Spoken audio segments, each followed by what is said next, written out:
Good afternoon, everybody. It is Steve Lookner with Agenda Free TV coming to you to give you more updates, more live updates on the Texas flooding situation.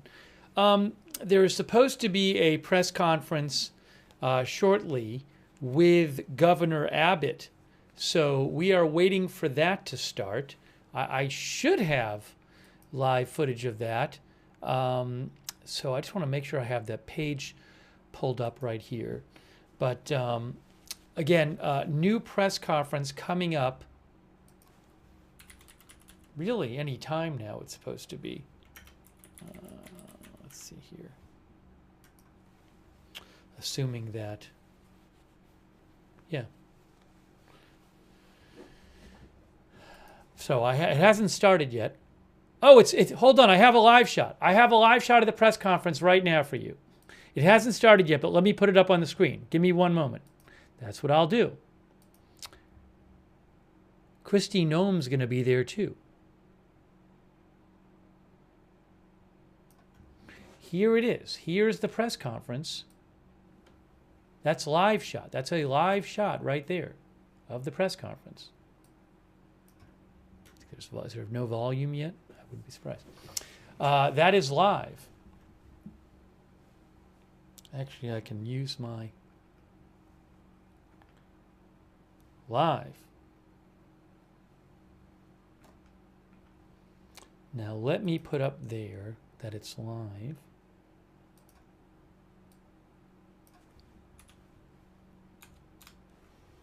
So that's going to be the first thing we do, is to check that out. Oopsie. Hold on.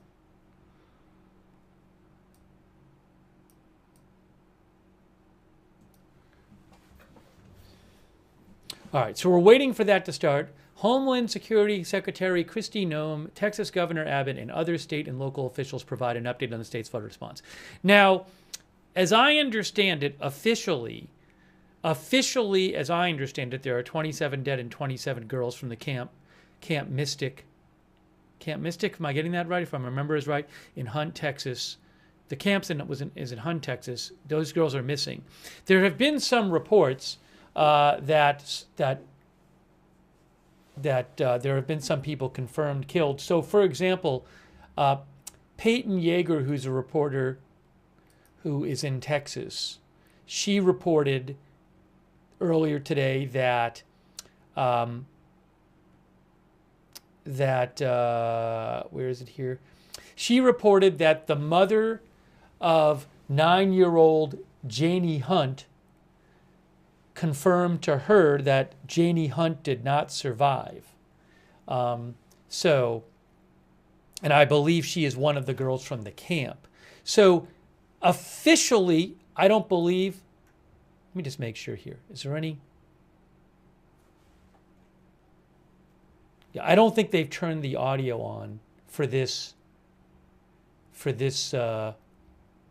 broadcast right here.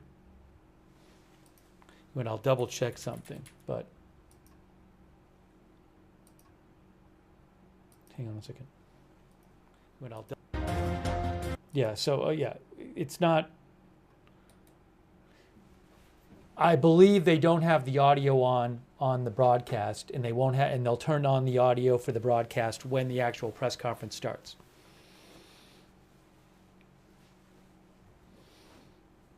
So, but officially, I don't believe officially any of the girls from the camp have been confirmed dead.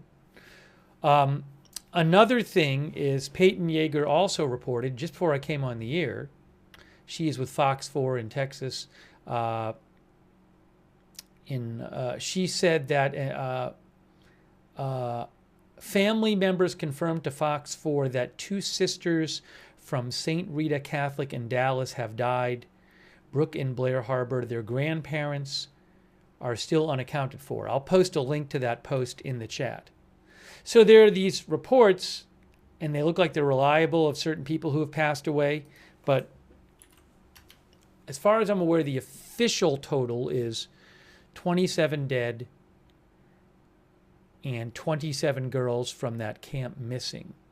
And one report that the 27 dead includes 2 people from Travis County, because Travis County emergency, a Travis County ESD, what is that, emergency division?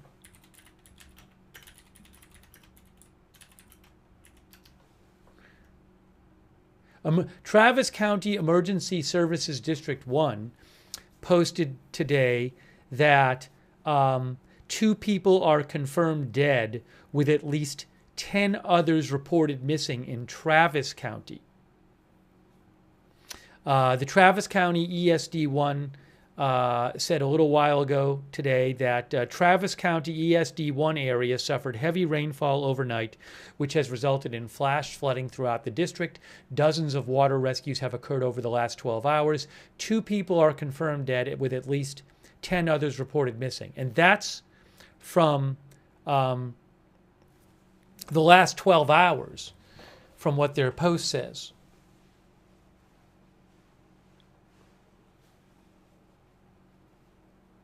So, but we're about to get the latest update from the governor any moment now. So we'll get the latest official numbers. And there's rainfall going on right now. But we'll watch this first. We'll watch this first, and then we'll get to the other updates. Excuse me.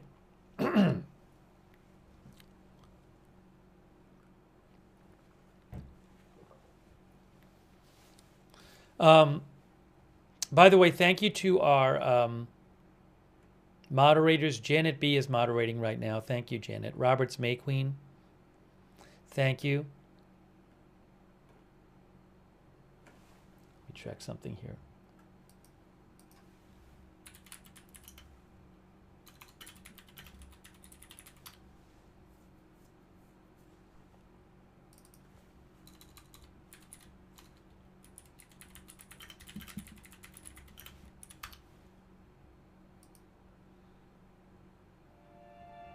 Oh, sorry, sir.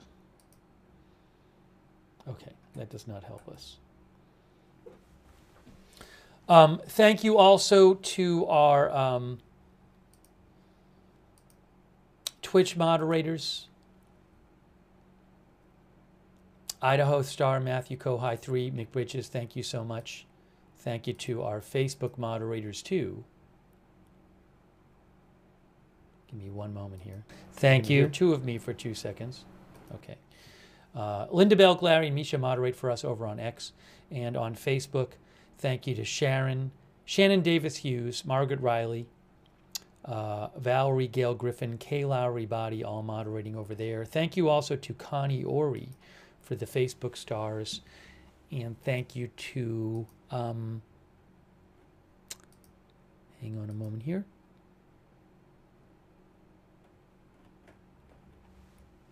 Someone gave some memberships. Now I can't see who it is. Who gave memberships? Whoever in the YouTube gave memberships, thank you. The thing disappeared. I don't know why. I don't know if anybody in YouTube remembers who gave the memberships. Maybe somebody will say in the chat. Thank you, Chris Lee, as well. I'm sorry, again, it just like disappeared. Gary Baines. Thank you, Gary Baines. Thanks for mentioning Gary Baines in the chat. So again, I don't want to get too sidetracked because any moment now we're supposed to have the start of this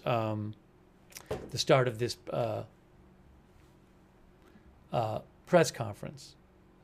So we'll get into all the details of what's going on. Now why does it say this?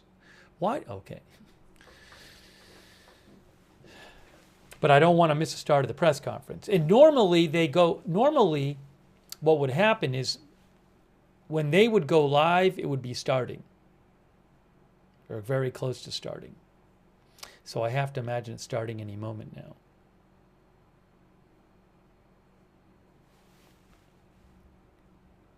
Thanks also to PZ Papa Zulu as well.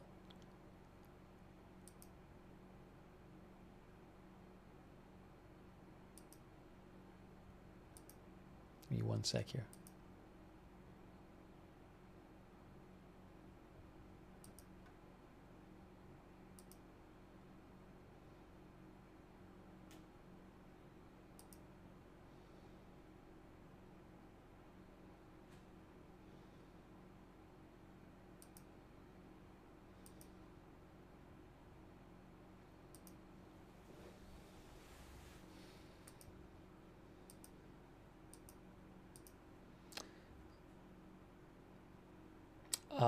National Weather Service San Angelo says there is a flood watch in effect for portions of west central Texas until 7 p.m.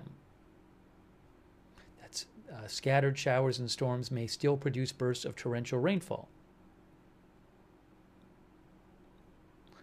And then the National Weather Service San Antonio recently posted something as well as we wait for this to start.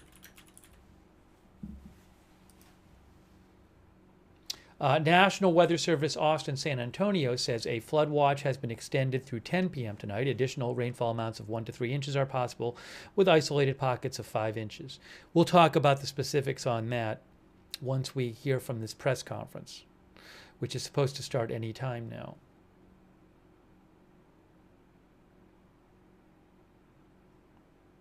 Let me just show you where some rainfall is real quick. Hold on a second here. Is this going to work? Oh, here's what I have to do. Give me a second.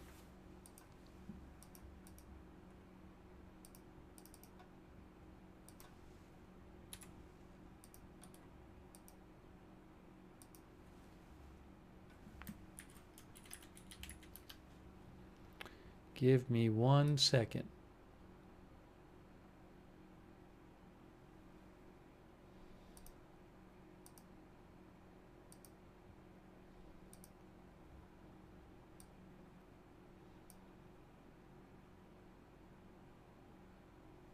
Really quick, just to show you the rainfall, really quick.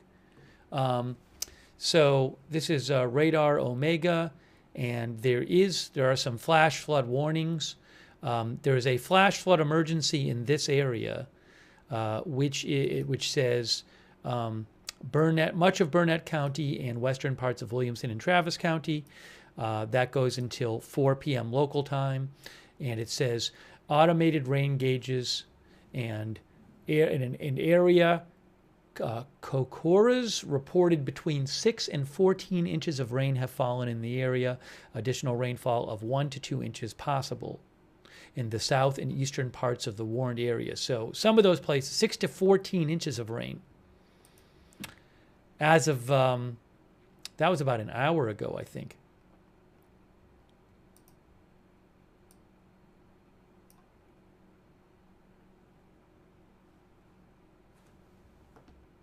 Hold on. Press conference hasn't started yet. There's the press conference. It hasn't started yet. If I can show you the whole thing here. Yeah, that's all the rain. That's the composite radar right there. So that shows you the rain in Texas right now.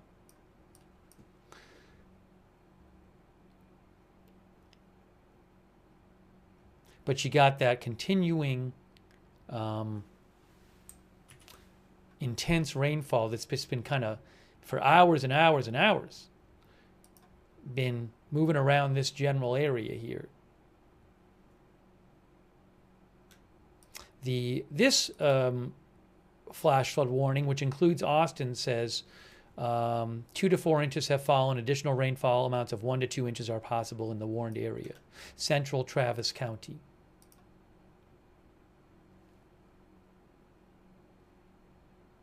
So we'll keep an eye on that. Oops, that's not what I want to do.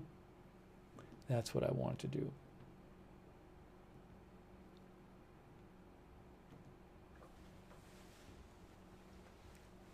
I see somebody coming into the screen. I see somebody just approach the table. Maybe that means it's going to start momentarily. See that guy back there?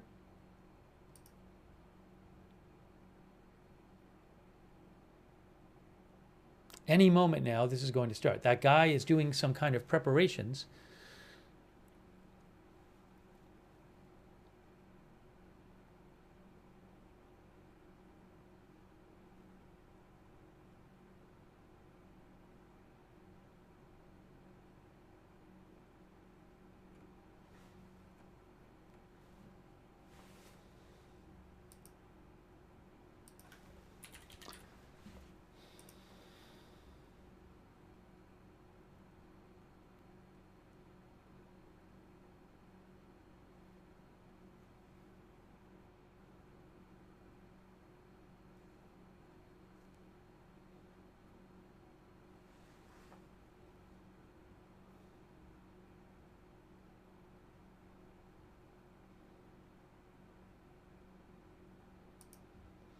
About 20 minutes ago, Elon Musk announced that he has formed the America Party, he said. I'm not going to really talk about that right now, but I just reposted his post on my X account in case you want to read it. He said, today the America Party is formed to give you back your freedom.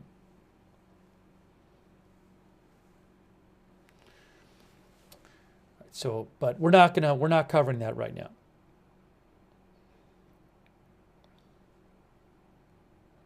We're waiting for this to start. I do wonder, I mean, at some point, if they do not find these 27 girls, at some point they're going to announce that they're switching to a recovery operation rather than rescue. I don't know how long that would take. Or they might announce that they found some of them, but whether alive or not alive. As I mentioned, Peyton Yeager, who's a Texas reporter, said that one of the girls at the camp, her family, the mother of 9-year-old Janie Hunt, confirmed to Peyton Yeager that she did not survive.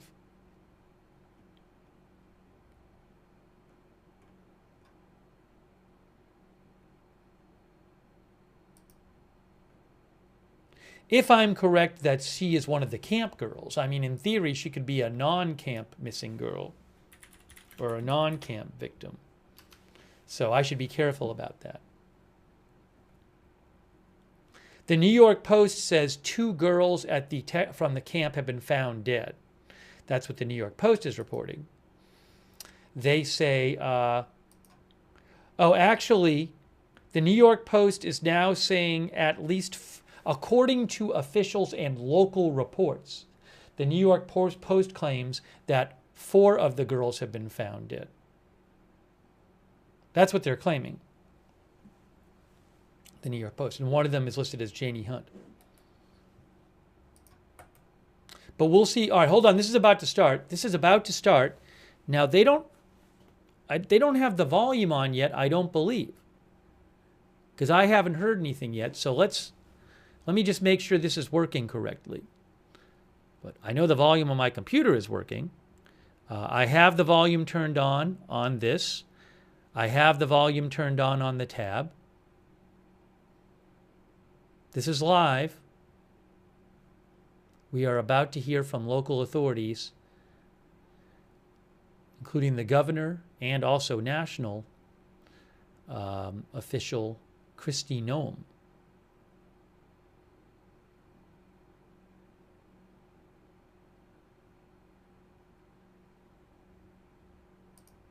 Thank you to PZ, Papa Zulu, and Rumi. Rumi is in Guadalupe County, Seguin, Texas.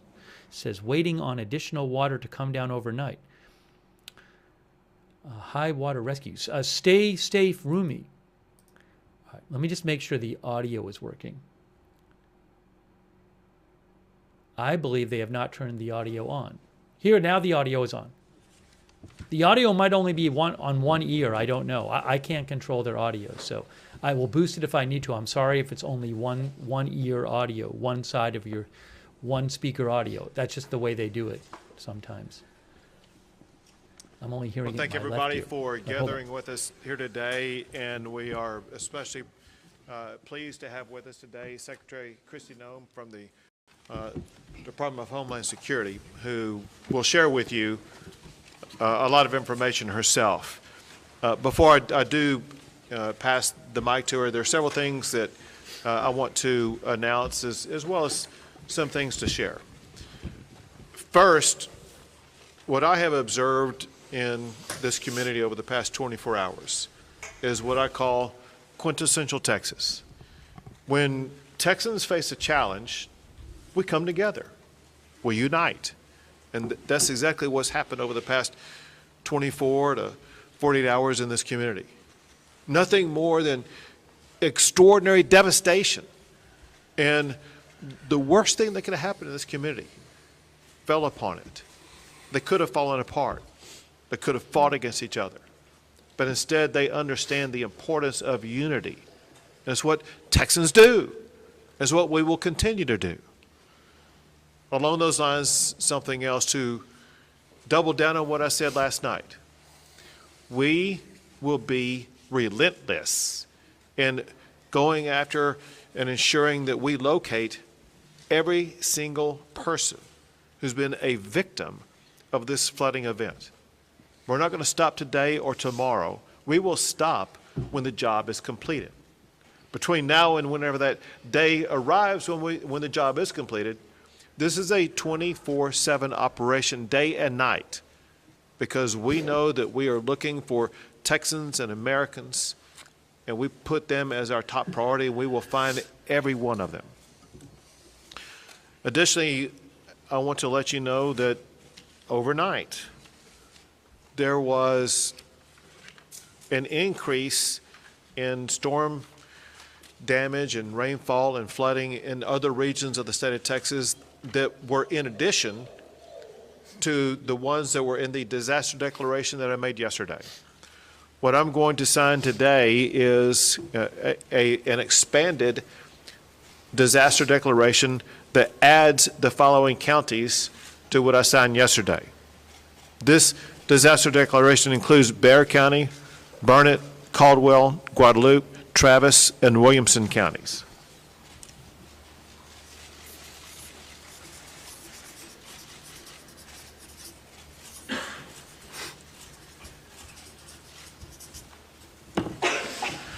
We will continue to add counties as needed, as conditions either worsen or improve in counties across the state of Texas. We will ensure that every asset and resource the state has is going to be made available to every county that's the subject of this disaster declaration. Also, I've had the opportunity to visit not just with Secretary Noem, but other officials in the Trump administration. We know that President Trump, he loves Texas for one. He's deeply concerned about all the families who've been affected, but also knows about the magnitude of the devastation that we're suffering. And so what I'm about to sign now is going to be the first step in a process. This document is a request for a federal disaster declaration coming from the governor to seek the immediate and ongoing help of the federal government.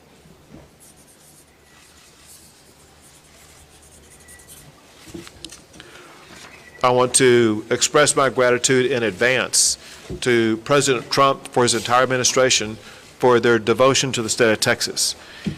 He always tells me about his love for the people of the state of Texas, his deep concern for them, and I know that he's feeling that now as much as he ever has. And there's no better way to show that than the fact that he wanted to ensure that he and his entire administration was represented here today by Secretary Kristi Noem, to whom I would like to turn things over at this time. Well, thank you. Thank you, everyone, for being here today. And I want to thank Governor Abbott for his leadership, and know that President Trump is absolutely heartbroken by what has happened here in Texas, and the loss of life is absolutely devastating to him and Melania. This morning I talked with him several times, and he wanted to make sure that all of you know how much he loves Texas, how much he's grieving for your families that have lost someone, and the beautiful children that we're still looking for and hoping to return to their families, and that he is absolutely committed to using all the resources of the federal government to help unify families, rescue all those that were still missing, and return those who maybe we will recover back to their families as soon as possible, and that we will be here walking alongside each other and helping throughout this entire crisis. And know that I'm extremely grateful as well for the leadership of Nim Kidd, who's a fantastic emergency operations manager and has been well known throughout this country for leading through such a time as this. And this tragic situation is something that is unprecedented. We recognize that at the federal level. We also recognize that when something like this happens to a community, happens to a state, that the best responders are those locally, because it's your family members, it's your community members that are being impacted, and you can respond quickly. And the role of the state is to run and manage that emergency, but the federal government needs to be here for the support and extra resources on the ground as well. And that is what we are doing and what President Trump has dedicated to continue to do. I've visited with the President already about this federal disaster declaration that the governor was going to sign here this morning, and he has indicated that he will honor that and that he will accept that. So that response and that relief will be coming. And we also have had assets here on the ground since the beginning of this crisis started, since this weather event did start, and even before it came, we were alerted. We did have Coast Guard assets here that were helping to rescue people. We're thankful for the airframe that showed up and those coasties that were here walking alongside our DPS and the emergency responders that were here, the Texas assets that were deployed already, and that coordination was seamless, and I appreciate them for putting that request in right away. We also had our BORTAC team from Customs and Border Protection out here helping with rescues. They are a specialized, trained force to come in these types of situations and bring their skill set to bear that is a resource that's incredibly important to the Department of Homeland Security, but also in these types of situations when we need emergency management response. We also did have a CBP advisory interdiction specialist here that was helping with some coordination of air assets that has been present. And then we are looking at the other entities that are under the department, what can be utilized, and of course FEMA is standing at an enhanced level right now, which means that they are plugged in to the State Operations Center. We are engaged, and then as this response goes forward, that their role will continue to be filled as it always is in these situations and will be timely and responsive as to what the governor requests and what is needed here on the ground. I do know that the state of Texas is amazing in how it responds to disasters. Not every state is like that. Many states do not do what the people of Texas do. And you are an example to the nation of getting through these difficult times, but also know that you're not alone, that you have the entire country's hearts and are with you and are walking alongside you. And at the department, we will continue to bring more resources. We just, at the request of a previous conversation less than an hour ago, in visiting with him and with the governor, requested more fixed-wing aircraft from Coast Guard to come and help us. Making sure that we're going out and locating individuals as fast as possible that we know are still missing, and that we also will send more airframe as far as helicopters that have the ability to come in, and some will be equipped, and the fixed wings with thermals so they can continue to work all night long. Some of the assets that other agencies may offer don't have that kind of equipment, but the Coast Guard does have it, and so that will be deployed so that the search and rescue efforts don't stop even when it does get dark at night. We'll continue to stay engaged, and I'll be here. I'm going to go up to the camp, Mystic, and I'm going to go around town and spend some time here today and make sure that when I am calling and talking to the President throughout the day that he has timely information and that the requests that are coming here from the leadership on the ground are met immediately, and that we can take care of these families and take care of these folks right away. We do know the number one priority now is people, is making sure we're finding people as fast as possible and we're returning them to their families.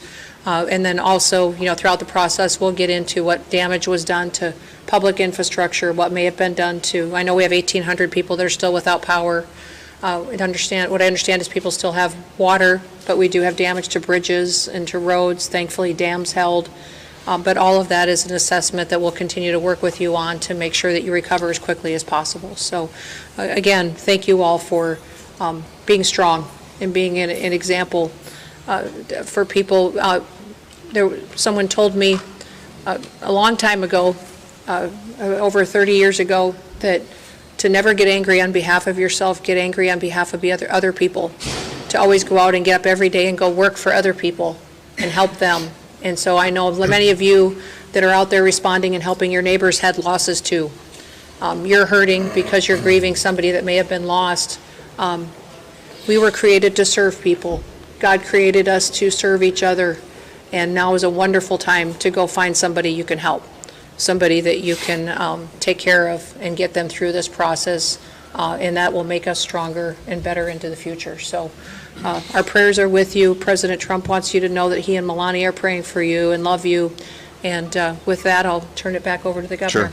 Sure. Well, thank you very much. Thank you so much for being here. Thank you for the assets and resources you and the Trump administration are providing.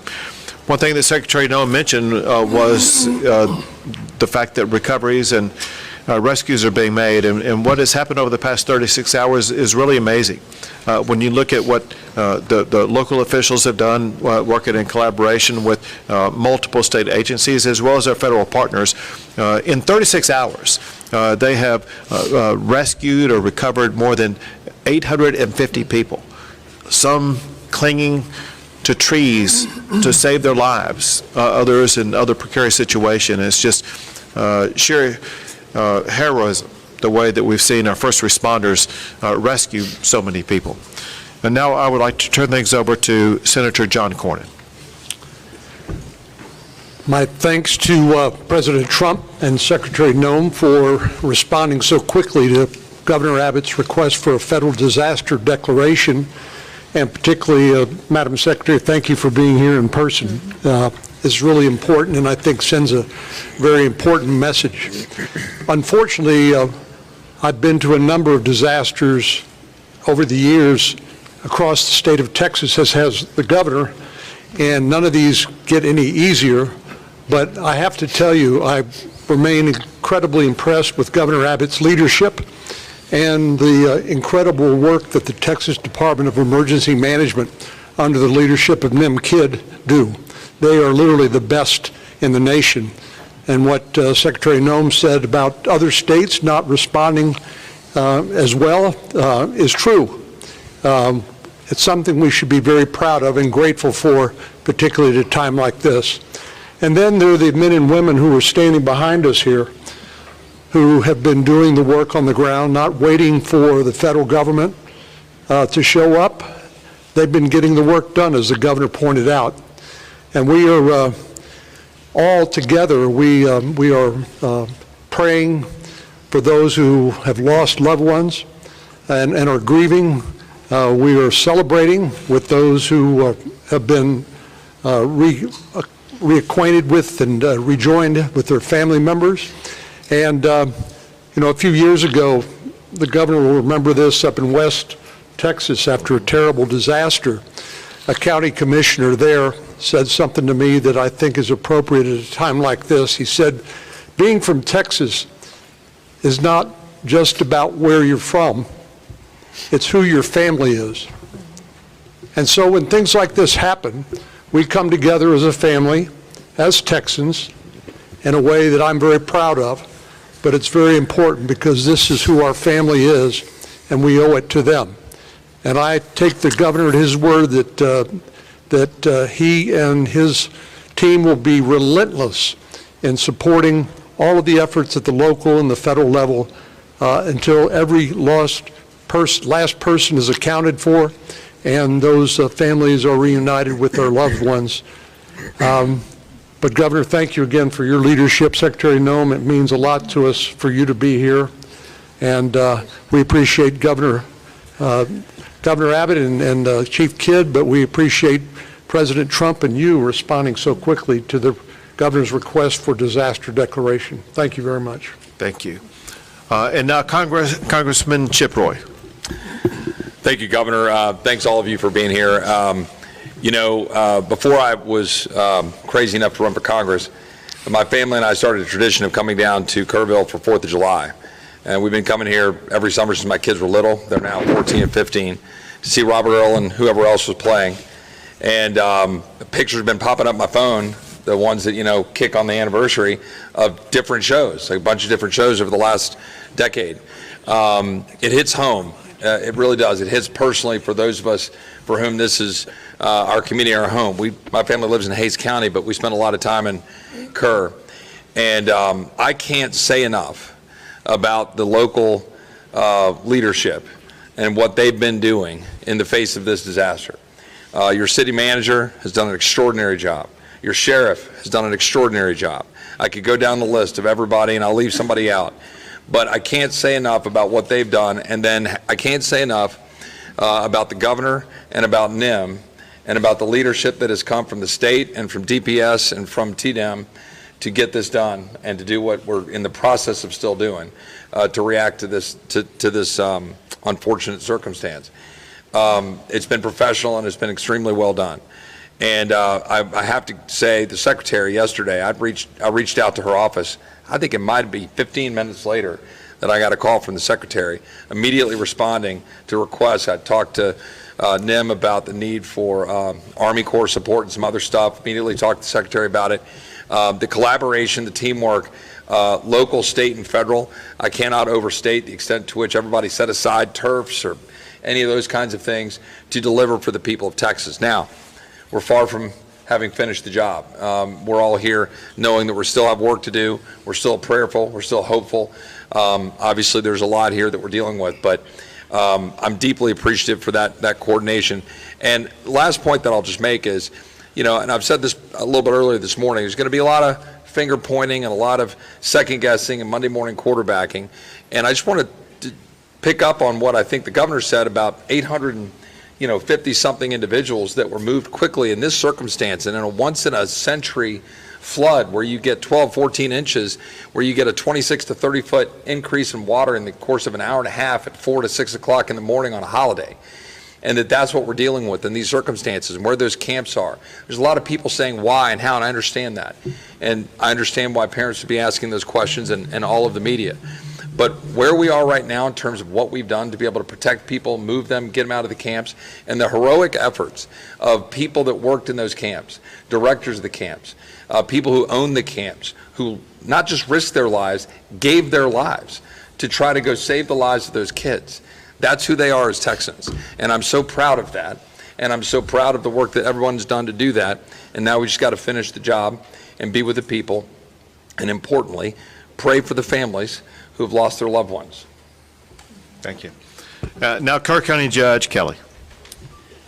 Yes, I think I'm the only one at this table that lives on the Guadalupe River. And our properties were devastated, and I barely got home yesterday.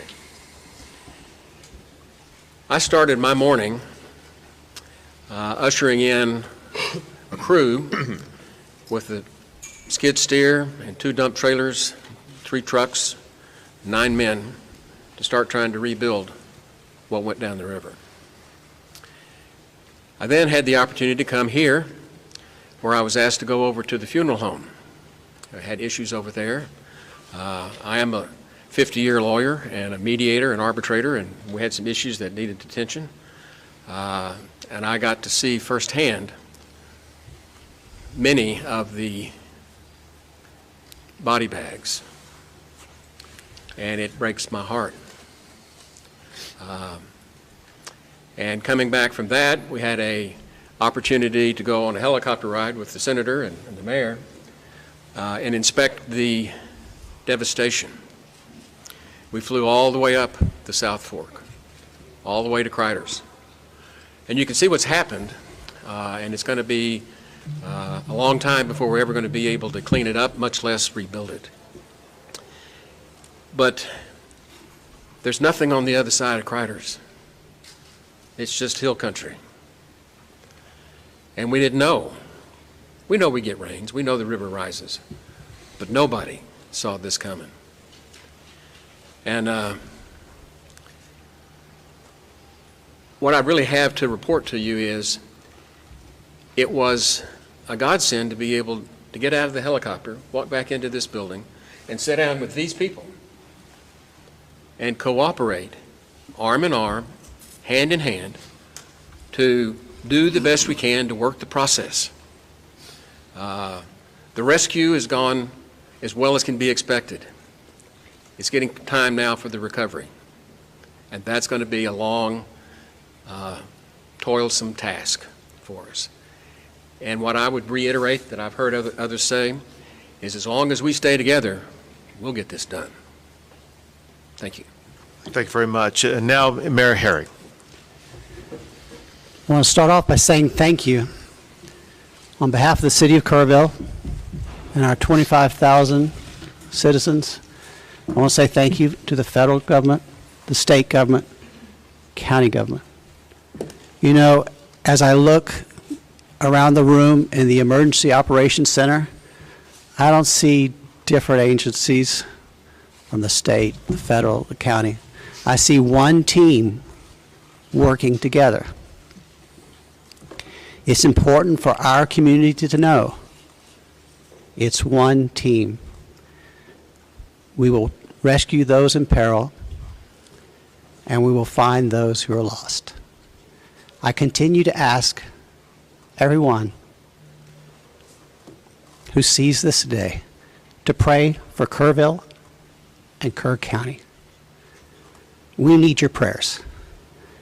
And thank God we have the help of the federal government and the state government in this horrible, horrible crisis. Thank God for our country, and thank God for all the help we are receiving today. Thank you. Now, TDM Chief Nimkid. Thank you, Governor. My heart breaks. It's broken for those families that have lost their loved ones, and that fuels our drive to continue to search for them, and we will not stop until we find every one of them. I have to start by thanking our local first responders. Those men and women on the streets live here, they work here, their families are here, yet they got on the truck and they got in the car and they got in the ambulance and they went out and they did everything they could to save their neighbors. You also have volunteers all over this county that do the job for free, that were out there working to save lives, many times putting their own lives and their property at risk. Our state partners have been phenomenal, nothing short. Madam Secretary, your federal team has been nothing short of remarkable and impressive. I'm grateful for that. Every time I've reached out to you or your staff or Acting Administrator Richardson or the Acting Regional Administrator, I don't think the phone has rang twice before you've answered. Thank you for doing that. Thank you for being here with us. Life safety continues to be our #1 priority. We will continue the search until all those that are missing are found. We will start cleanup and property damage assessments as soon as possible. Our teams from FEMA have been in the State Emergency Operations Center since before we started operating on this event. They are exactly where we need them to be, doing exactly what we need them to be doing. Our Border Patrol partners have been here, and I'm so grateful for the U.S. Coast Guard. Acting Administrator Richardson and Regional Administrator Stoller have been great partners to us. We continue to work forward. And if I may, I'd just like to run across a few more of the numbers. 1,331 state additional personnel that have been added to this response on top of all your local responders. Over 906 state assets here. That's 125 from our agency, 172 from the Urban Search and Rescue Team at Texas Task Force 1, over 160 from the Department of Public Safety, over 250 from the Texas Department of Transportation, 170 from the Texas Wildlife Department, Military Department 136, and the A&M Forest Service here with 115, and almost 190 people on the health and medical side. Governor, our team stands ready to assist this community. Thank you very much. One last thing, and that is, there is a word that's been the most common word that's been spoken over the past 36 hours, and that is the word prayer. It's been repeated by the people who are watching this as we speak right now. It's repeated often on social media, through phone calls, through texts, and those prayers are answered in so many ways. Answered by that child who was being swept down the river and happened to find a tree to cling on and was able to continue with uncommon strength to be able to remain clinging to that tree until a helicopter was able to descend upon her and lift her out of that harrowing situation. It could have been the reason why water stopped rising into a home or a cabin or something that would have caused an entire building to float away. It could be the reason why there have been so many people who have been located wherever they were down the river basin. It could be something that prevented somebody from getting into the water to begin with. All we know is that prayer does work. Your prayers have made a difference. We ask for continued prayers as we continue our efforts to locate everybody who's been affected by this, and pray so much for the families who have lost a loved one, who are going through challenging times that they never imagined on the 3rd of July that something like this would happen. Prayer matters, and we thank God Almighty. God has blessed Texas and will continue to bless our great state. We'll take a few questions. Have the numbers changed? 27 dead and 27 missing from Camp Mystic. Sure. What I can tell you is there's still 27 missing. We have recovered some additional bodies at this time. We're trying to identify at this time. What I can tell you, an update, there's 32 deceased.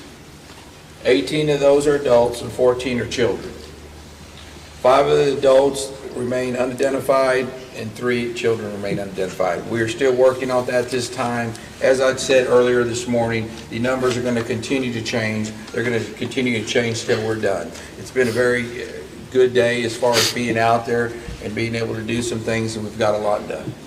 Chief, early on there was a lot of conflicting information about the search, about the number of fatalities, the missing, even a lot of families and parents were rightfully concerned and more importantly confused about all this information. We just heard the judge refer to this as a shift from rescue to recovery.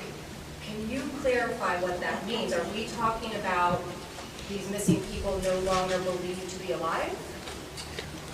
You'll need the judge to answer that piece. Our state assets and local partners are continuing to search for live victims. Is there any indication that there are still people out there alive? Any evidence? History would tell us that after a certain time period, those chances diminish, and we can talk about all of the numbers and the metrics on that.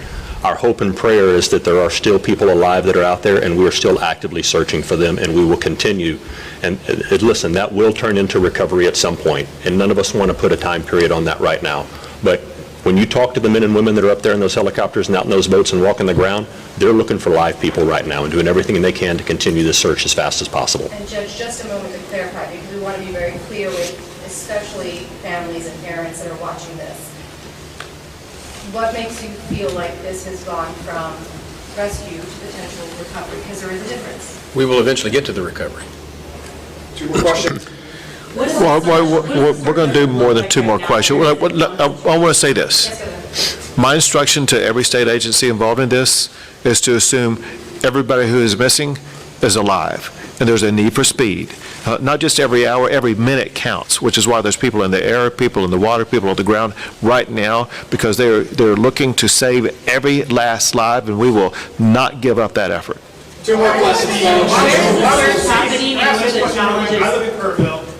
Why was the National Weather Service not pinging their phones before 7 o'clock this day of 4th of July? We need federal people to answer that maybe for us. I got updates at 7 o'clock, first one I heard. And I've heard updates throughout the week, but not before 7 o'clock in the morning. Wasn't that a fundamental failure of the federal government's responsibility to keep us safe? Well, you know, my background is, before I was in the secretary position here under the Trump administration, I was governor of South Dakota and served in Congress for 8 years before I was governor. And so I will tell you that for decades, for years, everybody knows that the weather is extremely difficult to predict, but also that the National Weather Service over the years at times has done well, and at times we have all wanted more time and more warning and more alerts and more notification.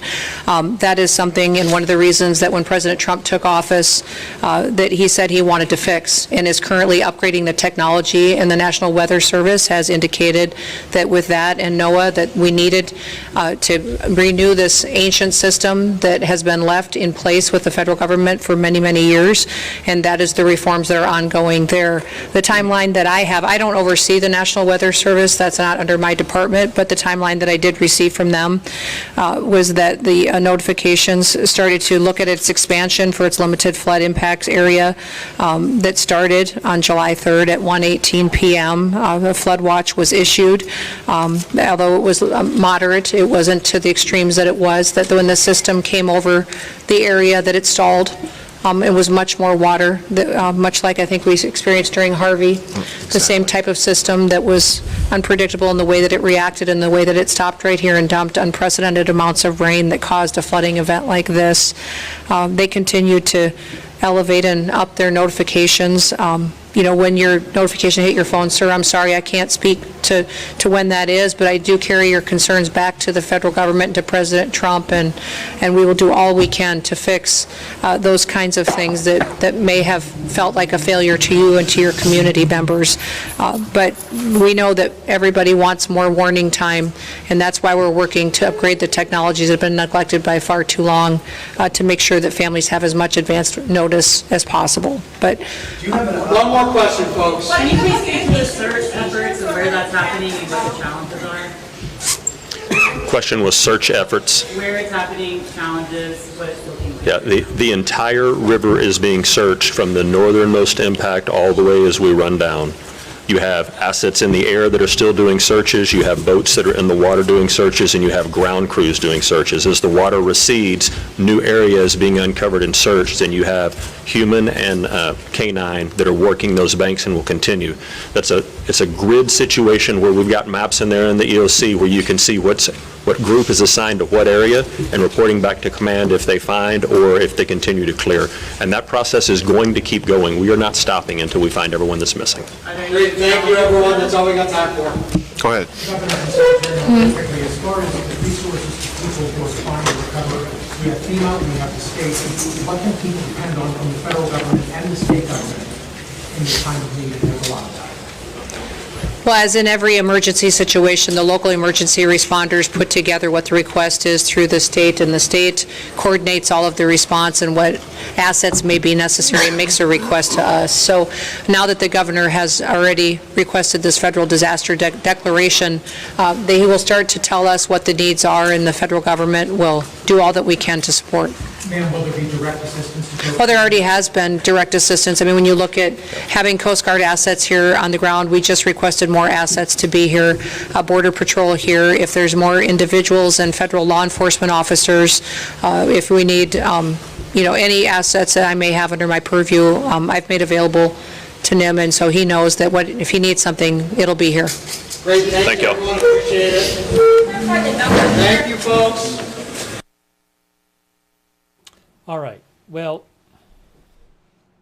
most of that press conference was not very informational, but in the shorter part of the press conference where questions were being asked, we did learn that 32 people are now confirmed dead, including 14 children. And I believe that's just Kerr County. It's kind of confusing because that announcement was made by Judge Kelly, who is a Kerr County official, because we know that there's also 2 deaths in Travis County and 1 death, there's another county that there's another death from, which we heard about yesterday, and the name is slipping me.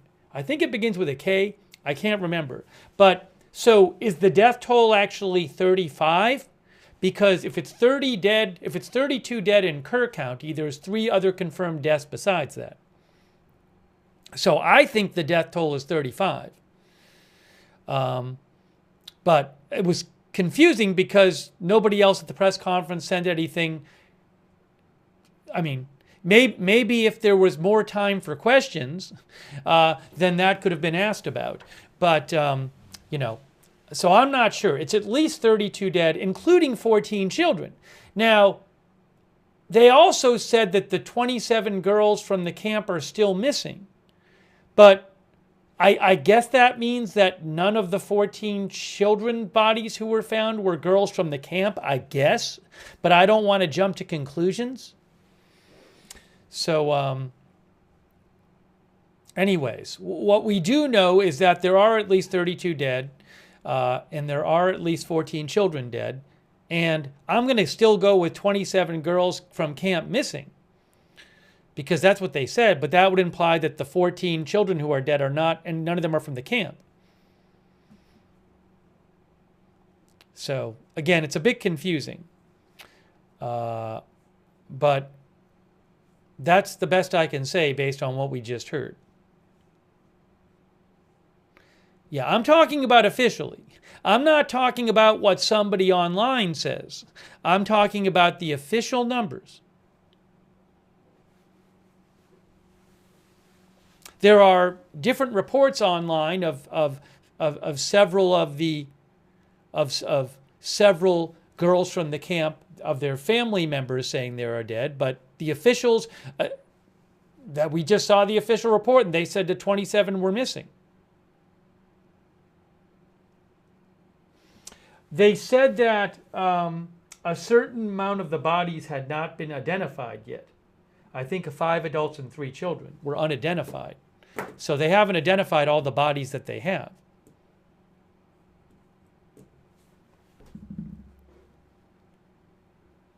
Sarah, our viewer, says they haven't ID'd all the bodies, so there may be overlap of missing and deceased. True. I also wanted to share, we should probably just rewind that one question and answer where the judge said the thing about the numbers. If I can find that here. And are grieving, Having finished the job, we're all at wine happening, right? Firsthand, many of the. I also don't know why the judge, who's a Kerr County official, is the one giving the totals of people dead and missing when that's just one county. I mean, there's other counties. And I know there's at least 2 other counties that have reported fatalities.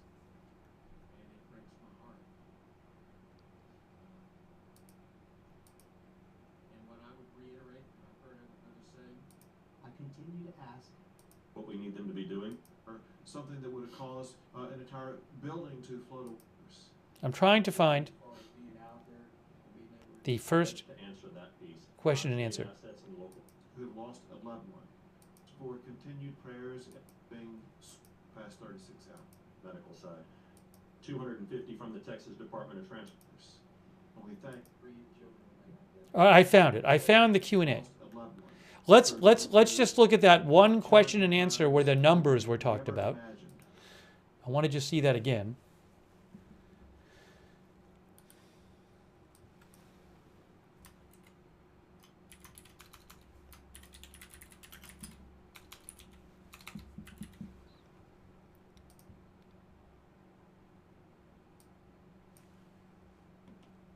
Okay, now, oops.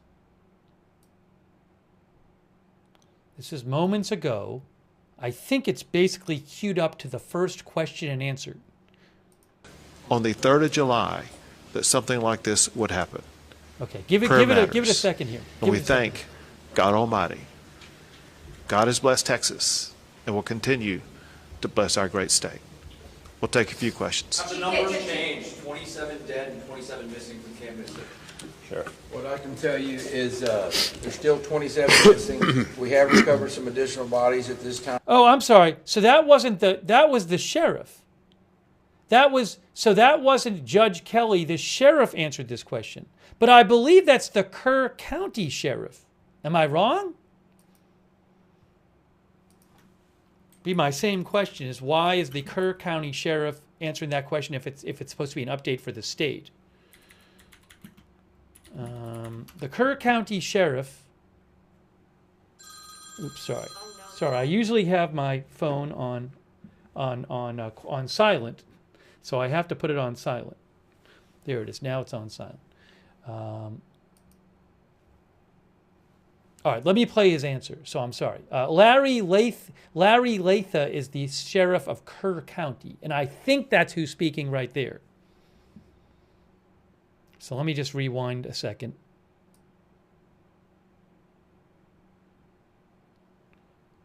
And show you the question again. Oops. Here we go. And we thank God Almighty. God has blessed Texas and will continue to bless our great state.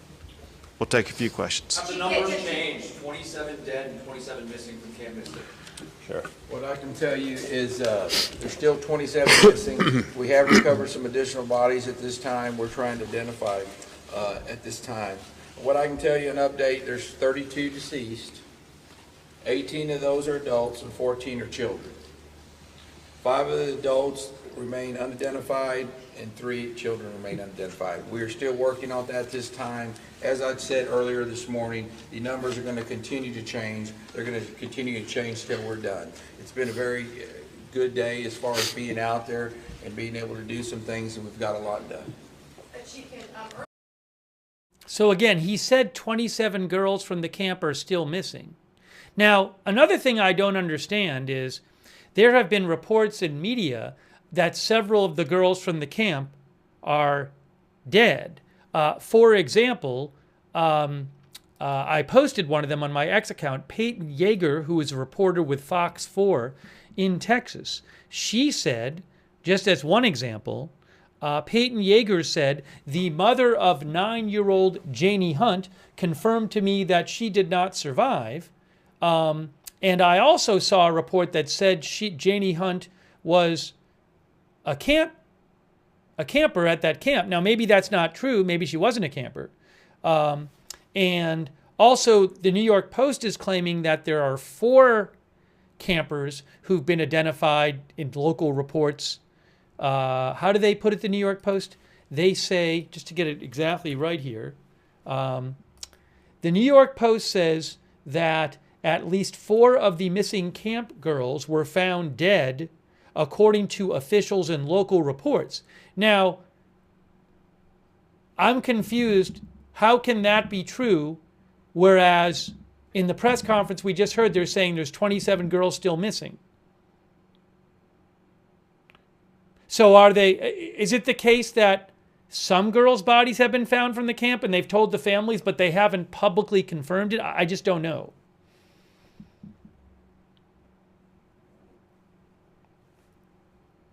It's confusing.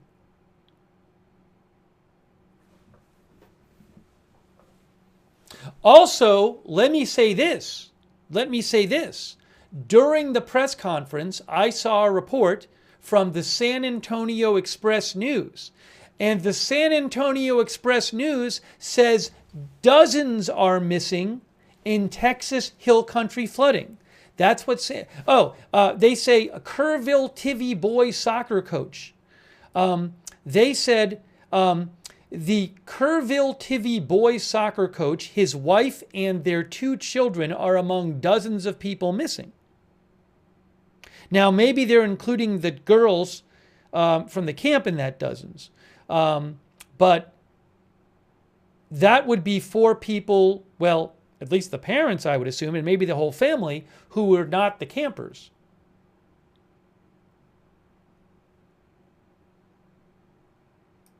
Oh, I can show you this right here.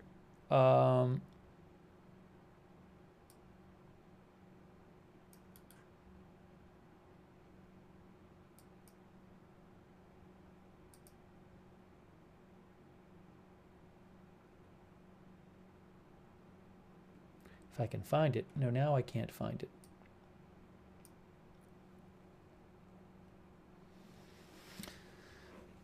The San Antonio Express News said that a Daily Times reporter said that the local boys soccer coach's immediate family and mother-in-law were on vacation at a river house.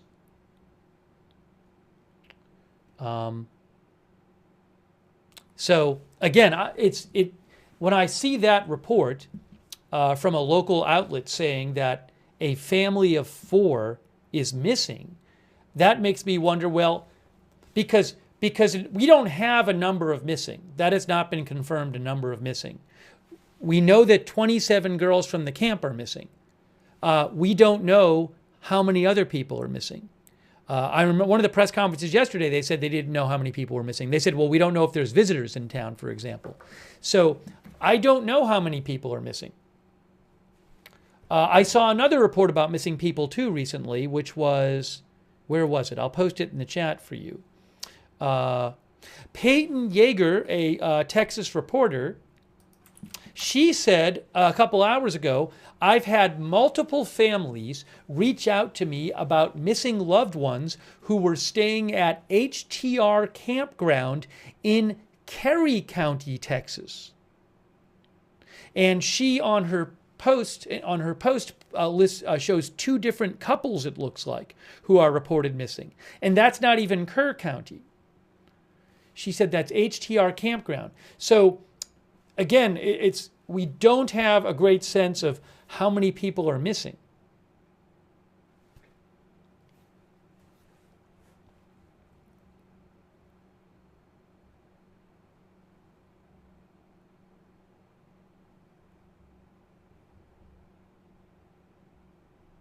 I should maybe...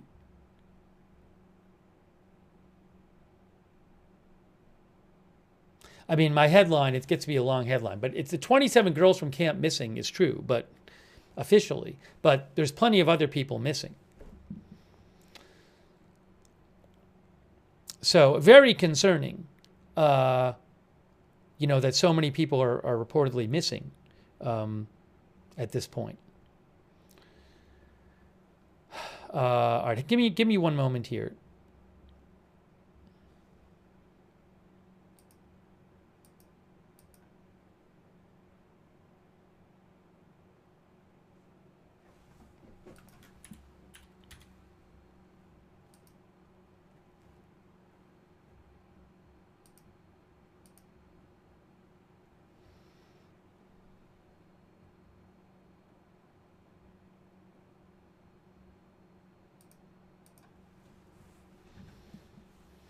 All right, so we need to bring you updates and keep an eye out for different things going on. And I want to give you an update on the current weather. Our viewer, Matthew Korpas, who says he's from the area, thinks there will be a lot more people.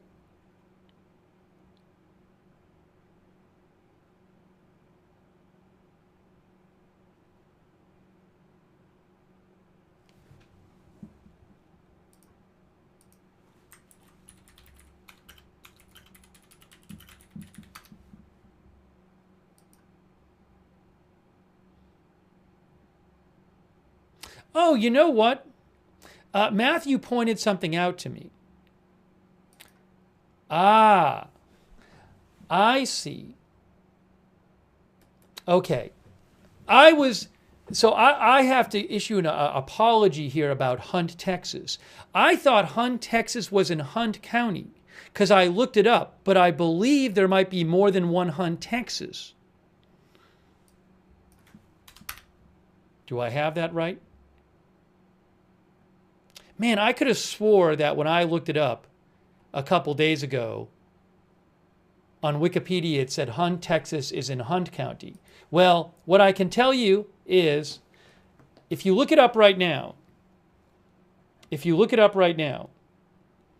let me show you what it says. Hunt, Texas is an unincorporated community in western Kerr County, Texas. So I thought that Hunt County was where Hunt, Texas was, and it was next to Kerr County. But it turns out that's not the case. So apparently Hunt, Texas is in Kerr County, but there's also a Hunt County. So I apologize for my confusion on that, because I was assuming that's why I was saying that's why I've said before that I was saying yesterday, I've said during our coverage that Hunt is near Kerr County, but I guess it's in Kerr County. But I think this page has been updated. Probably should have checked a different page. But I believe this has been updated. Now it says not to be confused with Hunt County, Texas. So again, I apologize for that.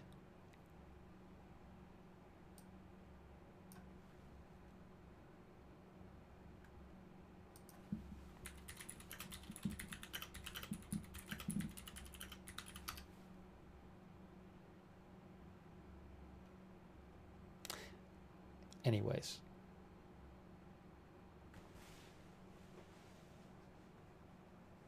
Yes, Hunt, Texas is in Kerr County. So again, I apologize. I know I have said several times during our coverage that Hunt, Texas is in Hunt County near Kerr County. That is incorrect. And Hunt County, because you can tell here, Hunt County is actually up here, which is not next to Kerr County. All right, so my fault on that. Anyways, Chris RD44 says, is it safe to say it's a recovery event now? No, because that's not what was officially said in the press conference. Although I think someone said something to that effect, but then when they were asked about it, they were saying they did not say we have officially switched to recovery. That was not said in the press conference. And it was denied in a couple of different ways.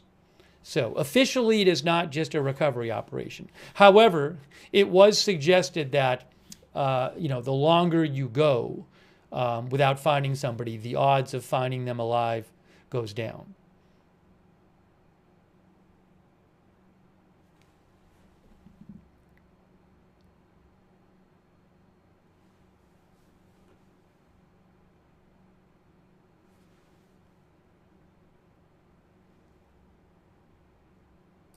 And I think at one point, one of the officials said something like that, but then was asked about it and said, well, we're going to get to recovery.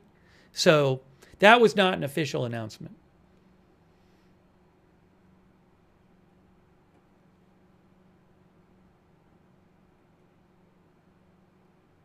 But to repeat, I think there might be 35 officially dead because, as I understand it, the person who said 32 dead in the press conference was the sheriff of Kerr County.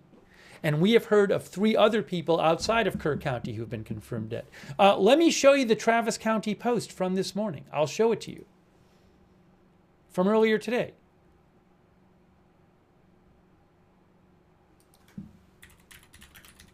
Travis County, this is Travis County ESD1. Look. Travis County Emergency Services District 1. Look what they posted. This is not Kerr County. Is it not posted anymore? No, it's here. It's right here. This was posted 3 hours ago.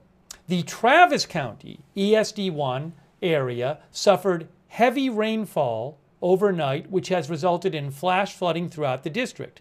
Dozens of water rescues have occurred over the last 12 hours. There are 2 confirmed fatalities with at least 10 others missing, and that's in Travis County, and that's from flooding from the last 12 hours.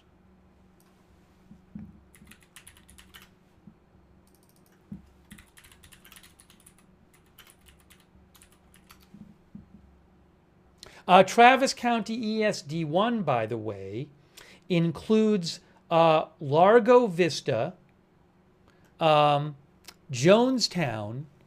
Port Ventura, and unincorporated areas of northwest Travis County. And there was a flash flood emergency at one point last night for hours for some or all of these areas. So again, this is different than the Kerr County flooding. And this is 2 confirmed fatalities with at least 10 others reported missing in Travis County from flooding overnight. The road connecting Lago Vista and Marble Falls FM 1431 suffered major damage after the intense flooding. This is overnight. The stretch of 1431 just west of Lago Vista is near Balconies Canyonlands National Wildlife Refuge is closed. Powerful floodwaters tore entire chunks of asphalt from the roadway, hurling debris and pavement into a nearby creek. Guardrails were twisted and shoved over the edge, now resting on the shoulder below. This is overnight.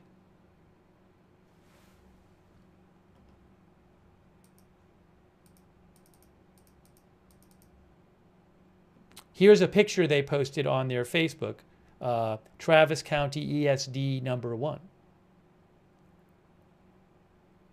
The road just, the road part destroyed in that area there. Again, this is just from the Travis County ESD 1 Facebook. Another road damage right there. But again, this is from overnight. This is not from 2 days ago.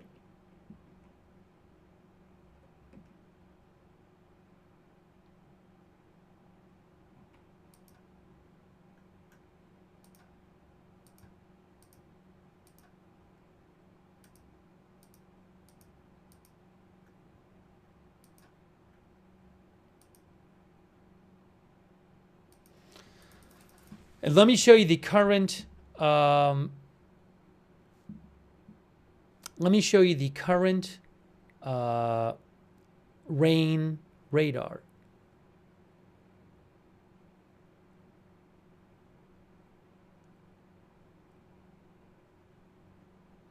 But to repeat, I think it's 35 dead. Not that it, I mean, in the big scheme of things, the numbers will catch up. But because in the press conference, we only heard the number of dead from the Kerr County Sheriff. Here is the current rain situation, which you can see here on Radar Omega. There is Austin. There's Kurville. And there has been a flash flood emergency recently in southern Burnett County and western parts of Williamson and Travis County. Look at this. Between 7 and 15 inches of rain have fallen. Additional rainfall amounts of up to 1 inch are possible in the warned area. Between 7 and 15 inches of rain have fallen. This is not Kerr County. Rain has been in this area since last night. This general area, northwest of Austin.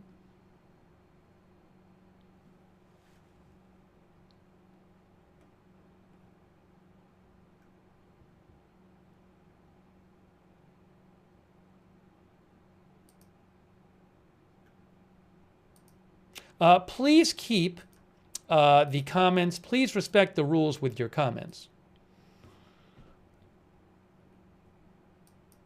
Respect the rules of the chat, or the mods will time you out or remove you. A quick thank you to Victor901, Jonathan Anderson, MAGA since 1492, Darren Naomi, Anna Metallica, Sevenfold 777, Elizabeth, Gina, Civlap, Seagate 1, Eligos, Chris Canada, Quebec City, Martha Newton, Stephen Roberts, and PZ Papa Zulu.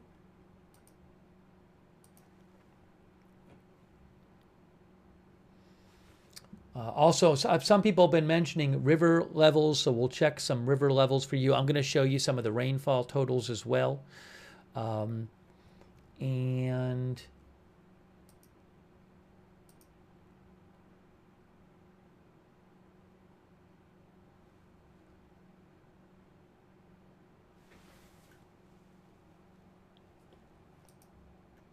give me a moment here.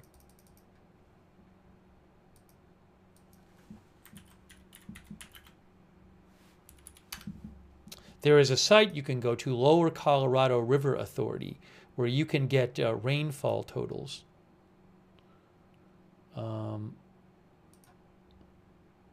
So this is the last 12 hours. Actually, I don't think it's going to get up all the way where we need it to. I'm going to use the Radar Omega for it. This is the last 12 hours. I think we want a little further north. Let me go to Radar Omega and do storm total. See if that works. Storm total precip. Okay, now for some reason it's not really reading right here. I don't know if there's, I don't know why that is.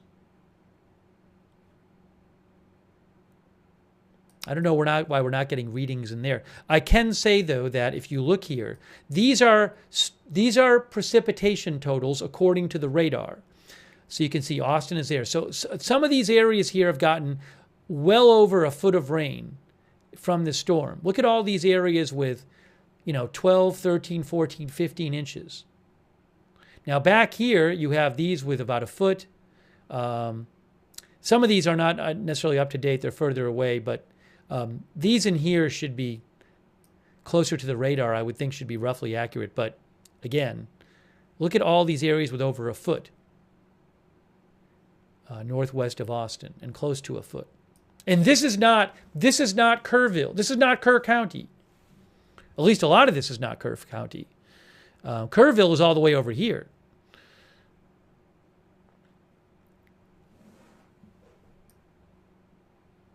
Yeah, one of our viewers said the missing area may have the highest totals. I tried a couple of different radars before, and I couldn't get the totals for that area. It's not that one, it won't work. That one won't get it for me. This one, it's the same thing. It's the same thing here. So there's got to be some reason for it. But anyways, that's, I mean, there's a flash flood emergency there, and the flash flood emergency said 7 to 15 inches of rain have fallen in this area.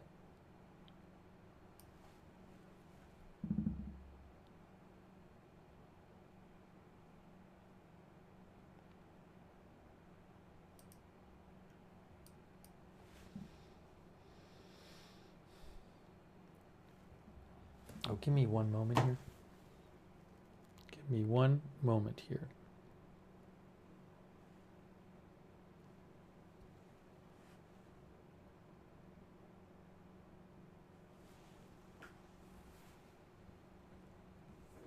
Mr. Meow Meow thinks it's a dead zone for the radars. Well, both of them can't get it. So we'll keep an eye on the current situation. I'll try to get you some more current updates too.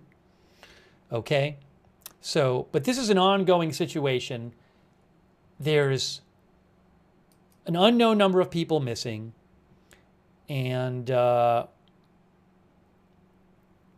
we have 32 dead, which I believe is just Kerr County.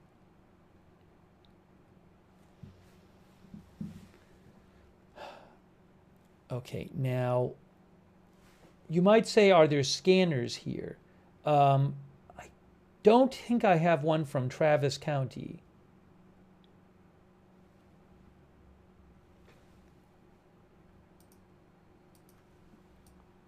There's a Comal County scanner, but I don't know if really much is going on the scanner there. I'll check. Kerr County, no scanner.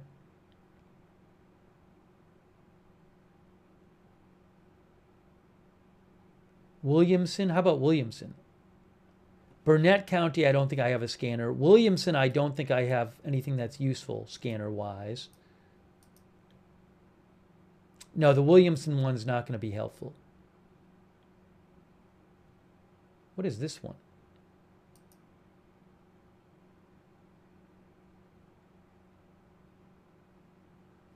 Let me pull this one up.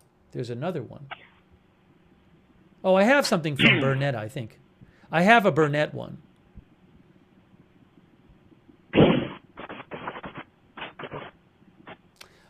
I'll put on a scanner and see if we hear anything. I don't know that we really will.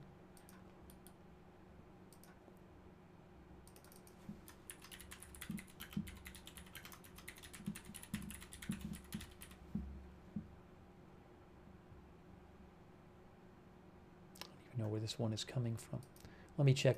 There's also another scanner. There's the Comal County scanner. Good.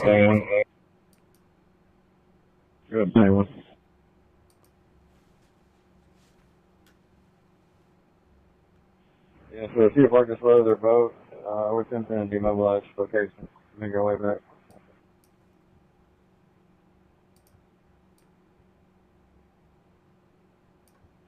Richie, if you can break off Liberty Hill Beach 1, I'll email out of there and see if they can check 100 Wandering Oak and Thousand Oak for the. This one, I think, is Burnett and Williamson County. This scanner. Let me check Comal County, too. I can put them both on.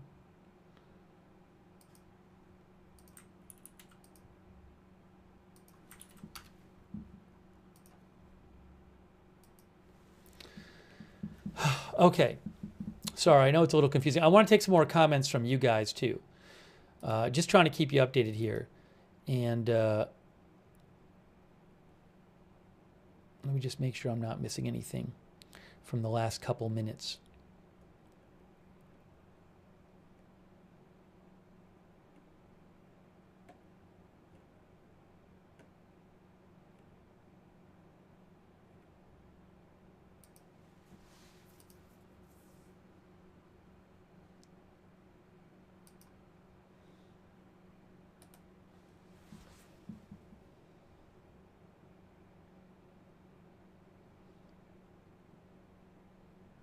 By the way, the girls missing from the camp, I mean, they would have gone missing very early in the morning on July 4th. So that would have been, by my reckoning, over 36 hours ago.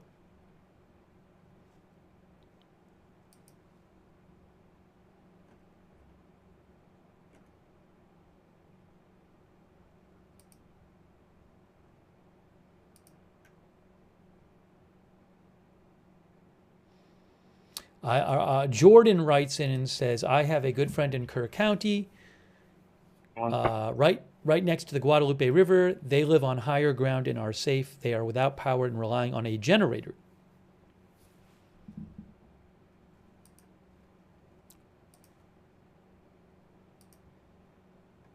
I'm going to check some of the local...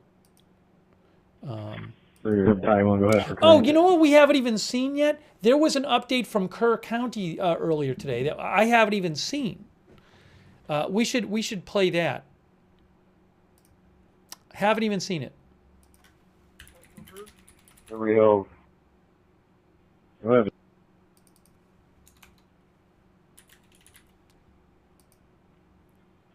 not really hearing. One of these scanners is cutting go to Wondering Oaks. In and out. They work. Yeah, one of the scanners is just cutting in and out, so it's not really helpful. We're really not hearing much on them right now. I'm going to turn these off for the moment. They were able to get through the water crossing during the process of going to that address as we speak. That one's actually working. We'll leave it on. It's working now, so we'll leave it on.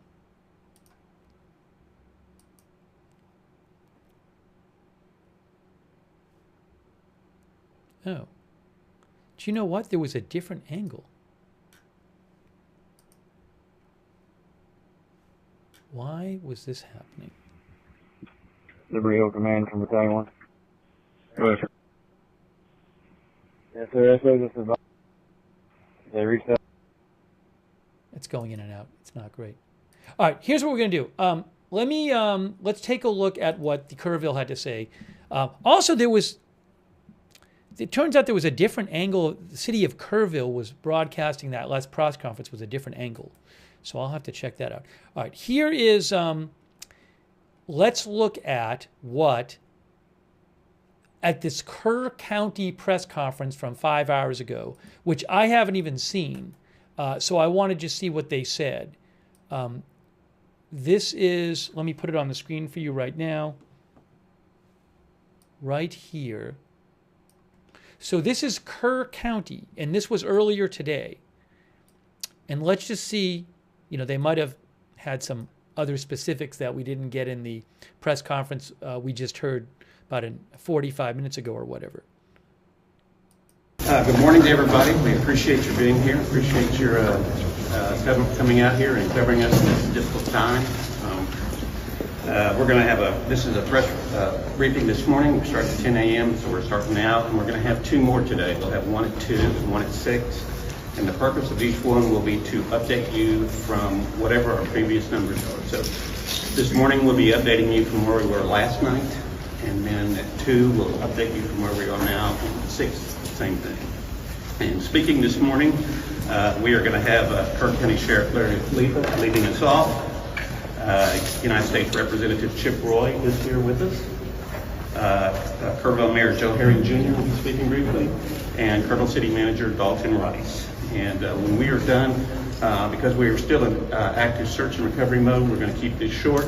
We'll allow 5 questions, and I am going to turn it over now to Sheriff Letha. Thank you.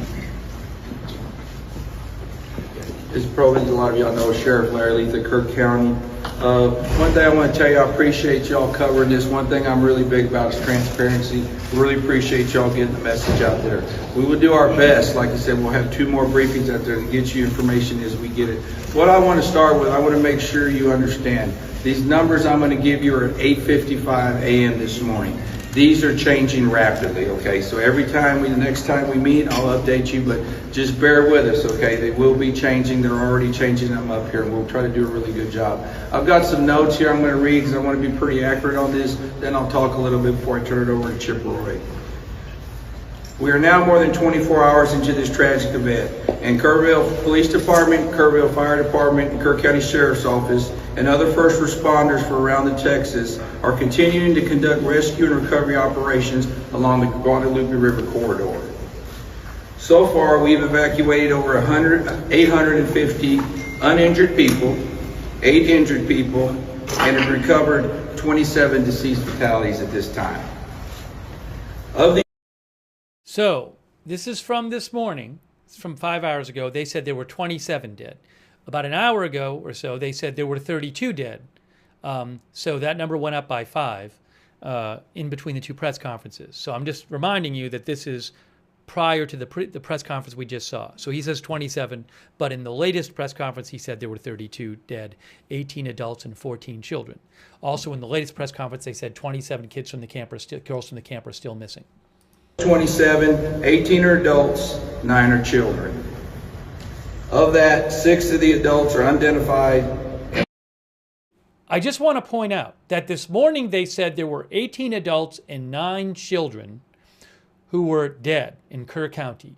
Then, in the last press conference, they said 18 adults and 14 children. So what changed between the two press conferences, 5 more children confirmed dead. Terrible. Condolences to the families of all of those who have lost their lives in this incident, who we know about and we don't know about. One of the children are unidentified at this time. That's at 8:55 this morning. We're unable to release any further information on... Let me just rewind that a second so you get the full what he said. But again, this was the press conference this morning. 18 are adults, 9 are children. Of that, 6 of the adults are unidentified, and 1 of the children are unidentified at this time. That's at 8:55 this morning. We're unable to release any further information on deceased at this time as our thoughts and prayers go out to the loved ones. We are working hard to locate anyone who is still missing and to ensure they are safe. There are 2 ways that you can report missing people. This is something I would really like y'all to spend some time getting out. One of the ways is via phone. We have a call center set up to accept information and share that information along our relief and incident commanders. That number is 830-285-1111. I'll repeat, 830-285-1111. Correction, it's 258. Correction, 258. Sorry about that. I'm going to repeat it one more time, 258. Number for the final time is 830-258-1111. Is everybody good? Second way is via email. Like the phone number, information received will be shared along our relief teams. That email is floodrecovery@co.kerr.tx.us. Repeating one more time, floodrecovery@co.kerr.tx.us. There is a shelter for the general public who needs assistance at the First United Methodist Church, 321 Thompson Drive in Kurville. 321 Thompson Drive, Kurville. At present, we don't need material or volunteer donations at this time.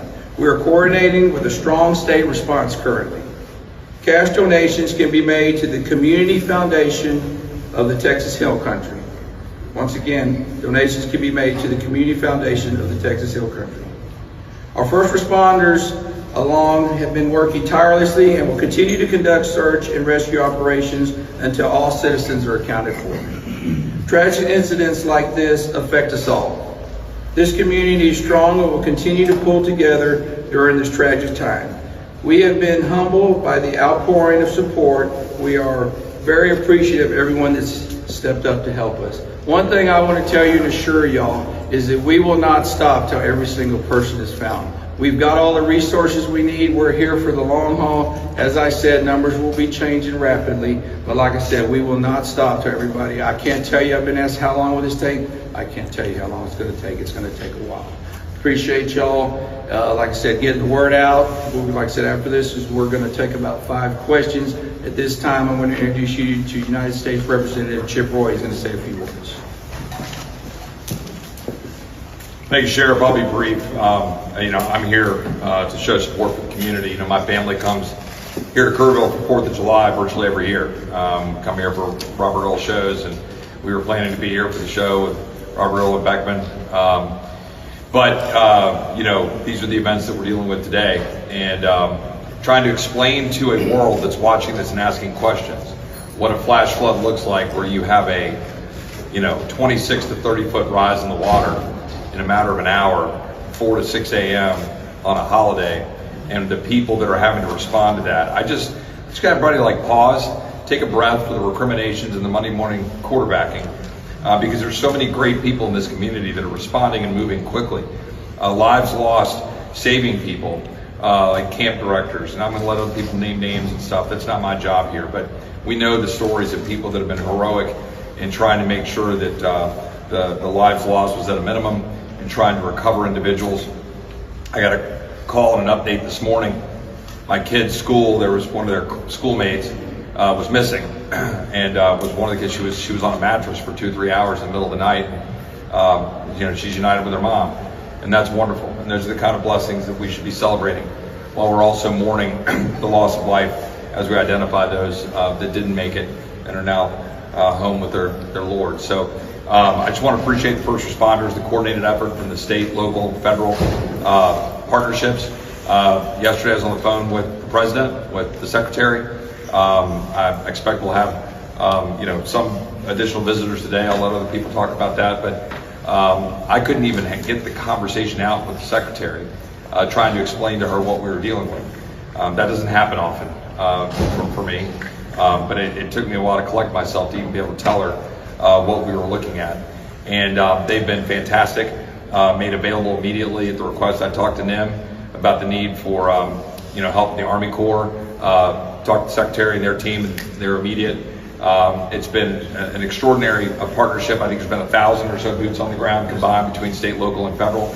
I'll let them say the numbers, but obviously hundreds of people that have been rescued, 160 plus air rescues. Yes. I think that number's going up. Airlifting and taking in resources to some of these camps that are isolated.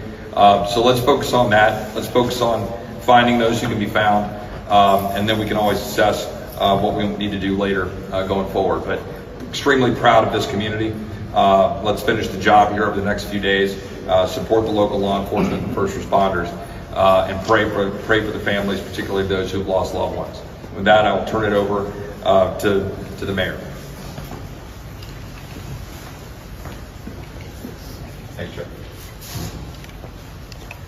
I'm Mayor Joe Herring Jr., Mayor of Kurville, Texas. I'm glad you're here, and I have a few comments to make. People need to know today will be a hard day. It will be a hard day. This is the message I want to share. The city of Kurville is thankful. We have help from our city crews, from county personnel, from state agencies, and federal resources, including the Coast Guard. I have been asked how people can help. The sheriff has mentioned that a fund has been set up by the Community Foundation of the Texas Hill Country. Information about this can be found on the city's Facebook page. In fact, if you want to know how to help, I know from my phone, from my texts, from my emails, thousands of people across our state and the world want to know how they can help. The easiest way to get information about that is to follow the City of Kurville Facebook page. City of Kurville, City Hall Facebook page. They have done an admirable job of making sure all resources and all information is available, not only to the citizens of Kurville, but to the citizens of the world. I'm thankful you're here. Today will be a hard day. Please pray for our community. Thank you. Next up is City Manager Dalton Rice. Thank you, Mayor. Dalton Rice, the City Manager for the City of Kurville. Just wanted to give a couple updates on operations. Operations did continue through the evening. We used specialized equipment with a lot of helicopters trying to identify any areas that we could find heat sources or whatever. So operations did continue throughout the night. Obviously, the water did recede into this morning. I do want to encourage folks with road damage, even though a road may be open, please use extreme caution. If water does get under the road, we are seeing a lot of debris, a lot of asphalt that is washing up, so there could be some other damaged areas. We did start boots on the ground operations about 8 a.m. this morning and started about southwest of Hunt, so southwest of Camp Mystic. These folks will be traveling very difficult terrain up through Ingram, and we're going to start getting information. So again, as the sheriff had alluded to, the information is changing constantly, and it's going to be changing by the minute. Talk about roads. Don't do your own searches. We know everybody wants to get help. As the roads start clearing up, you're gonna want to get out there. We are in constant communication with families. We're in constant communication with those around, and so we will continue to effortlessly working with our partners. Again, we've been working with Border Patrol, Texas DPS, game wardens, federal side. The U.S. Coast Guard is here. We want to thank them. Air assets. Again, we have hundreds of state and federal and local resources out here supporting this community. We do have grief counselors out there, so if there's anybody that needs any support, please don't hesitate to reach out as well. We still are operating shelters. Shelters are the same ones that we gave out before. Good news is a lot of the shelters have gone down in numbers, so there's either been those that have been reunited or kind of moving on. A couple of locations, we had 18 girls in there that had been reunited with their families. We're down to about 4 that we're working on reunification as well. So reunification efforts are continuously ongoing from the missing person side. Here over the next few hours, we're going to be putting more information out there as far as missing persons, on how to contact if you have somebody that is missing or a loved one. Y'all have the camp number right now. We are continuously working on the other missing person side. The best way that I can sum this up is we have the known, which is the 27 potential missing campers that we're looking for now. The unknown is how many people were here locally, visiting, on vacation, doing other things in the community that we just do not have numbers. So these numbers are going to change throughout the day.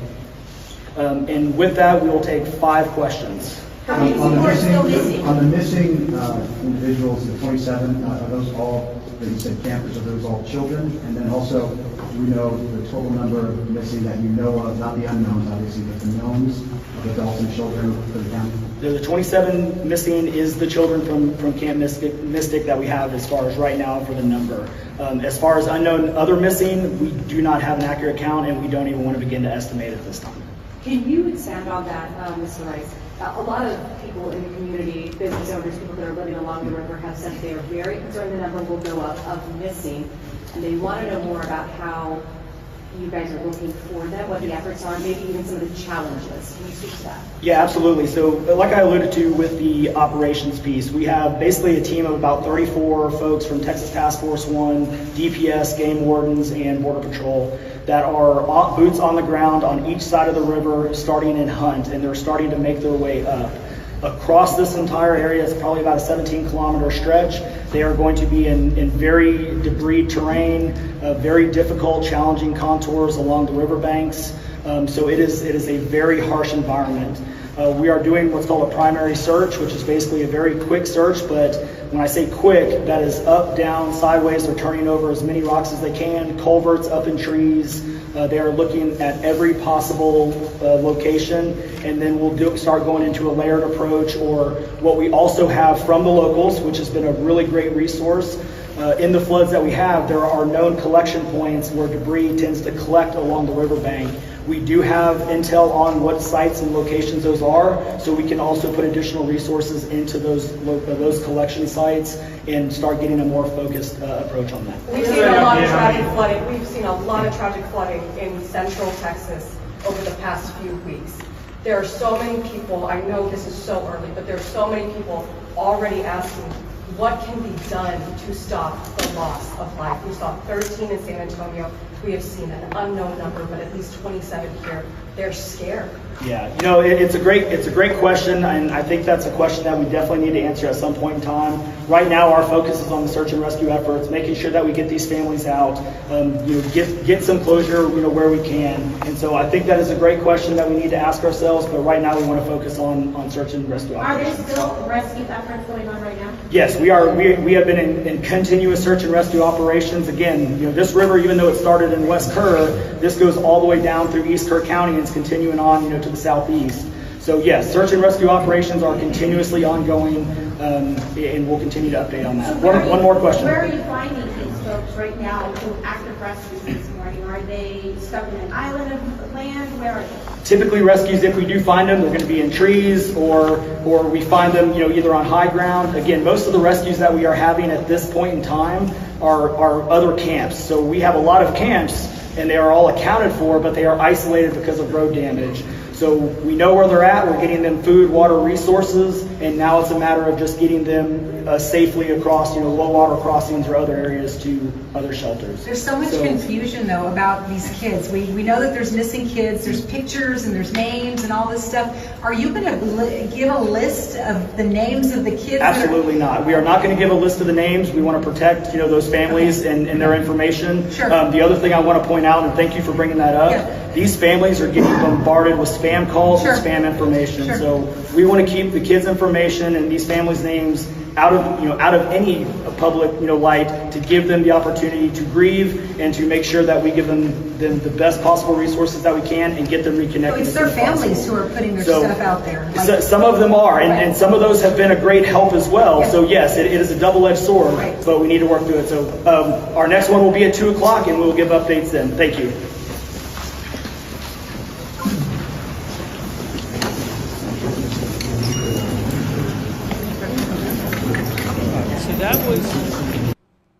That was their press conference from earlier today. And you heard them say, aside from this was Kerr County. Now, there's other places that have had flooding and fatalities. But in Kerr County, they said that, yes, the 27 girls from the camp are missing, and they're not giving another number of missing. There's other people missing, and they're not giving a number. They're not even giving an estimate. They have not a single time given an estimate for the number of missing.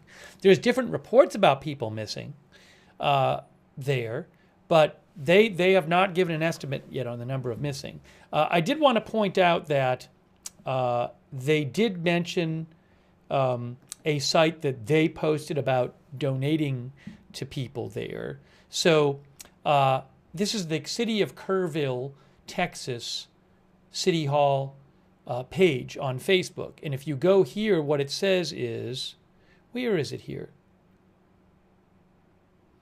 They said, for those inquiring about donating to the flood relief effort, and they linked to the Community Foundation. In response to the devastating July 4th flood, the Community Foundation has launched the Kerr County Flood Relief Fund to support local response, relief, and recovery efforts. All donations go directly to the organizations working on the front lines of this emergency. So I will post a link to, if you want to read more about this, I'm going to post a link to this Kurville, Texas Facebook page. And you can go to the page and you can get more information here. So I'll do that. Again, City of Kurville, Texas City Hall. And then the page they link to, and now this is their page they link to. This is Community Foundation of the Texas Hill Country. So this is the first time I'm seeing this page, but this is the page that the Kurville government suggested. So I'll post a link to this too. You can go and you can check it out if you're interested. But again, that is the one that the city of Kurville put on their website. So I just posted a link to it right now in the chat. Okay?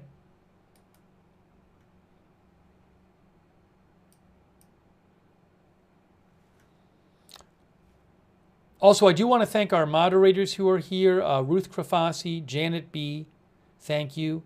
Over there on YouTube, I really appreciate it. Over on Twitch, we have moderating right now Big Ball of Yarn, LB Prairie Dawn, Idaho Star, Matthew Kohai 3, McBritches.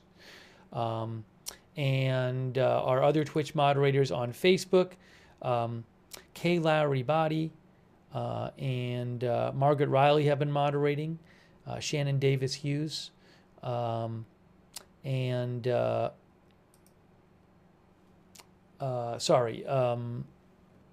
I'm getting everybody over there who's been moderating. And also Linda Belk, Larry, and Misha moderating for us on X, thank you. Also thanks for the Facebook stars, Athena Gunlock, thank you. And also Melissa Terry, thank you. And I think it's Cheryl Leak, was it? I think Cheryl Leak, if I have the name right. Sorry if I'm messing that up. Valerie Gale Griffin is moderating too. Also, a couple quick thank yous. Thanks to, on Twitch, Fifth Survivor. Haas McKayfabe, thanks for subscribing. Tatermong, thanks for subscribing on Twitch. Fat Daddy as well. And also on YouTube, thank you to Dad's Gone Live, Nina Drew, Paul Tissue, Andy B., Jonathan Anderson, Moccasins 1492, Darren Naomi, Anna Metallica, Sevenfold 777. Thank you. And a quick reminder, I know in our chats, we like to be able to have it that people can exchange different views in the chat. But please, whatever you say, keep it respectful and civil. There's a line, no matter what view you have, there's a line you can cross into just being very disrespectful and offensive, and I hope people can be aware of what that is. If you do cross that line, the moderators are going to time you out or they're going to hide you. So again, you are welcome to share your views in the chat, but please keep it respectful. Hopefully you can self-censor and have a decent sense yourself of what we're talking about here. I also want to mention, in terms of people missing, I told you before how the San Antonio Express report, San Antonio Express News, they have a story that a Kurville boys soccer coach and his wife and 2 children are missing. Another story from KSAT in San Antonio, they have a story right now about how 4 people are missing who are all around 22 years old. And they say that family members said that the 4 were in a house in Hunt, Texas, which is where the camp is, where the 27 girls are missing. They actually, in the report, said roughly where that house was, and they say family members said this house was swept away, and that these 4 people who were in this house, all around 22 years old, are missing. That's just a couple reports I've read in local media. Those people that I just told you about are not not in the camp. They were not the 27 they're not among the 27 missing campers. Those are other people. And there's a number of other people who online have been reported missing, but we don't have any kind of official missing from the authorities. So Travis County did say this morning, that a Travis County division in the Travis County government, Travis County ESD1, I believe it is, said that they had 2 deaths overnight, and I think they said around 10 people missing, did they say? Travis ESD. So they've reported a number of people missing. But we don't have a number missing from basically, that's the only number I've heard besides the 27 girls. But it appears there's plenty of other people missing, sadly. Yeah, Travis ESD #1 said that there was heavy rainfall and flash flooding overnight, and that they had 2 confirmed fatalities with, they now say at least 13 others missing. They've updated their post. Wow. Travis County ESD, which includes City of Lago, Vista, City of Jonestown, Village Point of Point Venture, and unincorporated areas of Northwest Travis County, says they have now say there are 2 confirmed fatalities and at least 13 others missing. Looks like that's been updated. From the flooding overnight.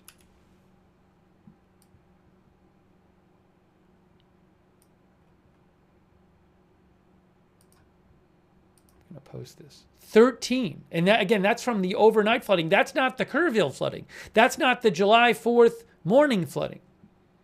That's from overnight.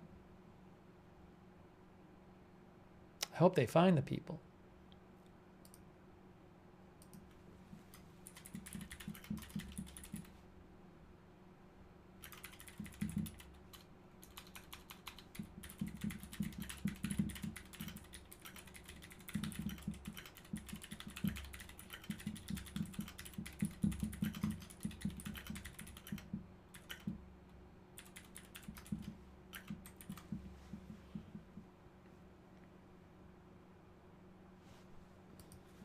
At least 13 missing. Wow. Wow.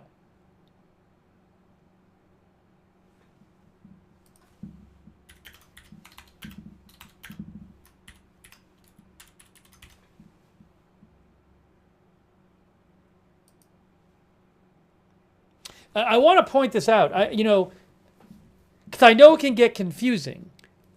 So the 27 girls from the camp that are missing, and a lot of what you initially heard about this were from all that flooding that was going on the morning, early morning of July 4th.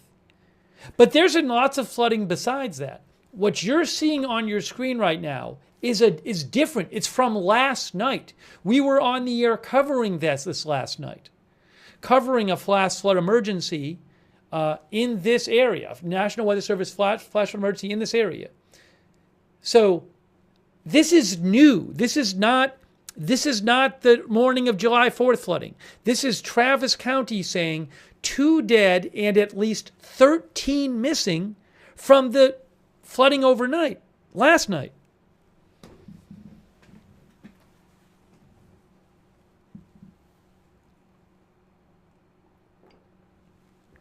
So I just want to point that out.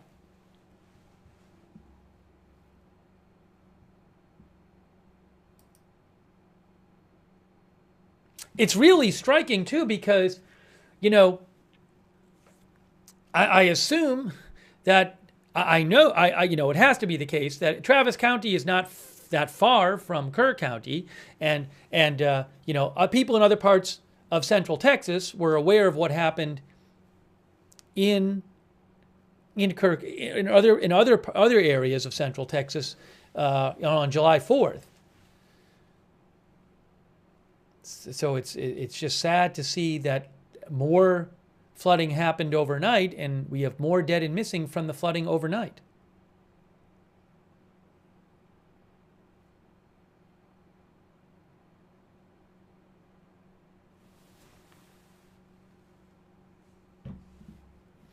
One of the viewers just mentioned the scanner. I had checked the scanner before. I'll pull it up again. But there wasn't much on when I checked it. Let me check a couple things.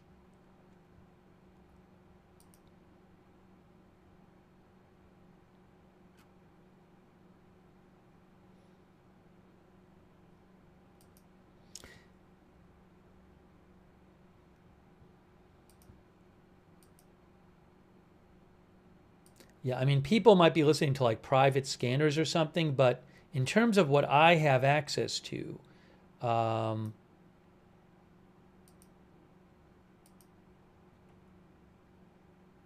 Let's see. Oh, Travis County Law Enforcement. I'll put that on and see what we hear from that. We were listening to that last night, actually, Travis County Law Enforcement. I haven't checked that out yet on this feed, so I'll put that on and see what we hear.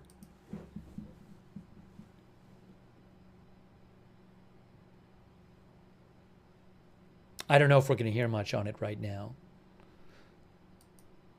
Sorry, this is obviously not Kurville City Manager. This is, I just want to put up that if we do hear the scanner, it is, sorry.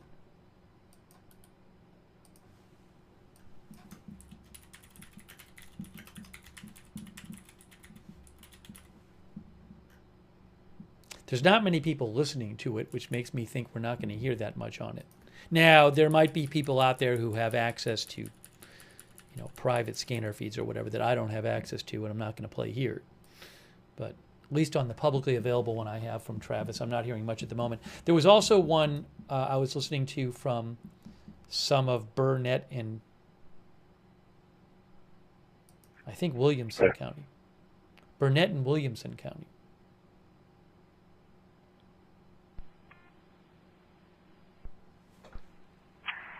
Adam 201 tomorrow. She'll send it to your security. We'll listen to it for a second, see what happens, see what we hear. John, shall be clear of Manzano Mile in 1431. John, 1423.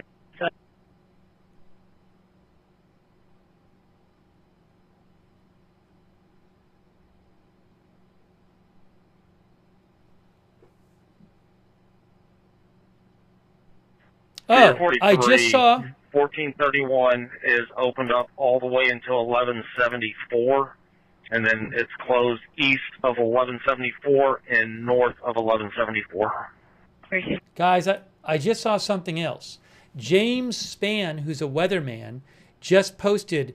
See, what's starting to happen now is the information coming out is outrunning the information from the authorities. This is what's starting to happen. This is what's starting to happen. So I'm seeing more and more reports online from journalists who I know are reliable, and they say the families told me this person died. So James Spann, who's very reliable, who's a nationally known weather person, says that Sarah Marsh, an 8-year-old from Cherokee Bend, a student from Mountain Brook, a student at Cherokee Bend Elementary, lost her life in the flood.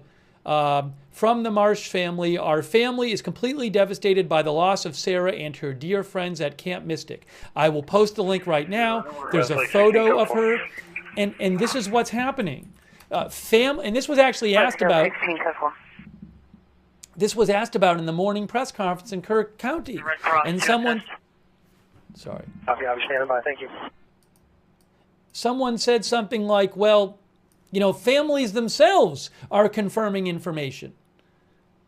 Because they were saying, well, we don't want to give out information about the kids, for example, to, protect the families, which I understand. But you have this case where families are confirming that their kids have died, and it's being reported, and yet, so the reporting is completely outrunning the official announcements. But I just posted it in the chat, and you can see there's a picture, and it's a confirmation from the family. Stand by. Domino said USA Today had a story about her as well. So yeah, there may be other outlets reporting the same name. There's different outlets reporting stuff from different reporters. Parking lot, I'm not seeing anything over there. I'll go around and check the south side. But again, I hadn't seen that one yet, and condolences to the family. It's just terrible, but there's more and more families reporting that their kids have died.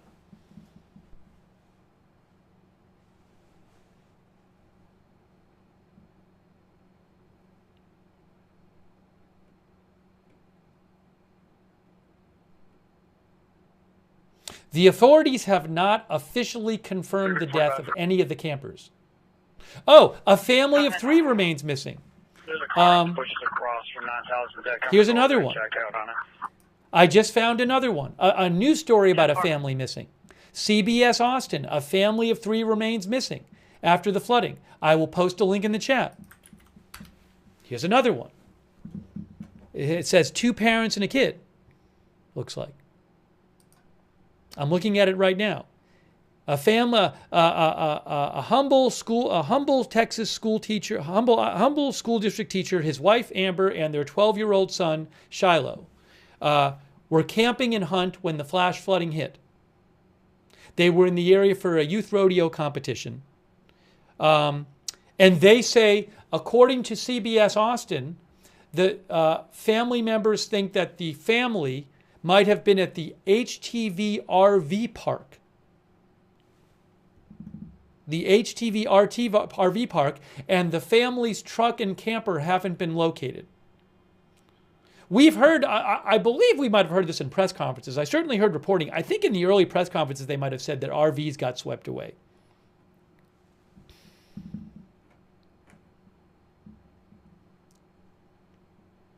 Again, I'll post this link in the chat right now. You can look at the link. They have a picture of the family's truck, and they have a picture of the family. It's terrible. And they mentioned the HTV RV park. Now, I don't know if I can find that on the map. But again, it just really seems like we're getting to the point where the information that's just being widely reported is outrunning the official information.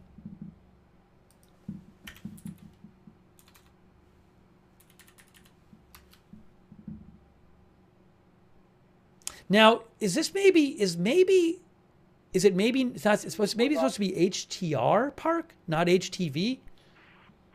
It says HTV in that article, but maybe that's a typo. Chris Bartell says, I am listening to a private scanner. They are in search and rescue mode in Williamson and Travis.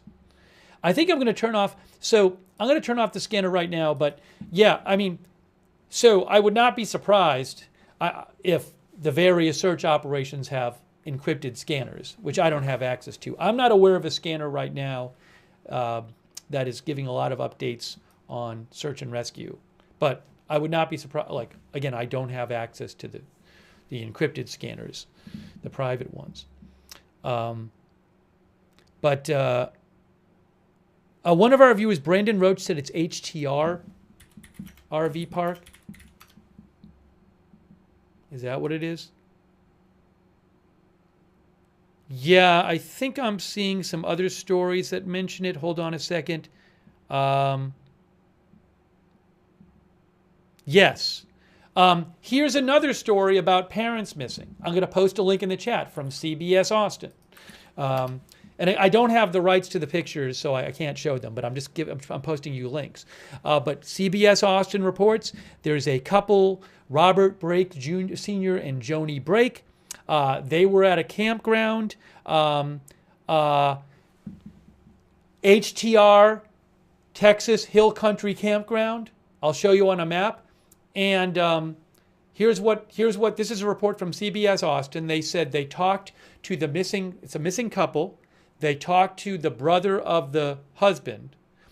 And the brother said that the missing man called his brother around 4:30 a.m. and he said his RV was flooding and being swept away at the campground. And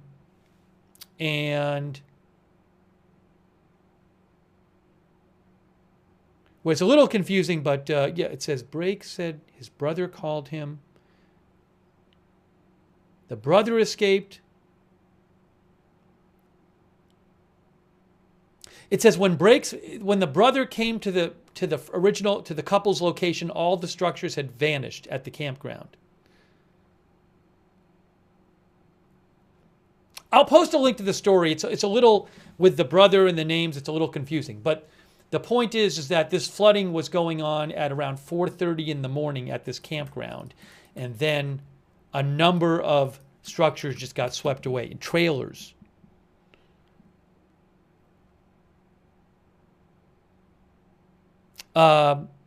Witnesses say multiple tiny homes and RVs were found wrapped around trees and broken apart downstream. That's according to CBS Austin. I just posted the link to the story. Let me show you where this campground is, though. So that just sounds like, I mean, that could have been a huge loss of life at that campground. And those people, the only officially missing people are the 27 girls from the Camp Mystic, which is not from that campground or any other campground. It's just Camp Mystic. Here is the campground I want to mention here.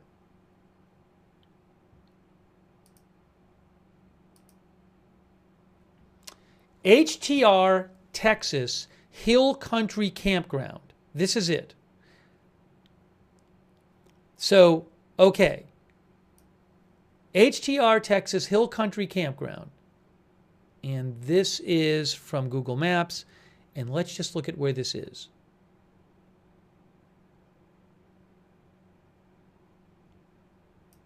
So, it's right on, there's Kurville. Ingram, Texas is here. And it's right, you can see there's the Guadalupe River right there.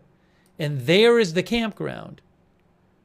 So certainly there are places for, looks like these are trailers, RV slots right here. Is that what it is? You can look, now this is not the, this is just the Google Maps picture they have, but you can see a lot of, again, is the word you'd use for, is it RVs there?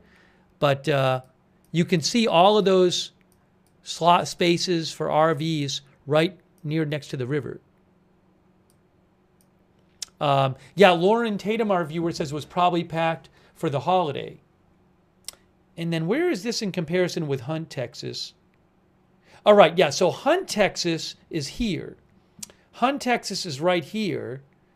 And that's where the, if I go to directions and I go to Camp Mystic,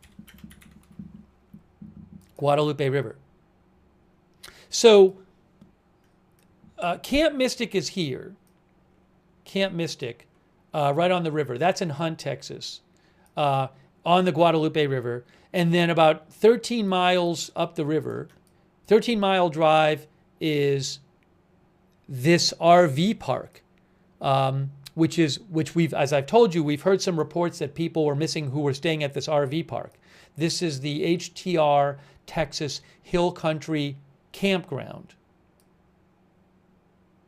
And then Kurville, which had a lot of flooding, some disaster, catastrophic flooding there, that's here. That's Kurville, which is about several miles away this way.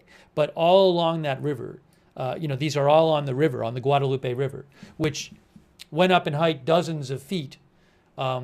I believe it's been said in a press conference the Guadalupe River increased about 25 feet in 45 minutes. But I have now read a couple stories about this HTR Texas campground of people missing from there. And also, it looks like maybe there are these, so if you look at the picture, maybe those are trailers. Maybe they're, I don't know if the idea is that they're permanently there, but they're movable. It looks like there's places you can park, but maybe they also have other places that are structures that are more quote unquote permanent. I'm not sure. I've never been there. I was just, that picture doesn't look like a picture of RVs that people just drove in. Cabins. Okay, Domino, our viewer, says they have cabins there.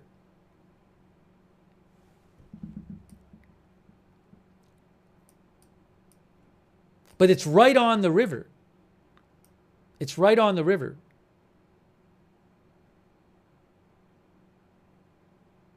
Faded Flowers says they're called tiny, they said they're tiny trailers. But I've read a number of stories mentioning that campground, and I've seen a number of stories about places where people would be camping that were just swept away.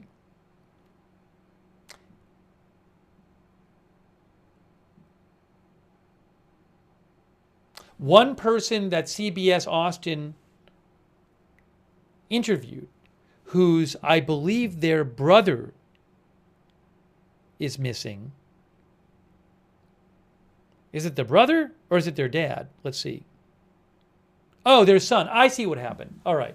So according to CBS Austin, these parents are missing who were staying at that campground, and that they interviewed one of the sons for their story, and one of the sons went to the location where the parents were at the campground, and when the son got to that location, all 20 trailers around were swept away. They were all just floating down the river. That's the quote from the article.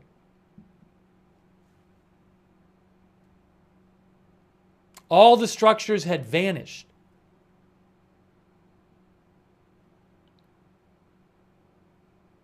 Again, the quote says that all 20 trailers were all just floating down the river.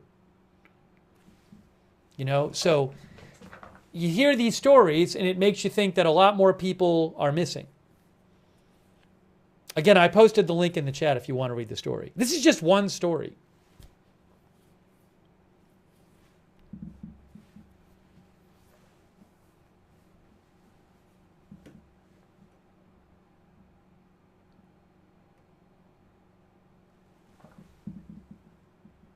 Steve the Burge, our viewer, thinks there could be hundreds of dead from that flood.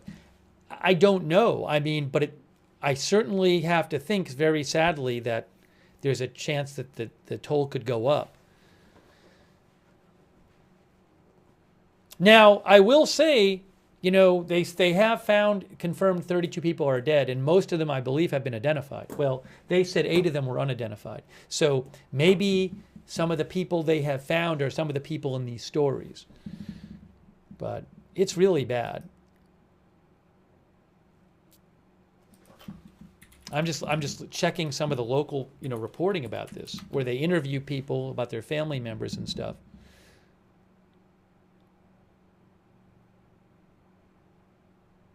Now, AP is saying there's 37 dead from the flash floods. Why are they saying that?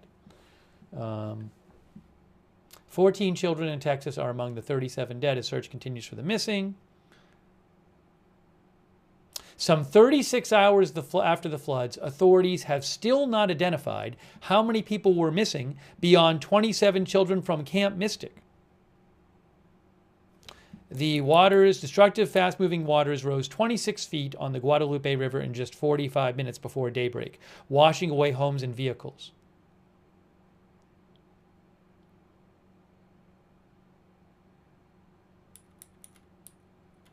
Now, this says at least 3 people died in Travis County. I've heard about 2.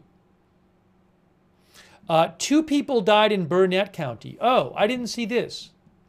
2 people died in Burnett County, where a firefighter was among the missing after he was swept away by floodwaters while responding to a rescue, the County Emergency Management Coordinator Derek Marchio said.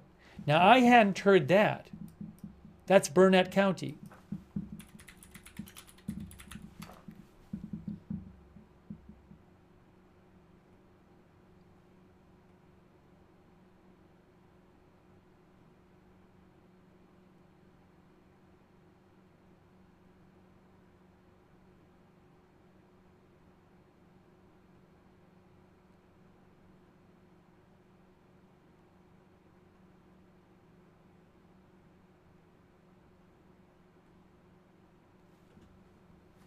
That's the first I heard of that. I hope they can find the firefighter. Hang on a moment here. Let me just check something.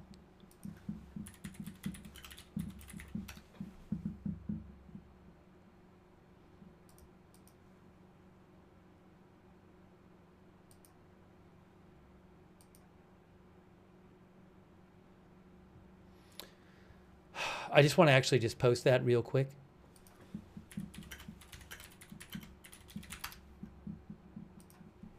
So again, AP says that 2 people died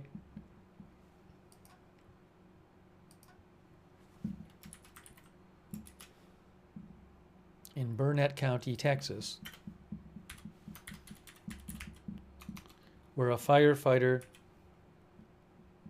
was among the missing after he was swept away by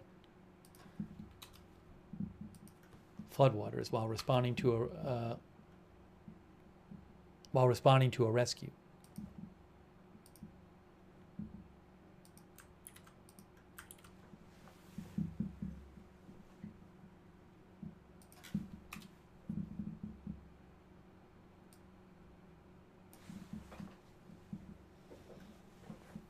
Smyrna says the glowing number of lives lost is deeply heartbreaking.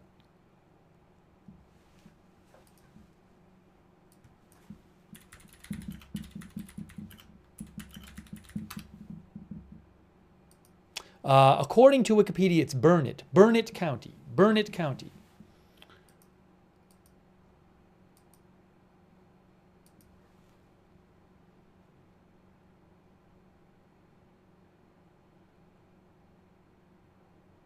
I just saw a picture of another missing student, a missing camper, which I had not seen before.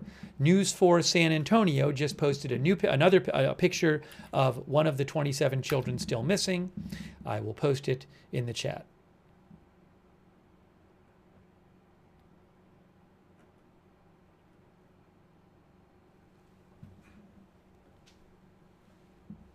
Let me just put up for the moment the current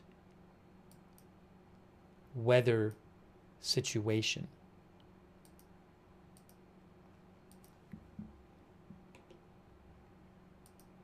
Current rain situation in the area.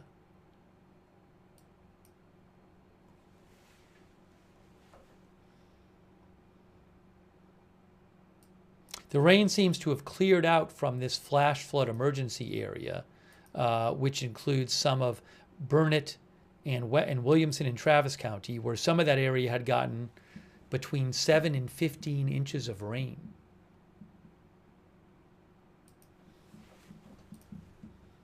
And some rain has been moving through the Austin area, as you can see on the radar scope, radar Omega image there.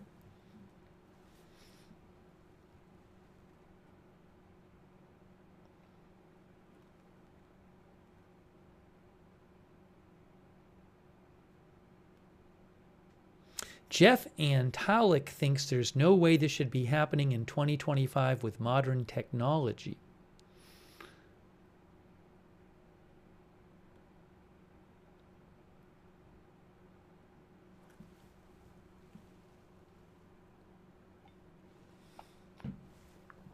Somebody just asked about a donation site. I talked about it a little while ago. If you go to the City of Kurville City Hall Facebook page, City of Kurville, Kerrville, City of Kurville City Hall Facebook page, we just discussed this a little while ago. They have posted a link to a fund that has been set up to help, I believe, Kurville people. But you can read about it on the City of Kurville City Hall Facebook page.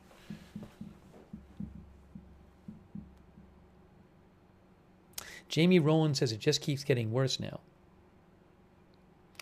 Little Hack says this is so sad. Austin Batman thinks there are 39 dead. Yeah, so as I said before, I believe the 32 dead are just from Kerr County. Local government has confirmed I saw 2 dead in Travis County. I've also heard, a report of at least 2 dead in Burnett County. And Austin mentions 1 in Tom Green County, which I haven't heard about. So, but 32 is the number from the press conference with the governor. So I'm keeping that one, but that official number I'm sure will go up.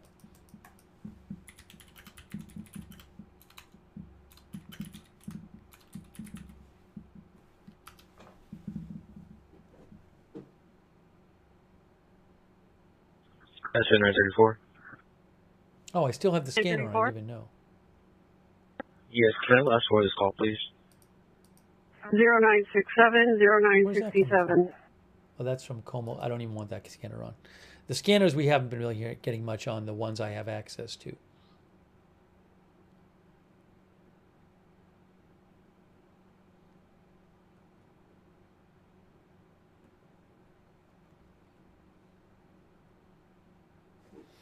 Let's try to get you some more updates. Okay. Thanks, by the way, to Dennis Kennedy, to Mighty Boss, to MAGA since 1492, to Fred Martinick, to Prospering Woman. Prospering Woman said yesterday the owners of some RV parks said most of the RVs washed away in the flood as well as the concrete pads they were on. Now, I haven't seen that report myself. Prospering Woman said she saw that. Thank you, B-Rad, Katya T, Naomi Nocturnal, and PZ Papa Zulu, and Matthew Felty. Jonathan Matthew said somebody named Jonathan Petramala posted a video from that RV campground site. I have not seen it. People can look at it if they want. Thank you, Matthew.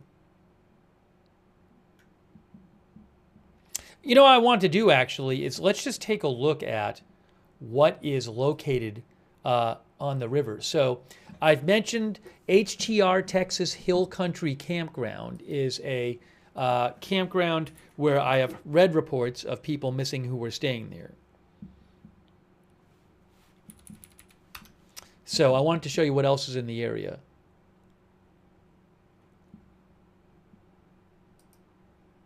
Oh, it's an RV park and campground. They actually have their Facebook page, HTR Texas Hill Country RV Park and Campground. They say our thoughts and prayers are with our guest team members and the entire town of Kurville as they face the aftermath of the devastating flooding. So it's an RV park and campground. But that's just one, that's on the river here, Guadalupe River. But if, we can go further up. So I'm going to just kind of go up the river here and look at all the places near the river. I mean, these are a bunch of, this is called Riverfront Village. I don't even know what Riverfront Village is.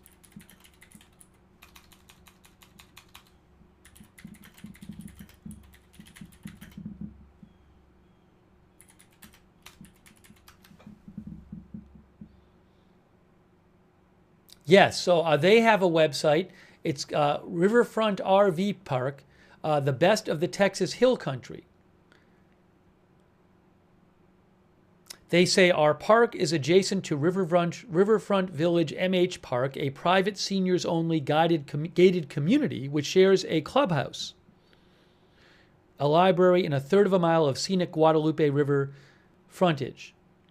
So that's Riverfront Village. Are people missing from there? I have no idea. And look at this.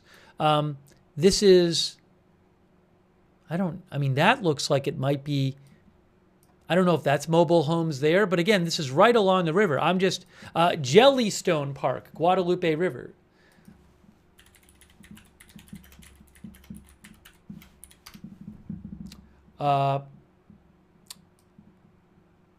That's a popular campground because I just looked it up. It's called Jellystone Park, Guadalupe River in Kurville. And they have a website talking about how it's you can stay in a cabin or you can park your rig at one of their RV sites. I'm just, this is just me moving the map. But were people, swept away from there? I have no idea. Maybe everybody's fine who is there. I hope they are. And I'm just going down the river here. Look at all of the, as the river goes, look at all of these houses on the river,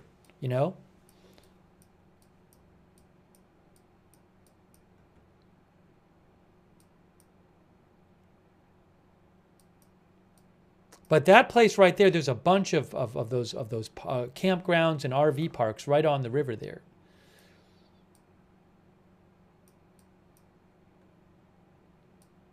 Camp Rio Vista and Camp Sierra Vista.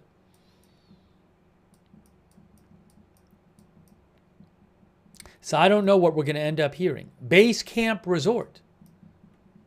Bumblebee Lodge.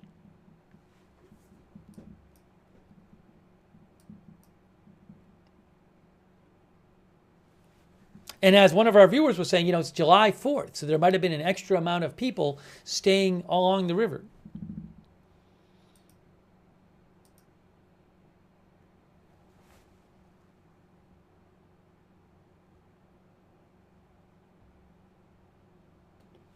I think I should check some more of the local stuff.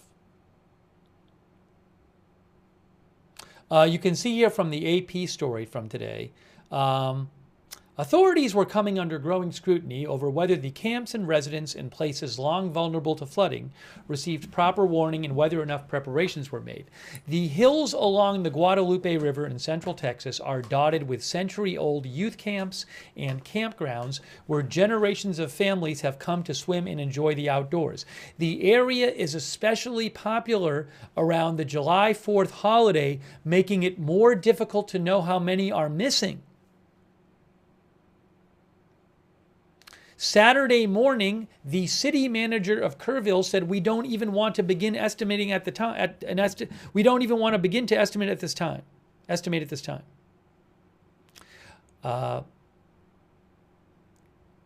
We told you this yesterday. A camper at Camp Mystic, where 27 campers are missing, said the camp was completely destroyed. A helicopter landed and started taking people away. It was really scary. A raging storm." Fueled by incredible amounts of moisture, woke up her cabin just after midnight Friday, and when rescuers arrived, they tied a rope for the girls to hold as they walked across a bridge with water whipping around their legs, she said.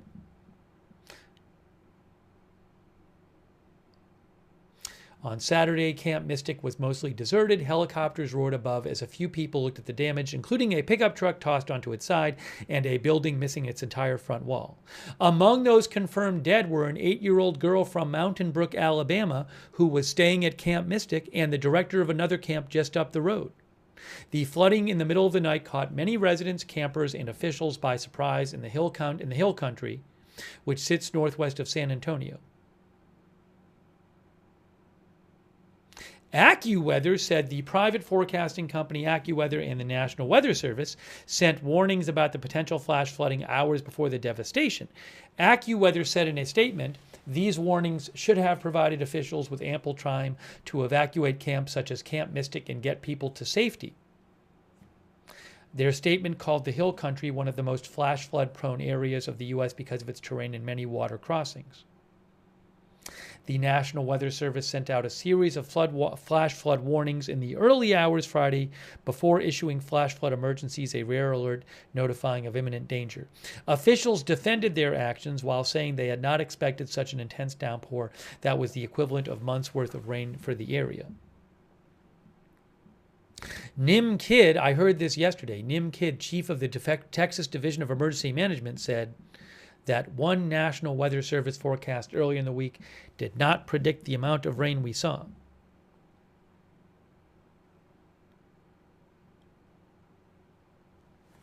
I've read you this story before in Ingram, Texas. Erin Burgess woke to thunder and rain in the middle of the night Friday. Just 20 minutes later, water was pouring into her home, she said. She described an agonizing hour clinging to a tree with her teenage son.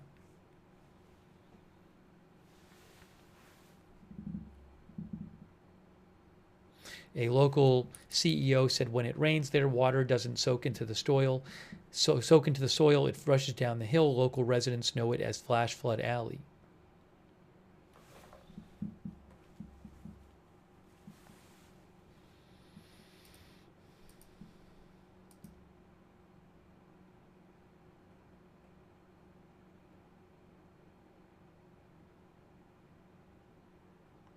I believe the post that President Trump made on Truth Social about this was made earlier today. President Trump said earlier today on Truth Social, he said,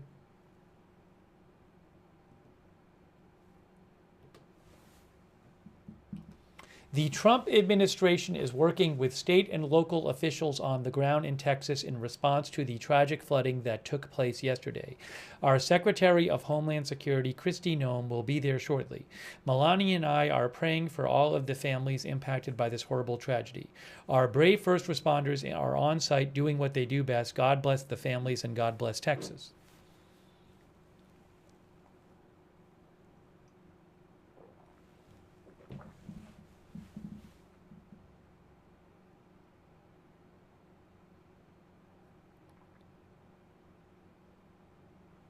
Our viewer Rolf K said he heard a report of a girl rescued floating on a mattress. I have not heard that yet, but thank you for posting, Rolf K.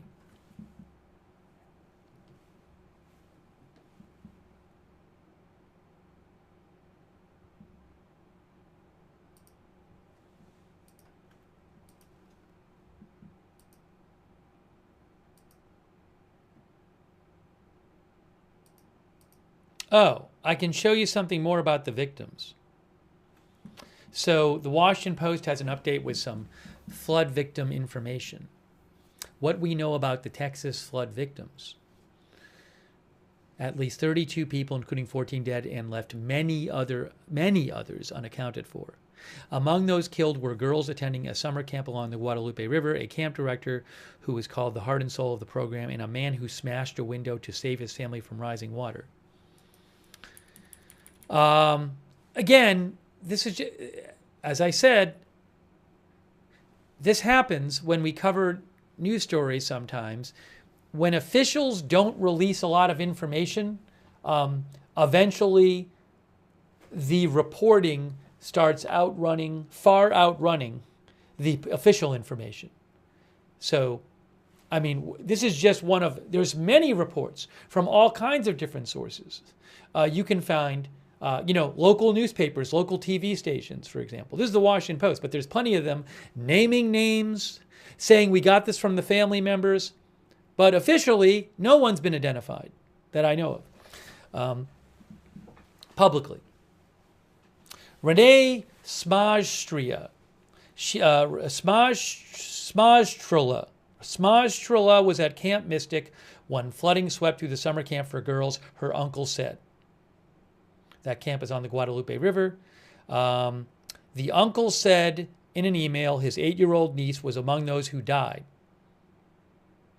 He also posted a message on Facebook thanking friends and family for all the prayers and outreach.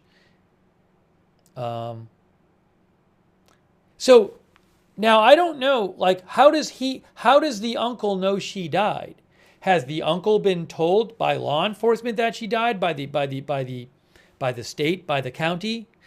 If so, why are they not just announcing that publicly? I'm not sure.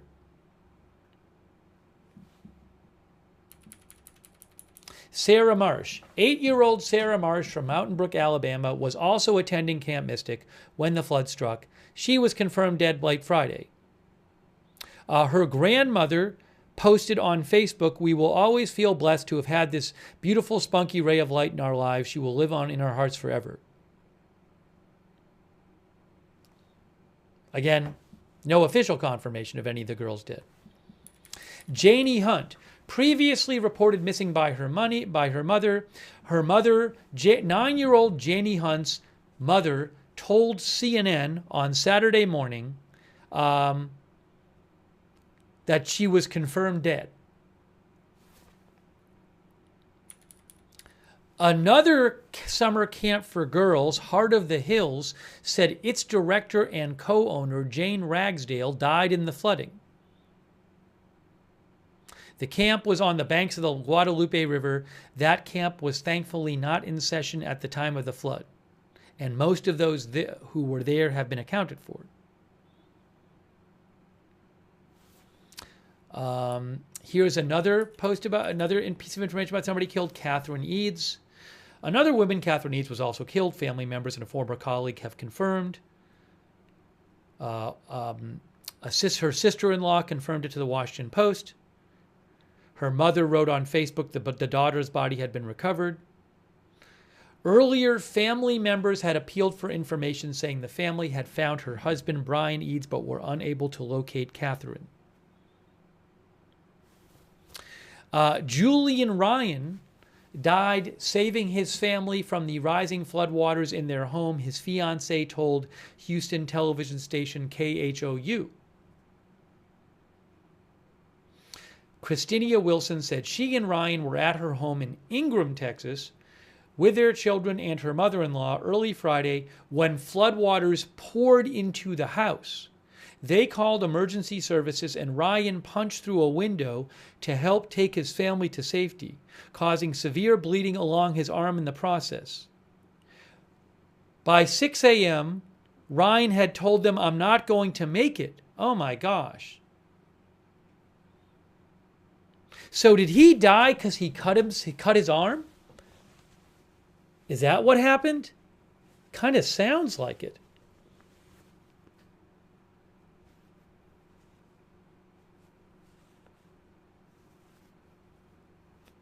Again, that's a report from KHOU. Just awful. It says by 6 a.m. he told them, I'm not going to make it. Now I don't know though, because his body wasn't recovered until hours later. So I don't know if that's why he died or he died from drowning. I just don't know. Oh my gosh.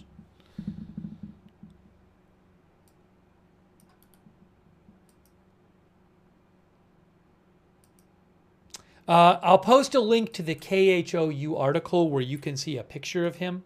I'm posting a link to it right now. Just terrible. I'm posting a link right now in the chat.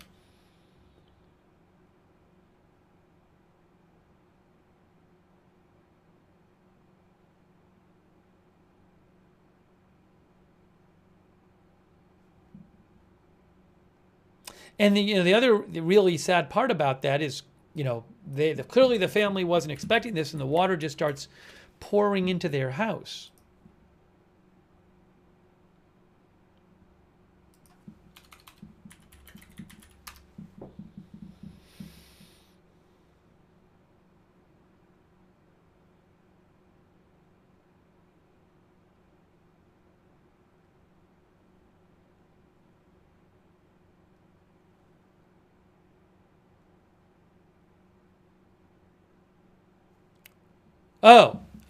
In the KHOU story, the wife said that when he punched a window to try to get them out of the house, it severed his artery in his arm and almost cut it clean off, she said. And no one could get to him in time to save him. Wow, just awful. Just horrible.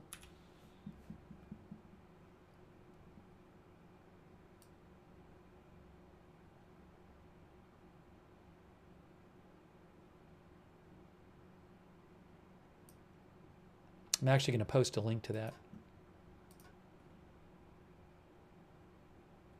Ingram, Texas. Man from Ingram, Texas, died after cutting an artery in his arm, punching out a window to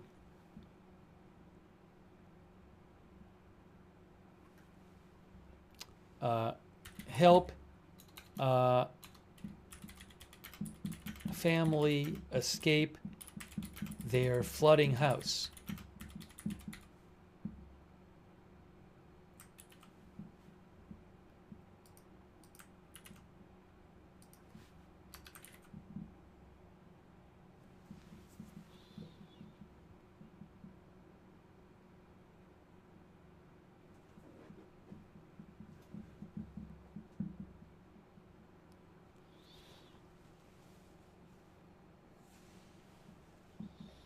Wow.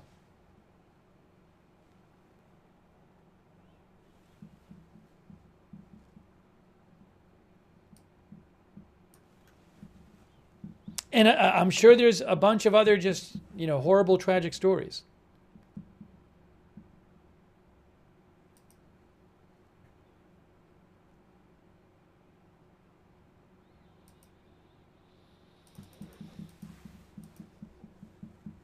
Gigi's Kitty says he probably panicked and didn't think about using an object. Yeah, I mean, I know, I don't know the specifics, but it sounded like water was pouring in the house, and I'm sure it was a desperate situation.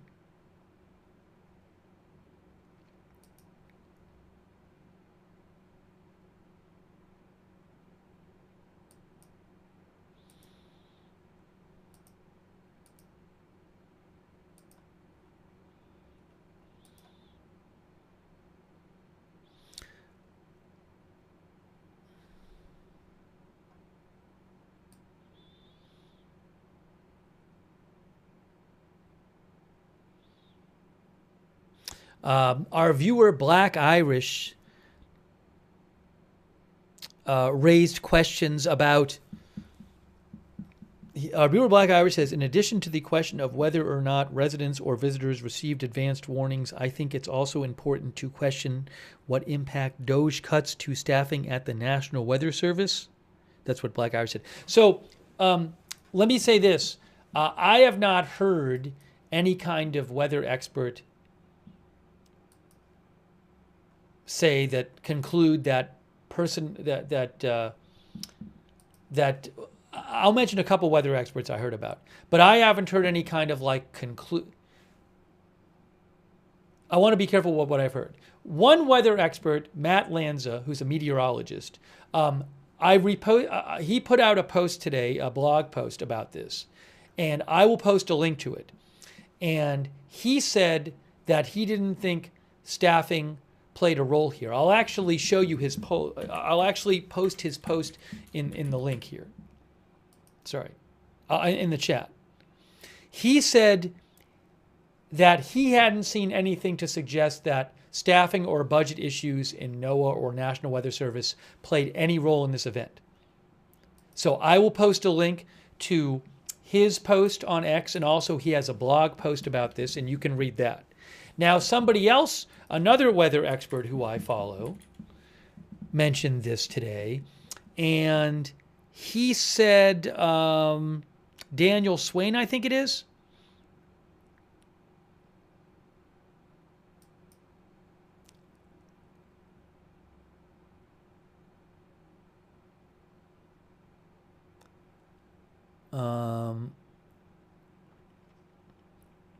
Where is it here?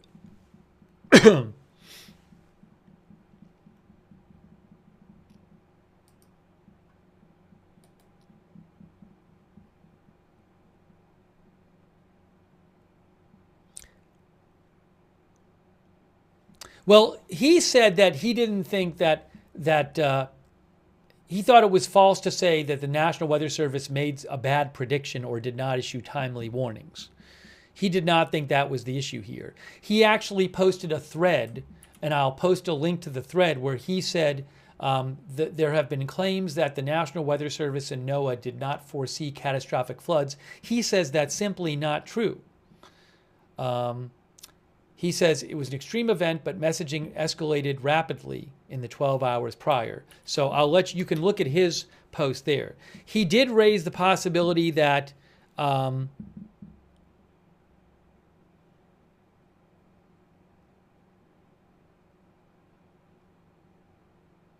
that maybe there was some sort of issue with the forecasts getting to the right people, and the issue of whether the National Weather Service, he said the National Weather Service historically has done a very good job at getting the forecast to the people who need to have them. For example, outreach to local governments and emergency managers. And he said, when offices are critically understaffed, that's one of the first things to go away. But he doesn't blame understaffing here. So I don't have any kind of information myself about that. There's different people talking about it out there. I certainly have not seen myself any weather expert, anybody who would know things about the National Weather Service that I would find reliable, say, oh, this is definitely a question where recent budget cuts caused this. I have not seen that yet from anybody, again, who knows how the weather services work and about the staffing. And I'm not saying what happened or didn't happen. I'm just putting that out there, that I have not seen a source that I would consider reliable because of their background and because of the knowledge they have now say that. But who knows what will be concluded about this over time.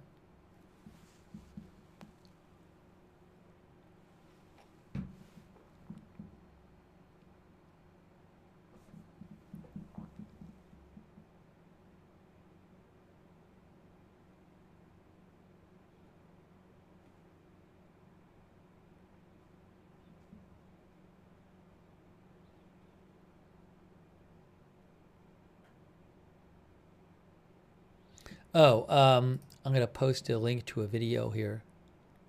What is this? No, I don't see that actually. I'm not going to post that right now.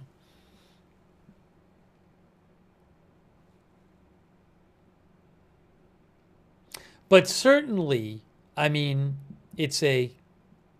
Oh, Ken's 5 says Governor Abbott is at Camp Mystic. Hey, guys, Ken's 5 News in Texas just posted that Governor Abbott is now at Camp Mystic, which is the camp where the 27 girls are missing from.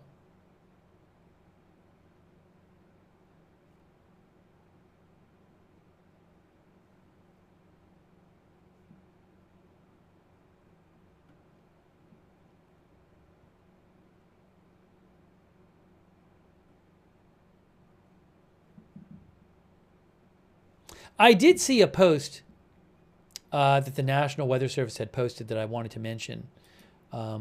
This was, where is it here?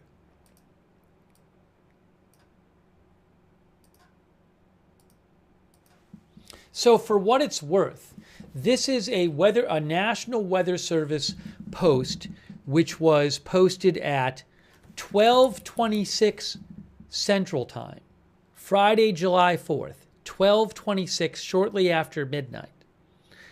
And it did say flash flooding likely overnight with significant impacts possible, localized but high impact rain rates of 2 to 3 plus inches per hour expected. And they said areas of flash flooding will be likely across central Texas overnight with very heavy rainfall expected. Hourly rainfall in excess of 2 to 3 inches seems reasonable given the environment, and localized 6-hour totals over 6 inches will be possible. Now, they don't say a foot total. They don't give a total over 6 inches. They say some flash flood impacts could be significant, especially considering sensitive terrain over portions of the region. So I don't know. Again, this came out. They had been posting some other stuff, during the evening before, and the tone of the warnings and the advisories from the National Weather Service got more and more urgent as the night went on. But this is one that was posted at 12:26 a.m. local time on July 4th. So I don't know. I have no idea what, how local authorities are supposed to react to a report like this, what their normal practice would be. I just don't know. I posted a link to that in the chat. And then there's actually a one from the night before. This is from the Weather Prediction Center, National Weather Service. So this one is National Weather Service Weather Prediction Center, like the last one. This one was about 6 p.m. on July 3rd, the night before, about 6 p.m. It says, training storms containing 3-inch-an-hour rainfall rates likely to cause areas of flash flooding. Again, this is from about 6 p.m. local time, July 3rd. Concerning trends for backbuilding and training thunderstorms over the Texas Hill Country this evening that could produce more than 3 inches an hour max rainfall rates. Now, they talk about the specifics about the weather in here, and they say the I-35 corridor west at the bottom is... The I-35 corridor on west is most at risk for flash flooding tonight. 1-hour FFGs are generally between 1 to 5 to 2 inches in portions of the hill country, which, given the prolific rainfall potential these storms may contain, would have little problem causing flash flooding for areas where backbuilding and training storms do occur. Locally, considerable flash flooding this evening is possible. So, and again, this is Thursday night at around 6 p.m. local time. July 3rd. So I'm not assessing blame, but you clearly can see it's not like no rain was predicted for the area. There were clearly warnings of flash flooding possible. As to what kind of flooding was expected, how often they get these kind of warnings, what kind of warning is required for them to usually do an evacuation. I can't speak to any of that.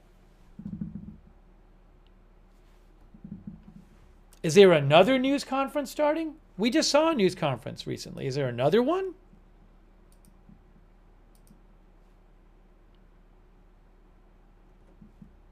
Oh, I think there is. Yes. No, actually, I don't see it. Is there?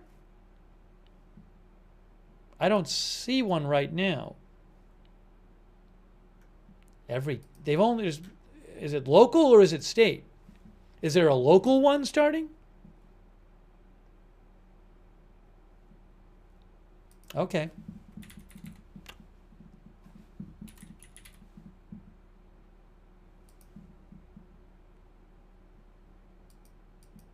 Let me pull up a couple pages here.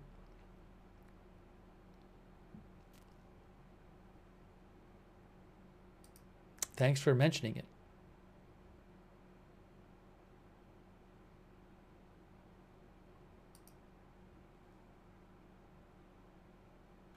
Bullshot says they had 3 conferences today.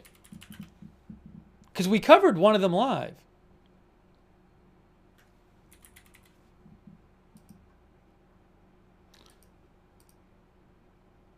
So maybe is this maybe the city of Kurville one or the Kerr County one and not the one with the governor? I don't think the governor's going to be there because I just saw a report a few minutes ago that the governor's at Camp Mystic. So maybe this one coming up is from Kurville. It's from Kerr County. Maybe it's that one and not the one with the governor. Boiler Navy thinks it's going to be Kurville. People are saying county one. So I will keep an eye on the county page. Oh, we can watch it. We can certainly watch it. Now the one thing is, will they go live, or what they sometimes do with the county one is they have it and then they post it after. So we might have to wait until they finish to post it. I don't know if the county is going to post it. Anyways, I'll keep an eye out for it.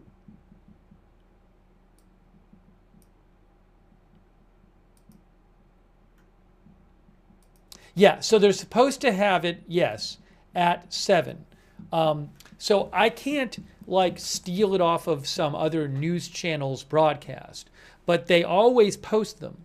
But I don't know if they'll have it live, if Kurville will be showing it live, or if they'll just post it after. So we'll watch it one way or the other. But I don't know yet if they will have the county one live on their page. So we'll get to see it, but I apologize if we can't show it live. It just depends on if they show it. But I'm looking at their page right now.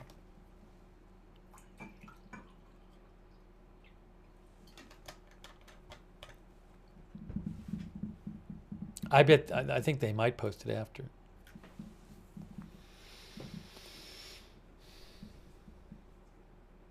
Maybe I'm wrong, though. Maybe they'll just have it live.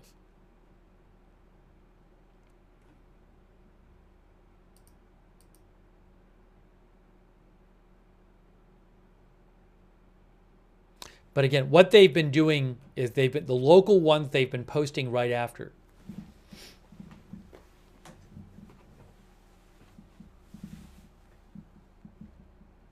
So it's coming up.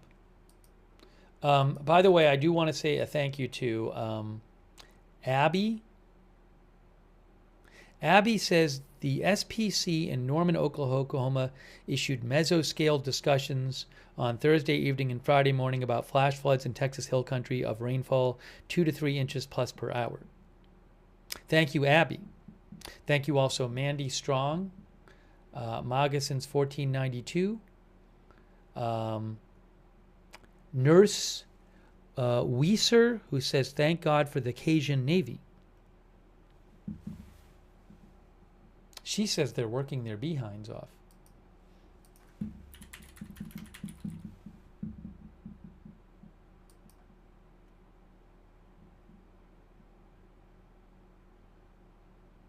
The Cajun Navy posted on X that their rescue ops are on active missions.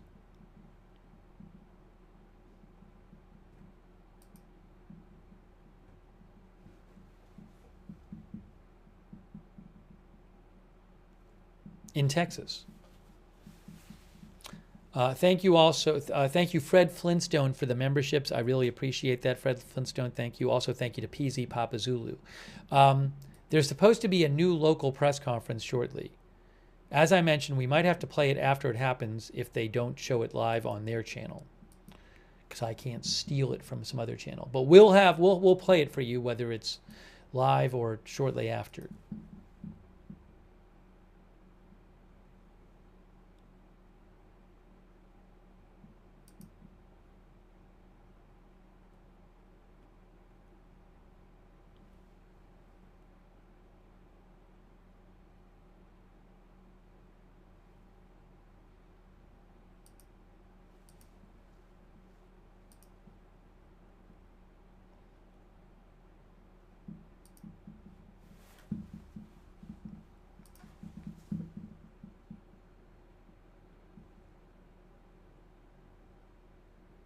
Oh, I have some pictures of the flooding I can show you.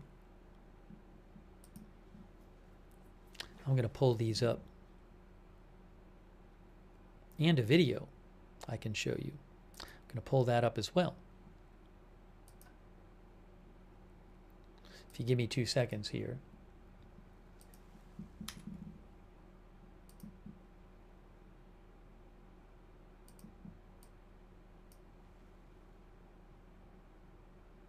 Oh, I think I might have a video from Camp Mystic, too, from earlier today. What is this? I think I have a couple things I can show you. I have a video from Camp Mystic. Wow. I forgot I had this from earlier today. I'm going to show this to you shortly, a video from Camp Mystic. So let me just give me a moment here. I got to figure this out. That going.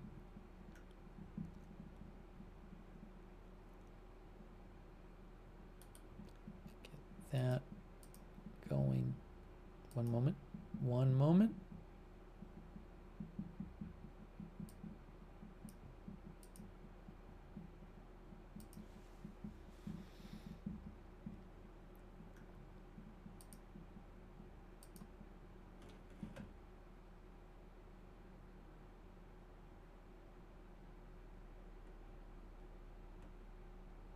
Just double checking this. But again, I have a video from Camp Mystic from earlier today.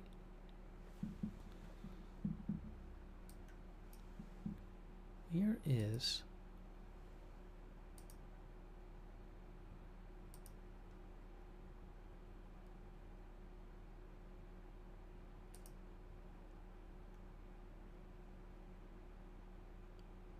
That's it. Okay. I can show that to you. All right, it's just about 7 o'clock. Sorry, I can show you that to you in a second. But there's this press conference that's about to happen, a local one, in Kurville. And it's a little funky because I think they're going to post it right after it happens. But I'm guessing some of the local affiliates will show it live. But I can't steal their broadcast. I know I keep saying that, but I want to just let you know. But maybe I can tell. Oh, I have a live shot. I have a live shot right now from Kurville. Hey guys, I have a live shot from Kurville, by the way. So let me put that on the screen. This is live in Kurville, Texas. If you give me 2 seconds. That's Kurville right there.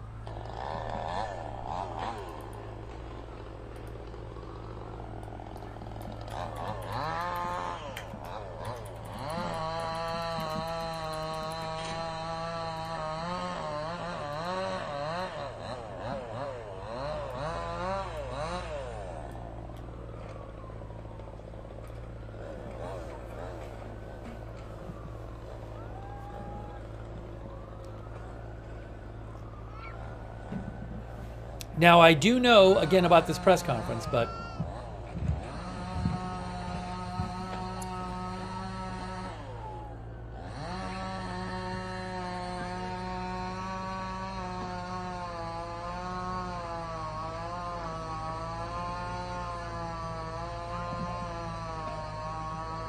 I think that says KFD, Kurville Fire Department, maybe.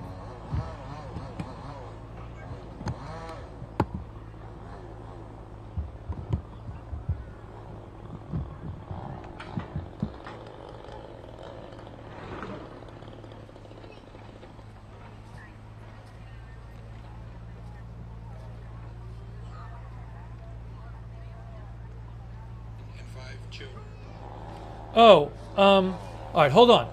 So, I believe, hold on. Hey guys, so the Kurville press conference is going on right now. And they will post it right after. But I can try to tell you here, you can go to, if you go to Live Now from Fox, you can, why is this still playing? Why am I still hearing audio? I should not still be hearing audio from this. I turned off the audio.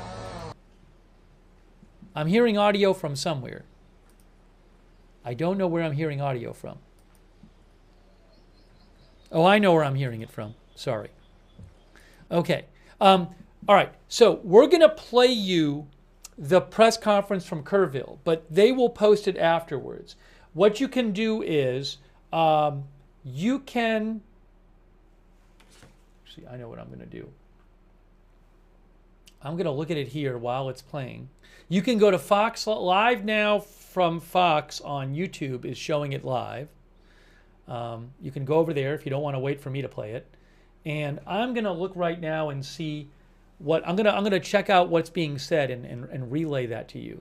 43 dead. 43 dead, I believe, just got reported.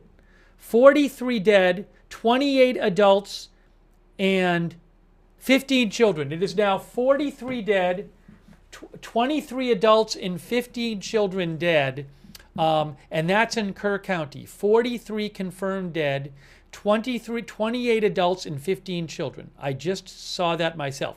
Again, we will be playing the press conference for you. But I don't have that live at the moment, but I can see it. So we'll play the video for you.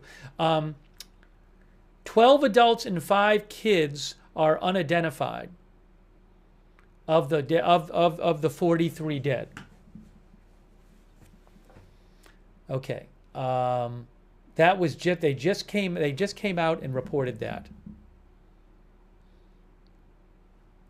And we will play that for you as soon as they post it. But that's going on right now, but they just announced it. 43 dead, including 28 adults and... Isn't that what he said? 28 adults and 15 children? And that's just Kerr County. That's just in Kerr County.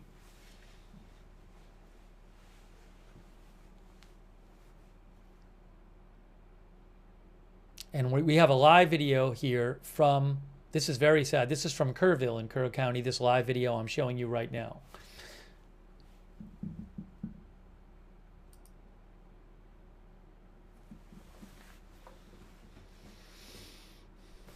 Let me put a little volume on here.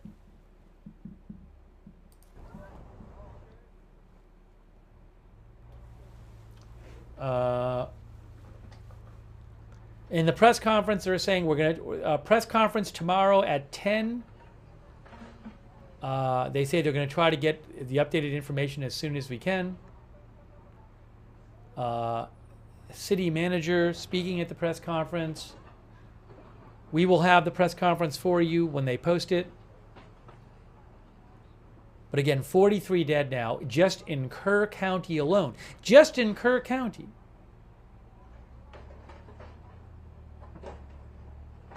Now, it's possible that most of the deaths will be in Kerr County, but...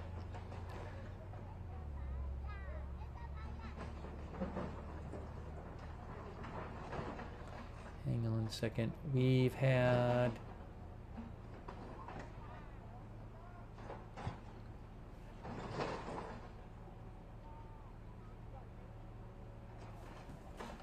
They're talking about in the press conference some of the searching they've done. we will have that press conference for you shortly.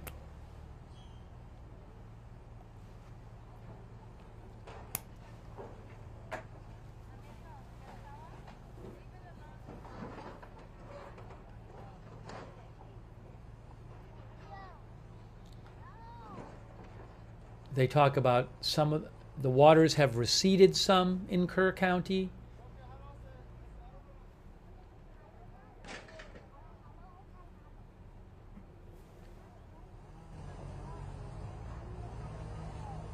So to repeat, in the latest update just given by Kerr County, 43 now dead. 43 now dead, including 15 children. 28 adults and 50 children.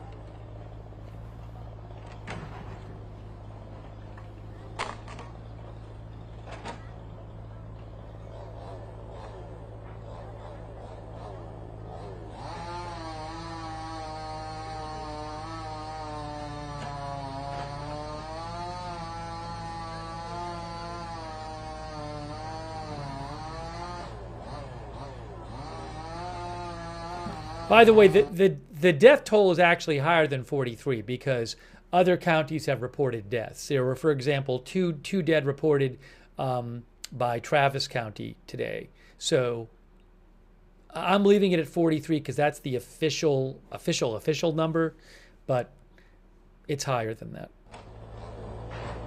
And many people missing. We don't have an exact number of people missing.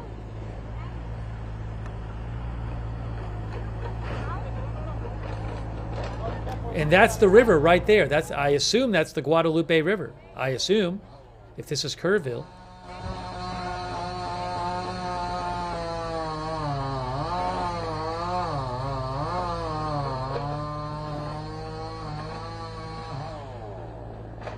"43 dead" was announced in the Kurville press conference just moments ago.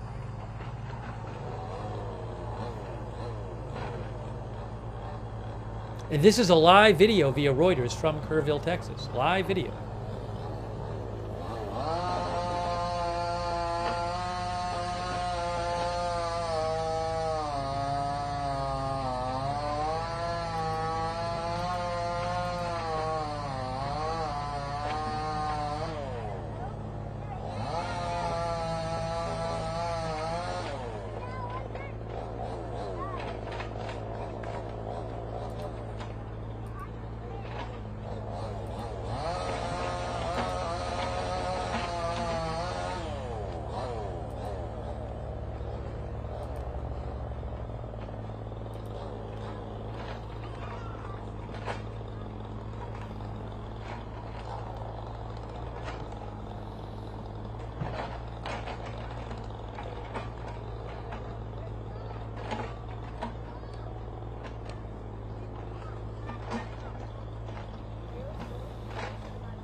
Sorry to repeat this again for the people who didn't hear. I am aware that there's a Kerrville County press conference going on right now. They are the ones who announced the 43 dead, including 15 children. That's the new total from Kerr County. When that press conference is over, which I think is going to be soon after that, the county will upload the press conference and we will watch it live. So I'm keeping an eye on it, on like the captions from it, but we're going to play you that press conference. We just have to wait till it gets uploaded by the county, and that'll be soon after it finishes. So I'm keeping an eye on it, and this is a live video from Kurville, and I believe that's right next to the Guadalupe River there.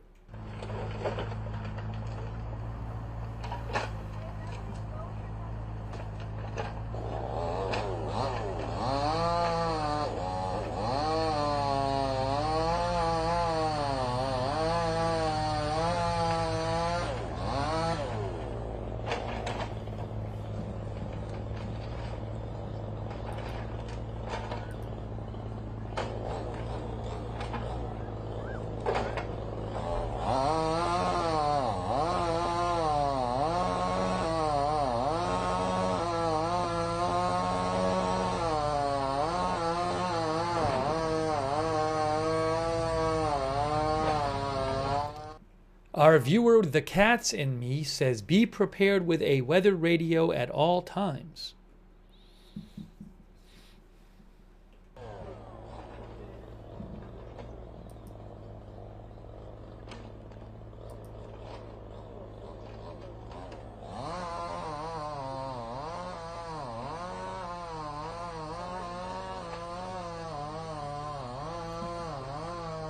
Our viewer, Damon H., says, were there any warnings given to the public in these areas before the threat of the high possibility of flooding? Seems there was a definite lack of communication that happened, sadly, such a terrible tragedy.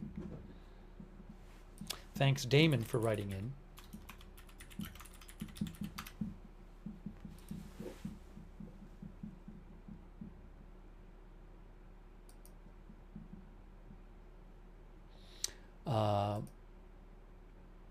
Our viewer, Blue Ivy, sent me an article from NBC Dallas-Fort Worth saying 2 of the girls missing in the Camp Mystic flooding recovered. Yeah, we've read reports of different... There's several of the girls, the kids missing from the camp, the girls missing from the camp. Several of them have been confirmed dead now by family members.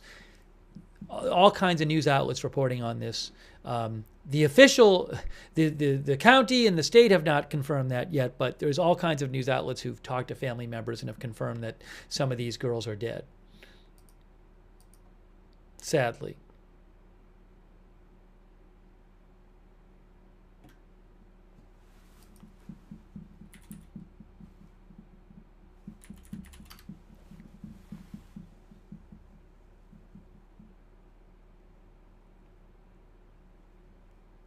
And then unapologetic teal era.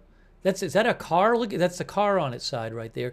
Unapologetic teal era sent me a Facebook. It looks like a Facebook post that claims that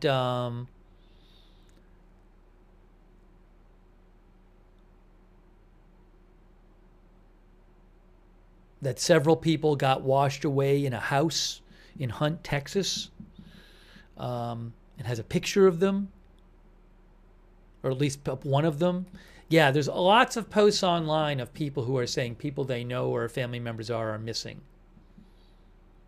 Thanks for sending that in.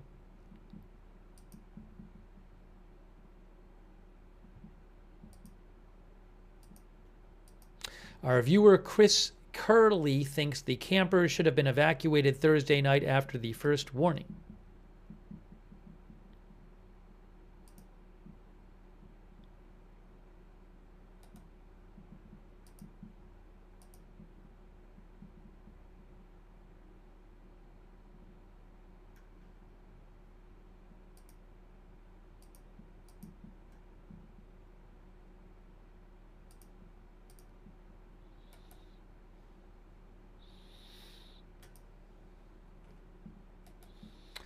That press conference has not ended yet. So as I mentioned, as soon as the local press conference ends and they post it, we will show it to you.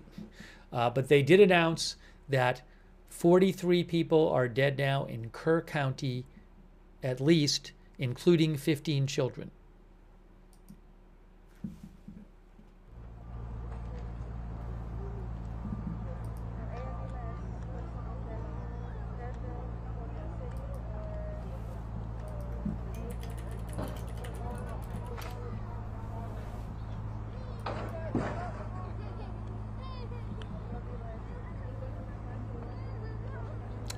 I think that might have just finished. Did the press conference just end? The press conference just ended, which means we should be able to see it soon.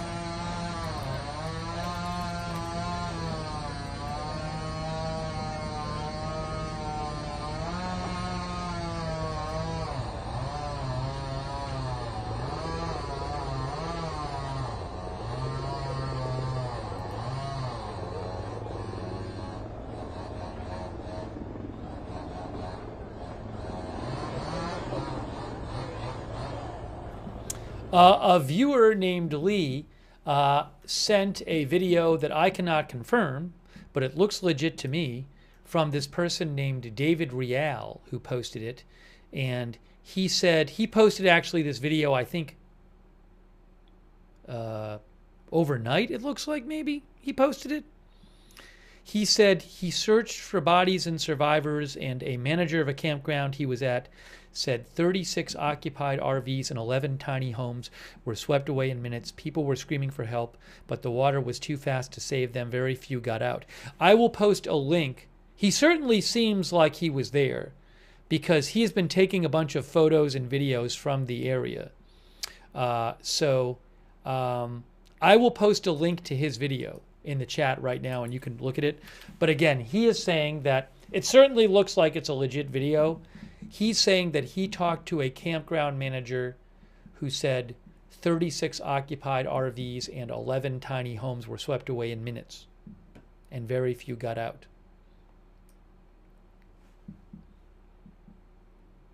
Yeah, there's many stories.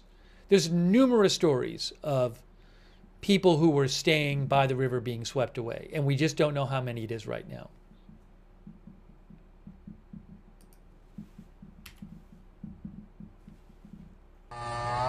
Just waiting to get we're waiting to get the video of the press conference which just happened. As soon as that is posted, I will show it to you.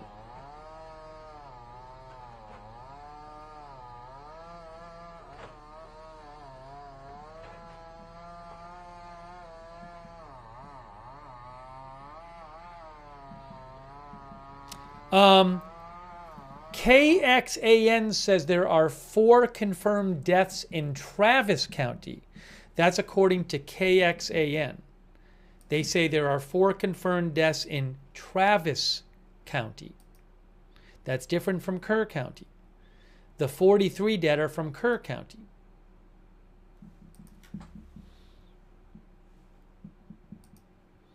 Hang on one moment.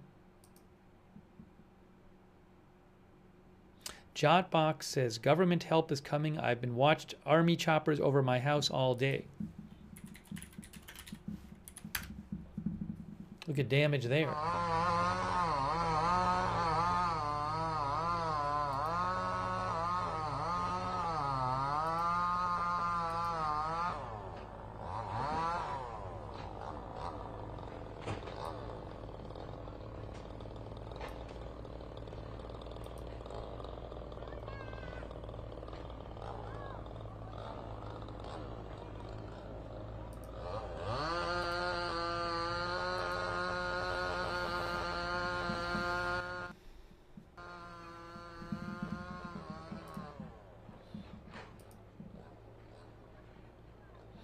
Again, I'm just waiting for them to upload the press conference which just happened.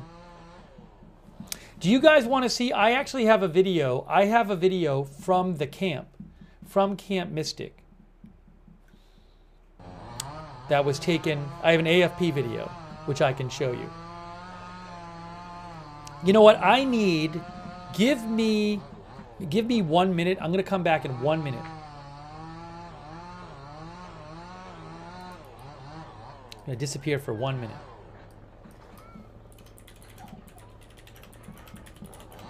Then we'll take a look at the Camp Mystic video.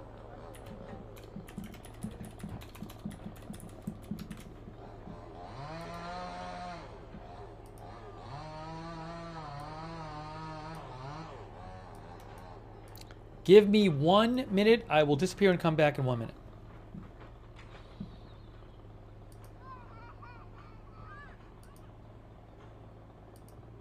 One minute.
Oh, give me about 10 more seconds.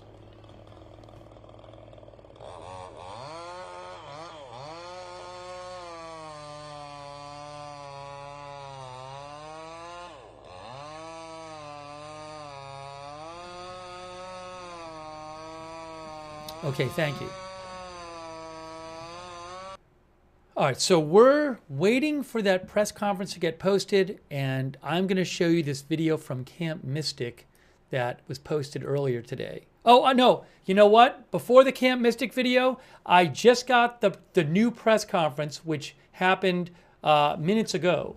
So what I'm going to do is I am going to switch from this video here to, which is a live video, but I'm going to take that off. I'm going to put on for you the press conference, which just happened. Look at, hold on, let me just show you this though. There's damage. They're showing some debris from the flooding there on the live video. That's live from Kurville.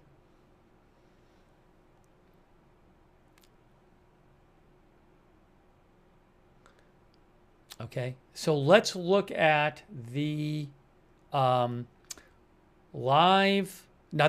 press conference which just happened.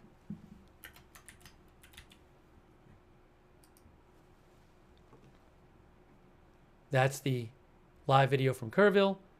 Right there. Okay, now let me put on the screen this. Here it is. There. That is City of Kurville, and this is the newest press conference that just happened a few minutes ago.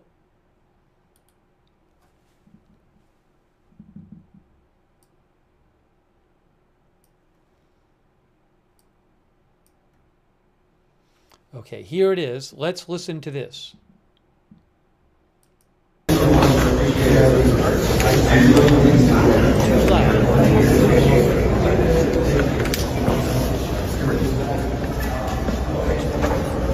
I know we're getting familiar. You guys got to be tired. This is the third time we've done this today, so we appreciate you being here. It's going to do the same format as the updates earlier. We have a couple of speakers, and I'm going to go ahead and tell you we're going to do tomorrow. We're going to do a 10 o'clock and 3 o'clock briefing.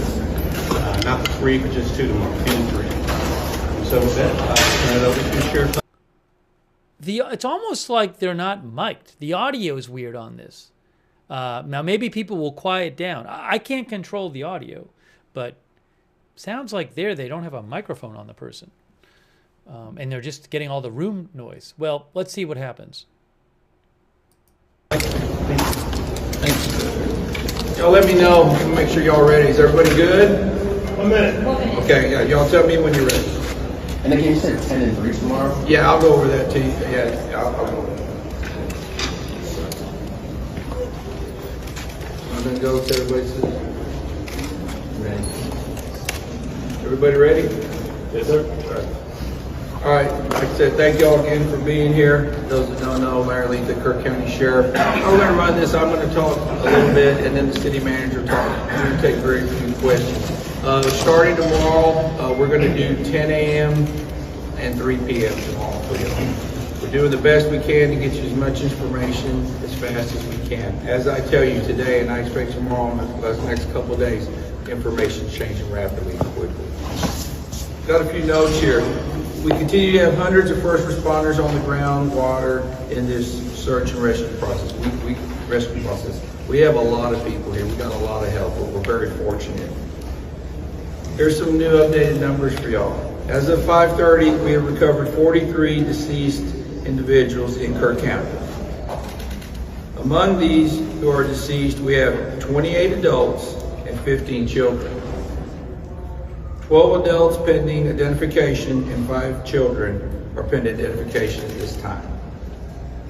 Our missing persons call center is open to those reporting missing loved ones. The phone number is 830-258-1111. Repeating, 830-258-1111. We also are accepting these reports via email at floodrecovery@ co.kerr.tx.us. Repeating, flood recovery at co.kerr.tx.us. Please provide the last known location, identifying information if possible. We appreciate the assistance we're receiving from all levels of government, from local agencies to state and federal agencies responding. I tell you, the governor has assured us, along with the federal government, that we will have all the resources we need, and we do have that. We've got all the resources we need. We're in really good shape to keep going for several more days. I want to tell y'all something. I appreciate y'all's cooperation.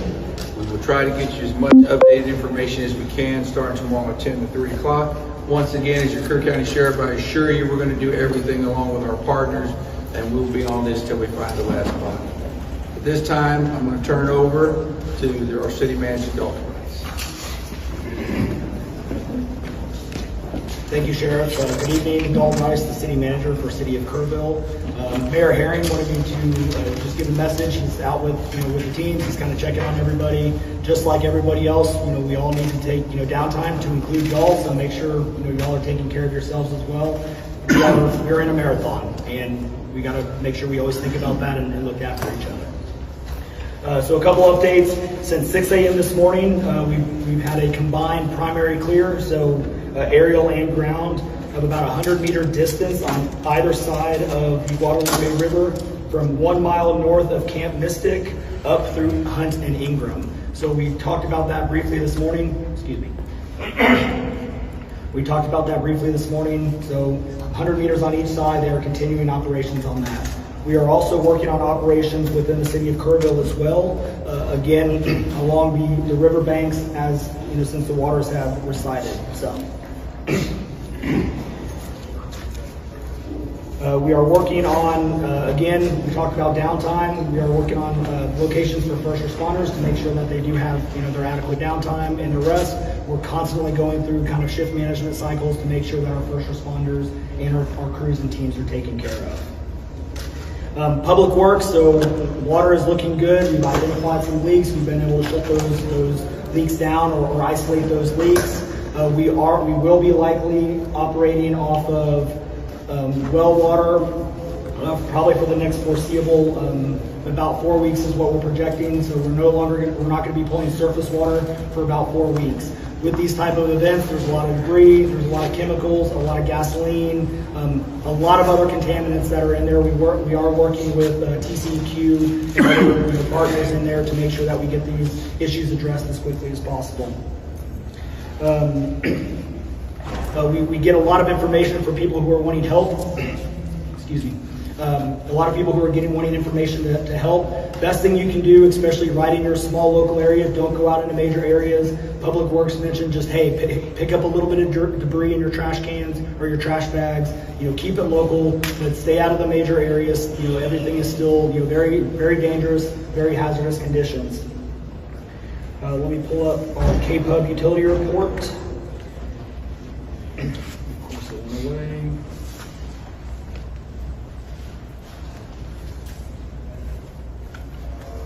So KPUB still has approximately 600 customers that are without power. The largest remaining outage customers are west of Ingram, south of 39, along South Fork of Hunt. KPUB issued a mutual aid request on July 4th. 50 personnel and utilities and contractors from across Texas are coming in to support operations and restoration. Hunt or South Fork sustained extensive storm-related damage, including approximately 40 downed power poles with widespread tree and flood debris, heavily damaged infrastructure. Restoration of these remaining areas will be lengthy and complex, and customers should prepare for multi-day outages.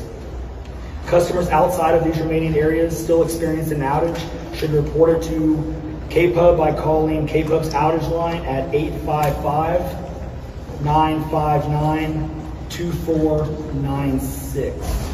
But power has been restored to most of the other customers. Like I said, about 600 are still remaining. A lot of the county is also on Aquatexes or private wells. We try to get information on that, but we don't have a lot of information as far as private wells are concerned or the status of Aquatexes. But a big bulk of what we had within coming through the Guadalupe is within the city limits, which is on the city limit, our city water supply. Aquatexes and some of those other public water systems are typically outside of what we're thinking is the damage area. We have not had any reports from Aquatexes on outages. And with that, we will take a couple questions. Colin, the recovery and for some of the, we're hearing some recovery of bodies in Louise Park. And the other part of the question is how many red tag buildings are now along the river that the Kurville Fire Department has issued? Yeah, so when you talk about red tag, you're talking about like condemned buildings. Obviously out here, the damage is extensive. Right now, we're really focused on life safety. We are focused on search and rescue. Search and rescue is the priority. So we're not really red tagging buildings. Now we do have structural teams come out. They will mark stuff. You'll see spray paint. A lot of that is to identify where we've at least primary searched. But we are not going into the structural side of things unless it poses a risk to first responders. Our primary focus is on search and rescue of every single person involved, and we'll continue through the night to make sure that happens. Yes, real quick, we are finding bodies and stuff. We knew today was going to be that day. So our numbers are going to constantly be changing. We are constantly working on identification and working with our local partners to ensure that we bring in all the resources so we can make sure that we partner with folks. What is the communication procedure for letting camps and other places on the river know when to evacuate in situations like this? So each camp is obviously mostly private, or they have different ownerships. And so on these, especially in this situation, so let's talk about this one more specifically. The event happened very fast. Rose over 20 feet, 30 feet within less than a 2-hour time span.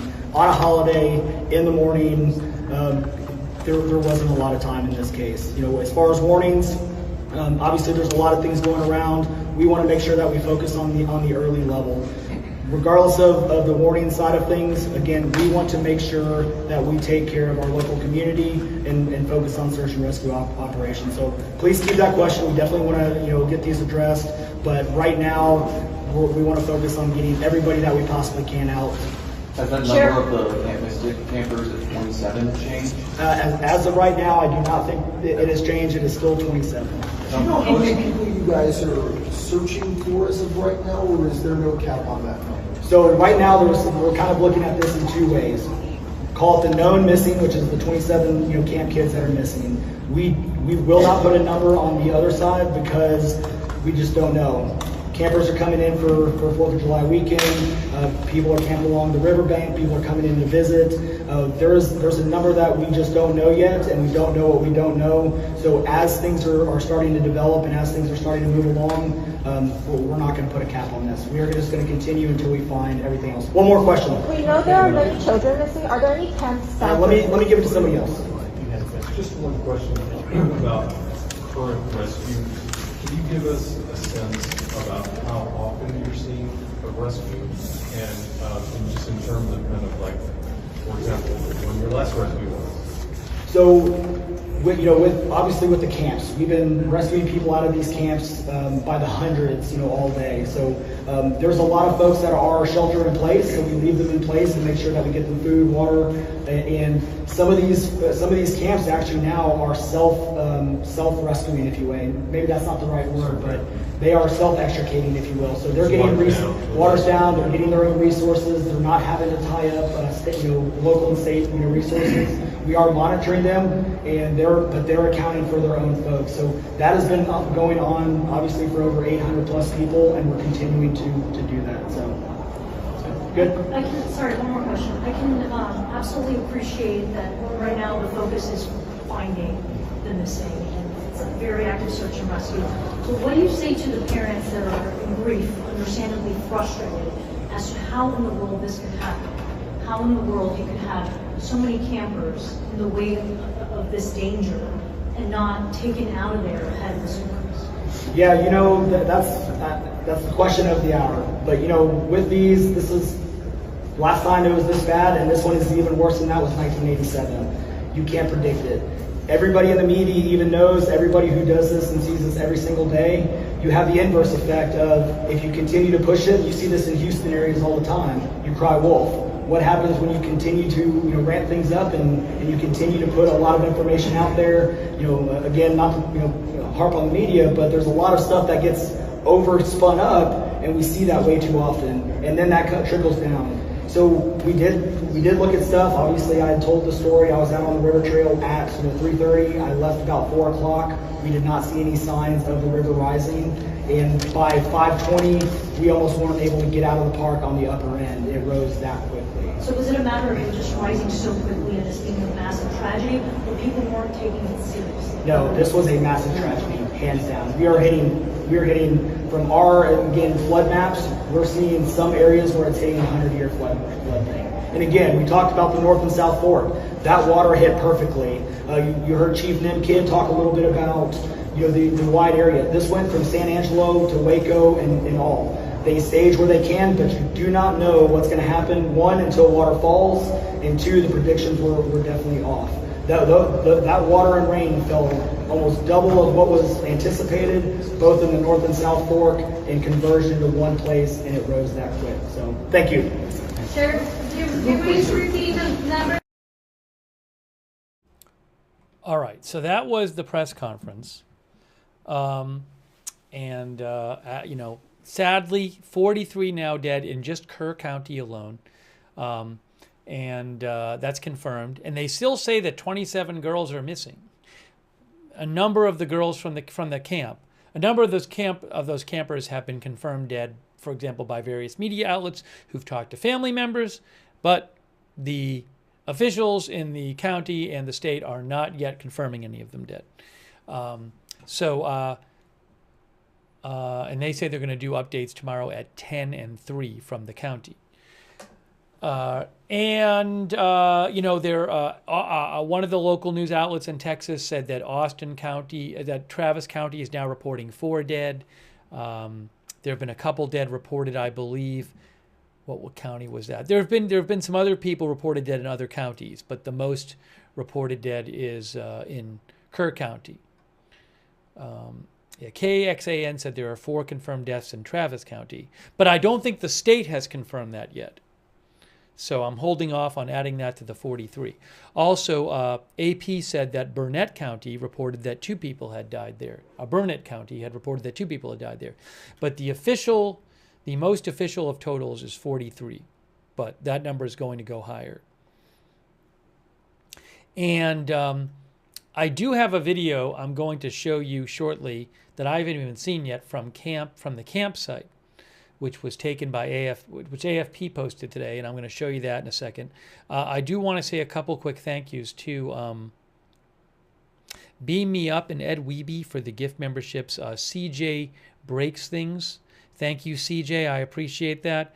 Tawana Robinson and Chris Lee UK and Alex Will and Bullshod and Kender and Dennis Kennedy and Crazy Yoda.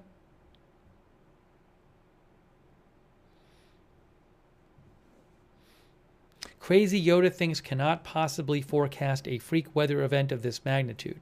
So, there certainly were forecasts that flash flooding could occur in the area that came in the night before and early the morning of. I will leave it to you to decide whether you think those forecasts, were accurate or not. Certainly, there were clearly forecasts saying that we've shown them that there could be flash flooding with multiple inches of rain per hour. But whether, officials are saying that they believe that the forecast numbers did not represent the amount of rain that actually got there. And I'm not going to start taking sides on, blaming people or not blaming people. That's certainly all going to be looked into. But that is certainly an important question, is whether something more could have been expected to have been done for the people who were there staying on the river and weren't notified and got suddenly surprised by water coming in to their houses or cabins or whatever, and ultimately a bunch of them got swept away and killed. So especially the children from the camp. So it's certainly an important question. Thank you to Smicky and Jen Xer as well. Also,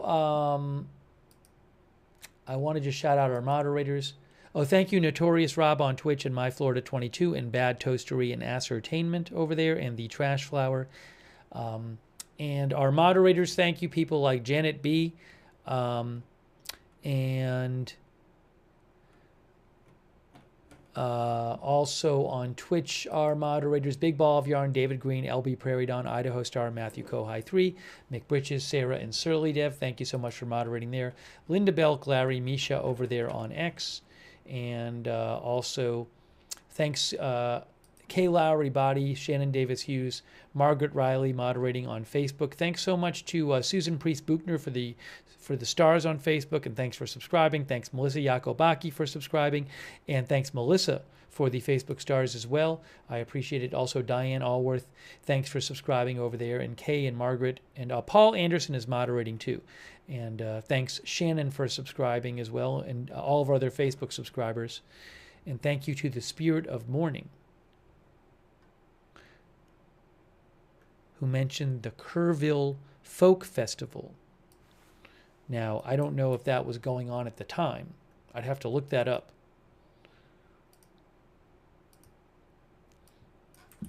Oh, and somebody asked about a donation site. The Kurville Folk Festival, according to their website, starts on Friday, June 7th.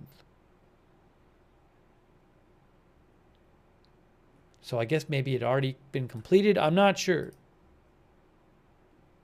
But the website said it started on June 7th.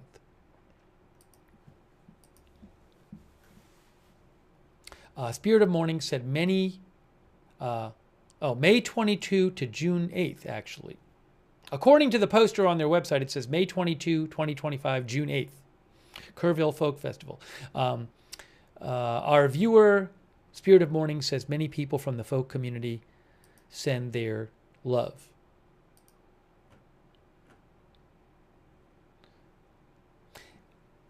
I'm going to show this video from the camp in a second, but I wanted to mention before that somebody had asked about a donation site.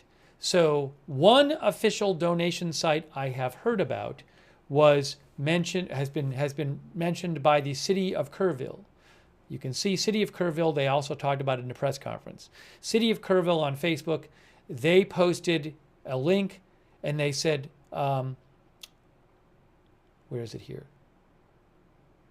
For those inquiring about donations to the flood relief effort, and they posted a link to the Community Foundation of Texas Hill Country, which has posted a fund to support recovery efforts.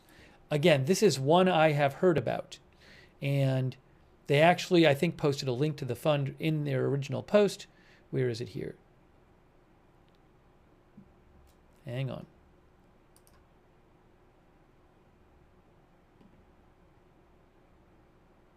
Yeah, City of Kurville, Texas, City Hall. They posted a link to this.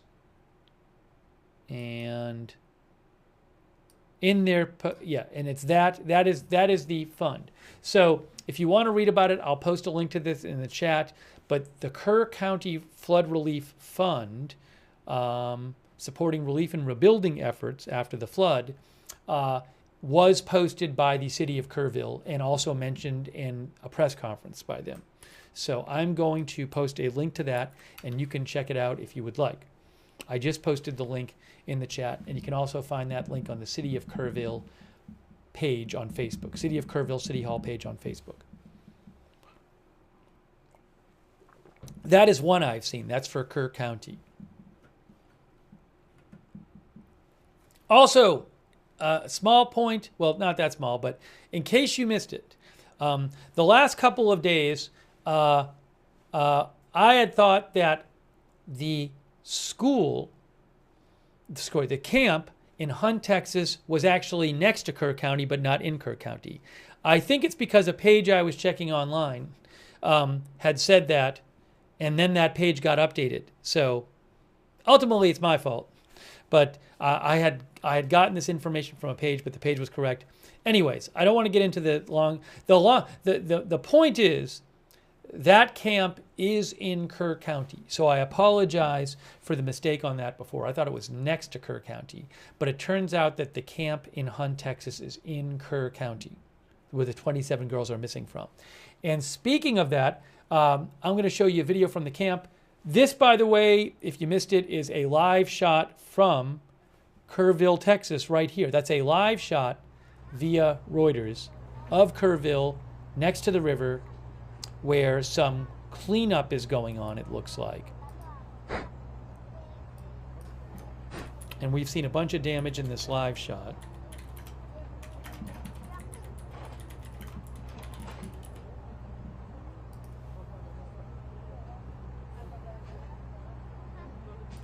Camera's been moving around, and let me get the sorry about that. Let me get the camp video loaded up here.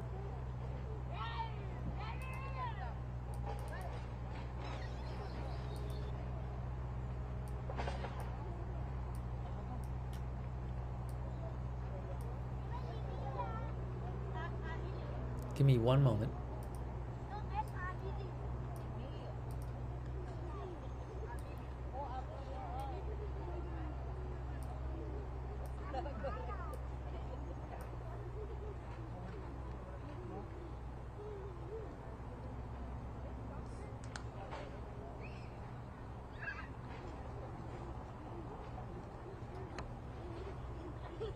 Thanks, Patricia Banks. By the way, Patricia Banks says news on the house floating away with people in it. I'm not sure which specific house you're referring to.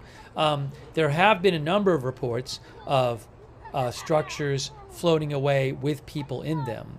Unfortunately, I don't know about that specific report, but I had mentioned some reports earlier talking about that kind of thing. So I will keep you updated with reports I am seeing. Thank you, Patricia. All right, so what I'm going to do now is I'm going to play this video. I have it set up to play. Oh, thanks also to Sonic Popo Speed Pig and Sharona. All right, let me get the video set up on the screen for you. Here it is. So this was a live video taken from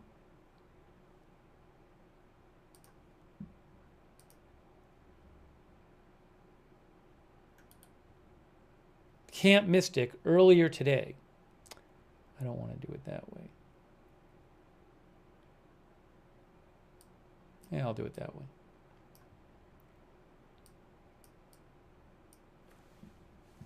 And this is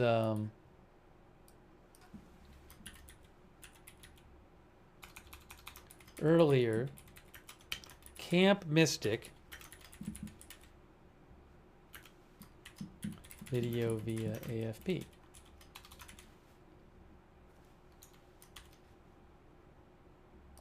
Earlier today, Camp Mystic. All right, so there's that. Let me just get this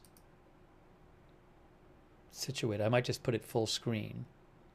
Again, I haven't even seen it yet. Live from Camp Mystic where girls went missing following flash flooding. It's not live, but it was live earlier today. Okay, here it is. Wow, this is crazy. Crazy video. All right, hang on a second. Crazy to see it. Crazy to see it, honestly.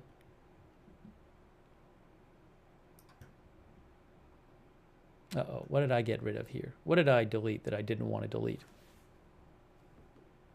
I know what I did. I need one more second here. Sorry. Give me just one more second. I got to do something real quick. We'll get rid of this. That's fine. Now we take this. Okay, now that's good. We're almost there. And now I just have to put the thing on the screen that says this is from earlier today. I do apologize.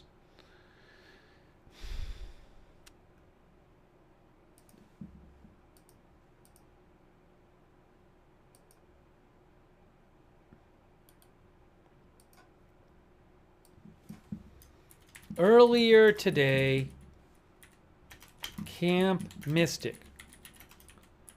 Video via AFP. Sorry for the delay.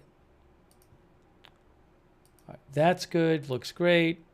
Thanks. Just fix this one thing here.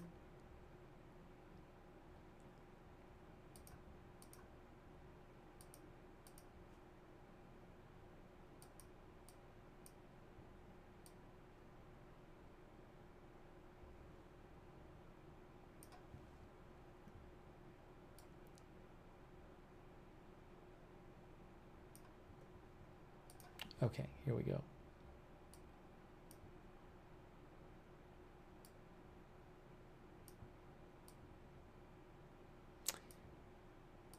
Without further ado, look at this. There's the video. It says Camp Mystic. It says Camp Mystic right there. That's the camp. I'm going to press play on the video, but this is from earlier today.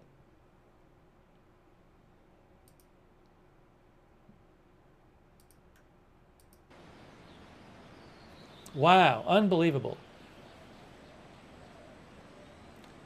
AFP had a camera at Camp Mystic.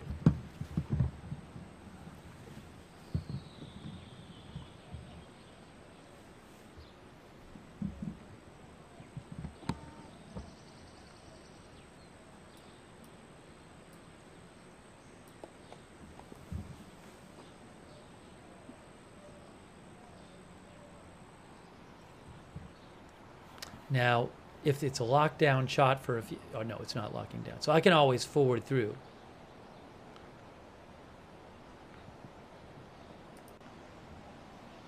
I'm going to skip through the video a little bit because it might, in some places, it might kind of just stay in the same place for a little while.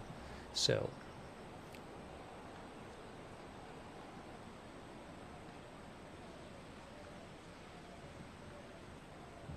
Thank you, Sonic Popo. I appreciate it, Sonic Popo.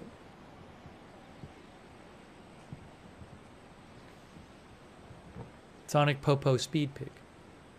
All right, let me forward through a little bit. Look at that. So you see this is Camp Mystic, and you can see the damage in the front there.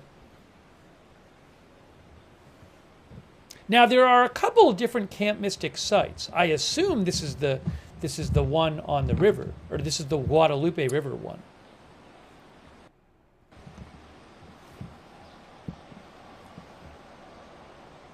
I'll forward through in a second. Just hold on one sec here.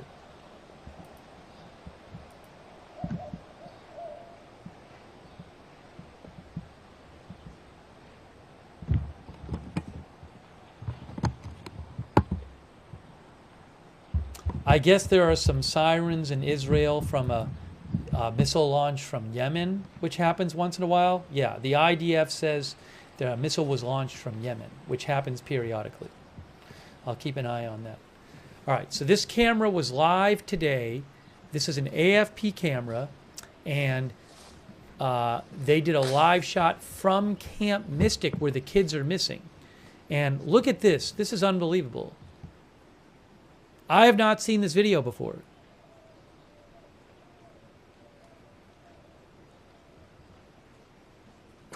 Is that a pillow? I don't even know what that is. It's a bag or a pillow or something?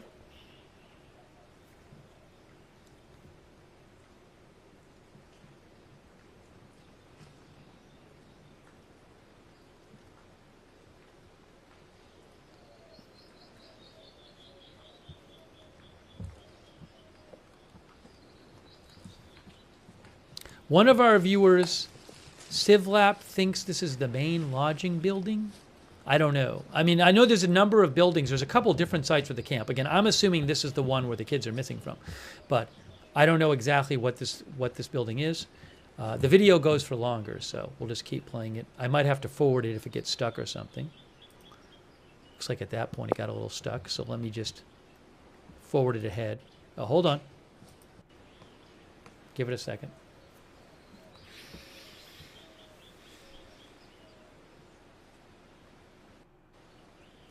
Now, can we see the river in this shot? You know what I gotta do? I gotta change my headphones.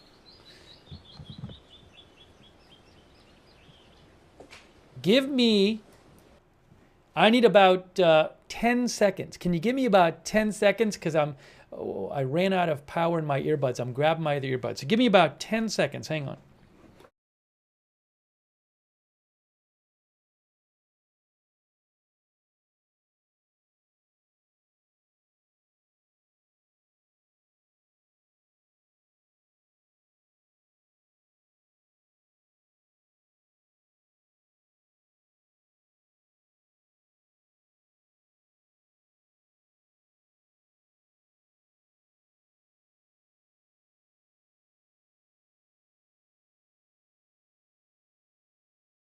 I need about 10 more seconds.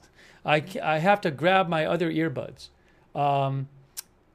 So while we're doing that, I'm going to hit play on this and I'm going to press play.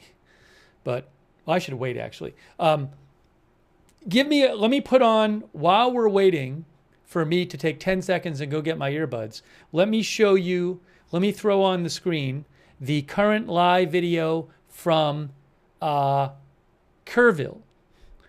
If you give me 2 seconds here. All right, that's live and that's from Kurville. Oh, I got to fix it. I got to fix this thing. That is from Kurville and that's live. But I really need about 15 seconds to grab my earbuds. So, okay, there's that. Okay. Why is this not working now? Why is this not working now? Give me a second.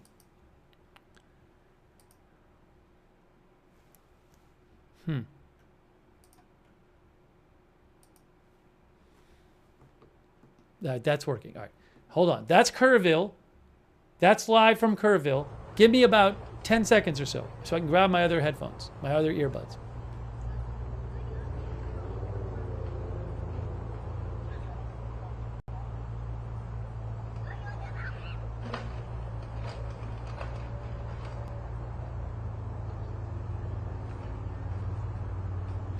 I got him. It wasn't even 10 seconds. So now what I got to do is take my earbuds out and replace them with my other earbuds, which have power. And then we'll continue with the video.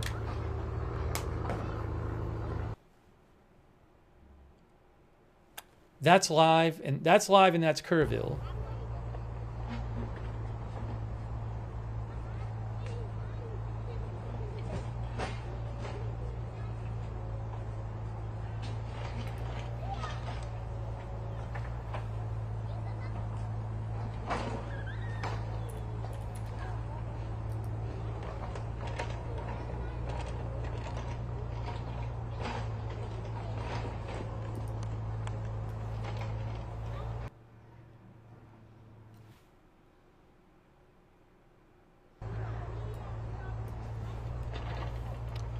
We good? We good to go? Now we're good to go.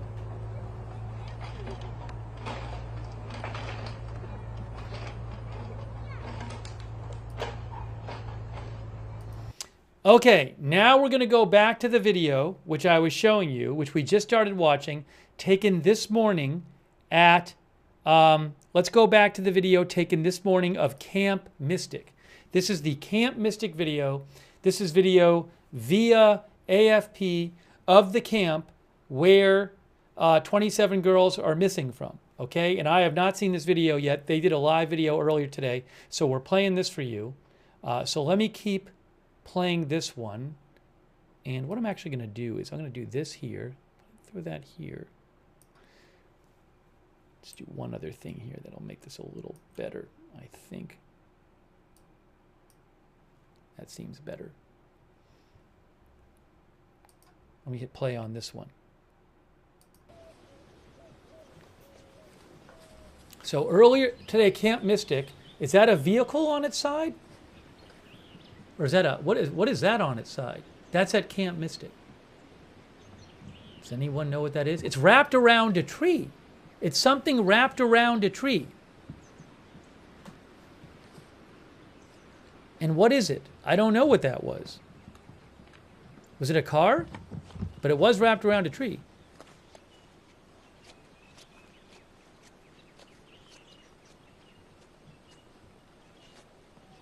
That looks like law enforcement.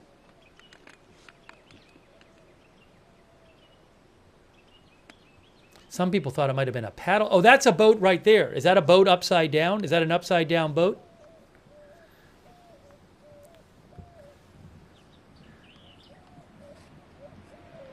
That thing right there. Is that a boat wrapped around a tree? Maybe he'll walk over there.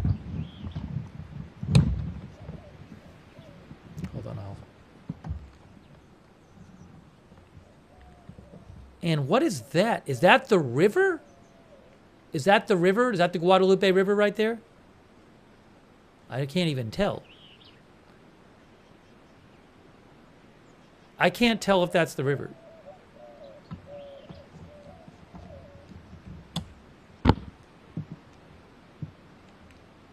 Yeah, I know those are a couple responders, but or is it a road? I don't know. I don't see flowing water.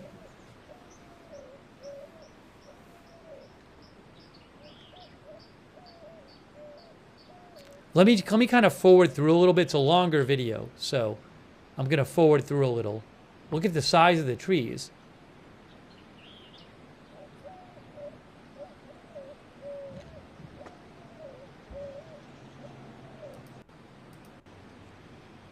Huge, enormous trees.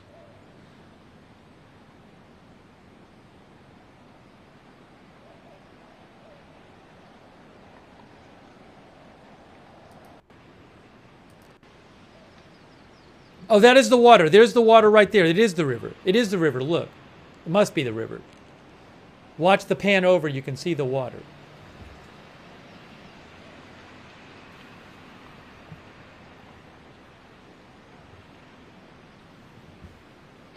Right here. It certainly looks like a river to me.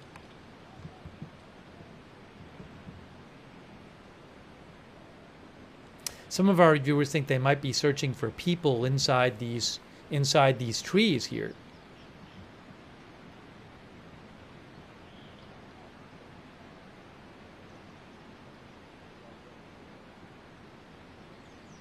And this is Camp Mystic. We just saw the Camp Mystic sign there.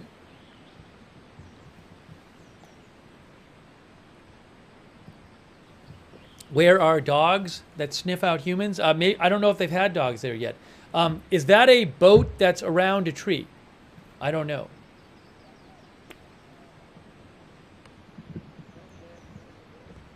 Now it's also possible that they've been through the camp searching already, right? Maybe this is kind of a post search or something. Just because you're seeing them searching now doesn't mean they didn't search there before.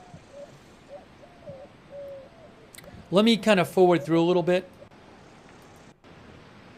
It's a longer video, so I'm just kind of forwarding through to see if the camera moves and goes anywhere else. But, I mean, you know, you can see from the people there the size of this debris and the size of the trees. Star Tamer thinks maybe it's too wet and damp for dogs to work there properly. It's so quiet there now, too. It's kind of eerie, you know. There's another person helping outbound down there. Yeah, I pay for videos from Reuters and AFP. That's how I can show this to you.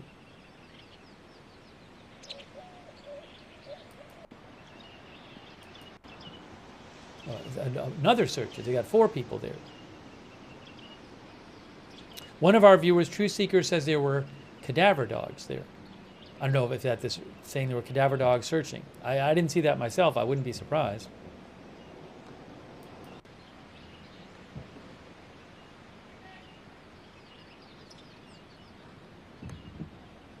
Thanks, Martin Gingrich, who says very eerie. I think the camera starts moving around. Okay, here the camera's moving around here. Hang on, let me do this. So the camera's going to start walking around on this video. This was a live video taken earlier today from Camp Mystic, where those the 27 girls went missing from.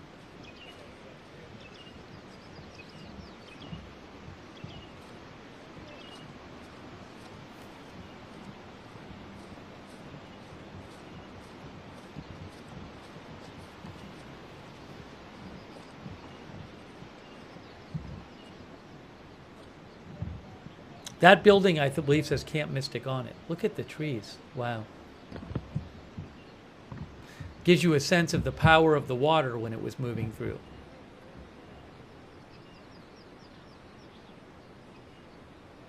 And what do we see in there? You see furniture all piled up. Looks like a table overturned, or I don't know if it's a bookcase in a table.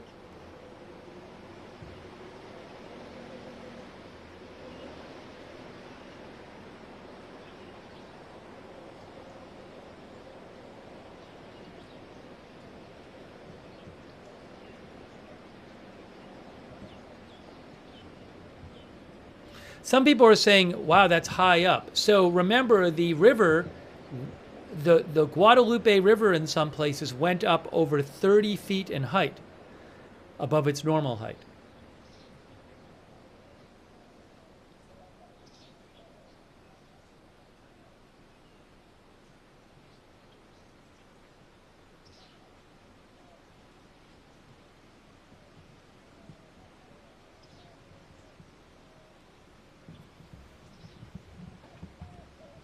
Let me forward a little bit here. Sorry.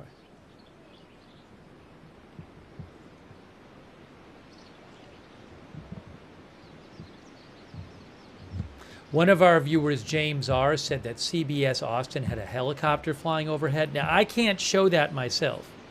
I'm not allowed to steal their helicopter footage if that's true.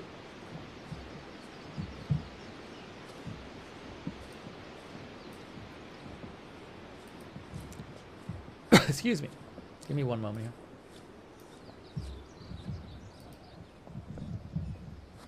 Okay, look at this. Look at this. Look at this. Look at this. Hold on. I gotta pay attention here and make sure we don't miss anything here. So look at, you could see that the building on the right, I'm replaying this moment, was missing. It looked like it was missing its wall or something. You know, I can bump up the brightness on this a little bit. Look at the, see that? The whole side of the building is missing.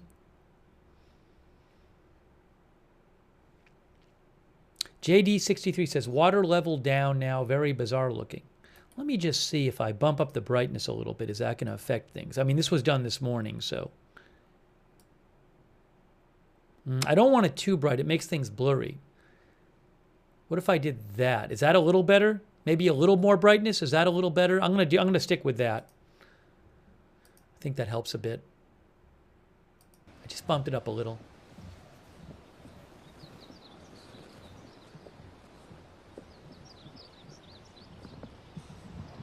Wow. Unbelievable.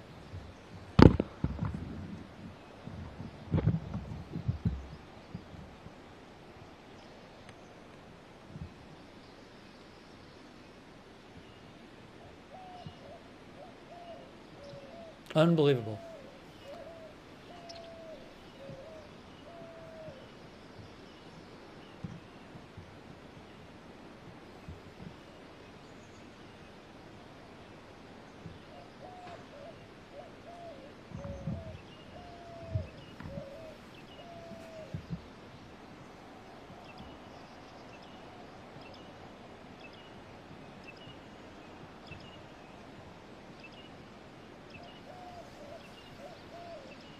Heather Rose says there are 2 creeks running through the camp that drain into the river.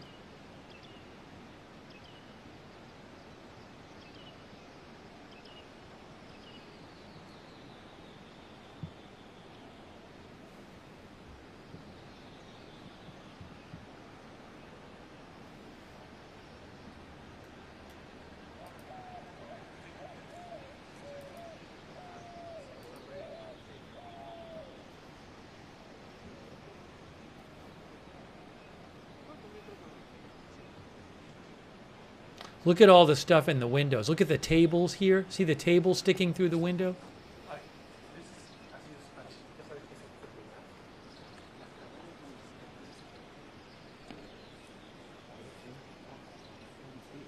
This is the camp, Camp Mystic, that the 27 kids are missing from. This was a live stream shot this morning.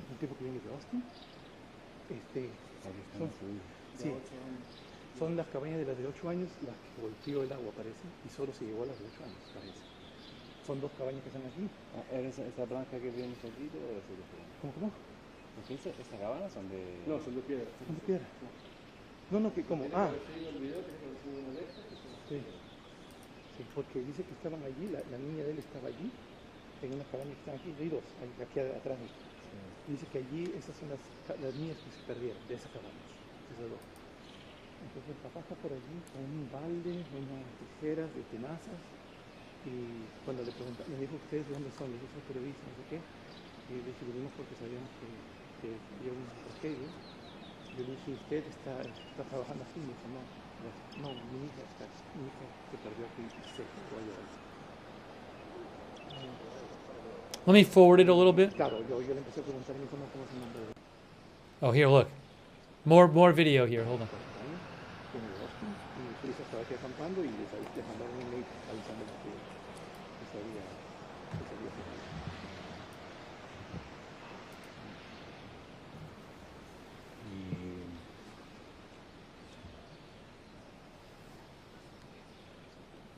This is a video shot at Camp Mystic,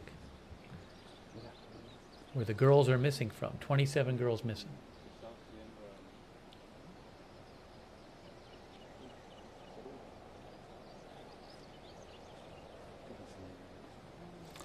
Forward it a little bit. All right, now the camera's moving forward. Let's see what else they find.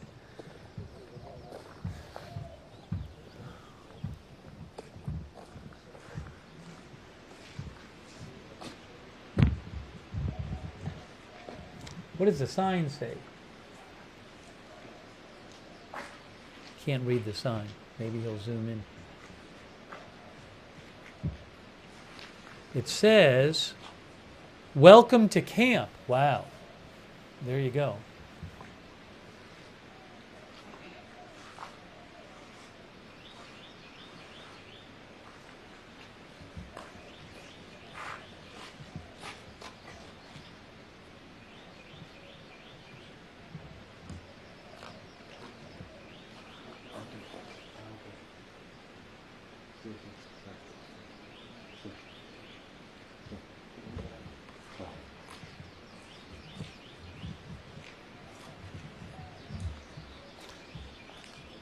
Camera continues to move.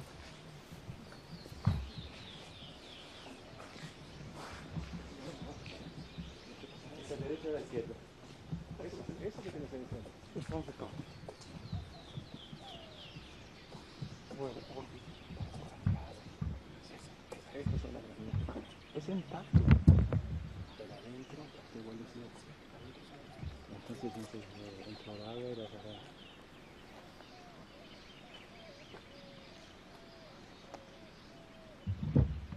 There's like items in front of that cabin there. I don't know which of these cabins the girls may have been in. That I don't know. Maybe their cabin isn't there anymore. I just don't know. The water has receded a bunch. In the press conference earlier today, the Kurville County press conference today, they said the water has receded a bunch. Let me forward a little bit. Oh, hold on. Wow.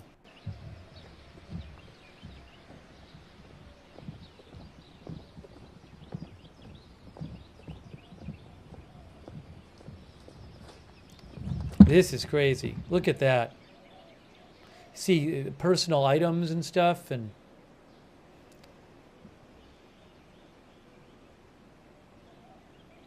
now maybe they put it out there to dry. I don't know. I mean, there's a bunch of stuff that looks like it was stacked up in front of there. So maybe somebody's been through there already and put the stuff outside of the cabin or something.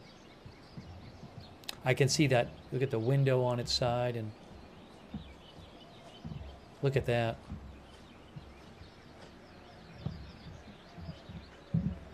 See a little bookcase there. Bedding. Look at all the bookcases. No, just to be clear, I do not know. There were, I believe, over 700 campers at this camp, and 27 are missing.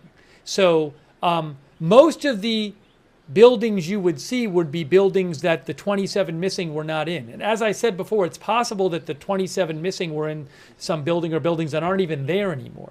So, you know, my assumption at something like this is that you're seeing belongings of campers who are alive. They're just not at the camp right now. But yeah, most of the campers survive. This camera is just going from building to building. This camera, I don't even know that this camera person would even know where the kids were located who were missing. They just went to the camp today, and they're just walking around the camp just showing different things.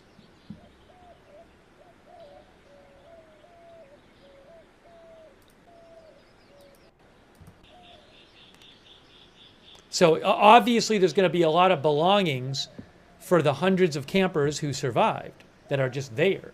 So he's just going along and showing what he sees.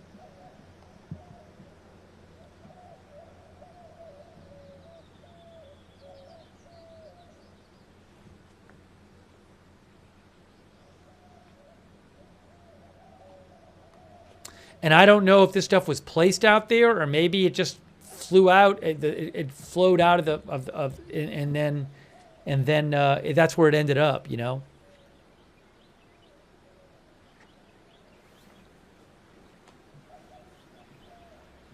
And some people said that building certainly doesn't look, at least on the outside, too damaged, but I don't know.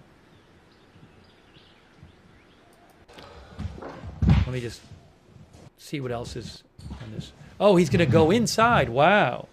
So this person, this camera, that's at the inside of the cabin. This is unbelievable. I'm assuming people went into these places already. Unbelievable. Wow. Look at this.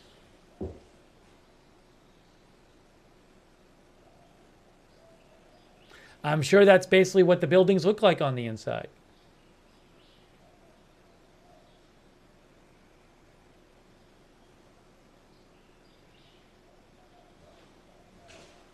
You know? There was one, AP interviewed a camper from this camp who said that around 1 in the morning, they were woken up and water was flowing in, and they had to get taken by helicopter out, and that the rescuers had brought them a line, and they waited, they held the rope to escape the camp while water was rushing around their legs.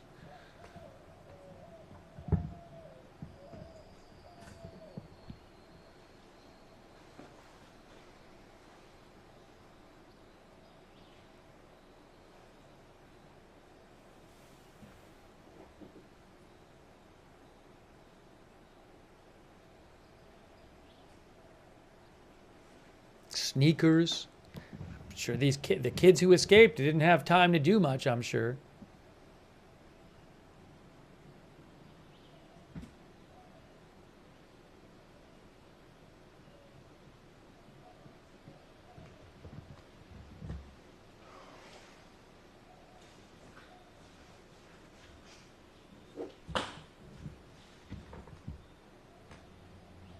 Again, most of the kids, the large majority of kids at the camp were rescued.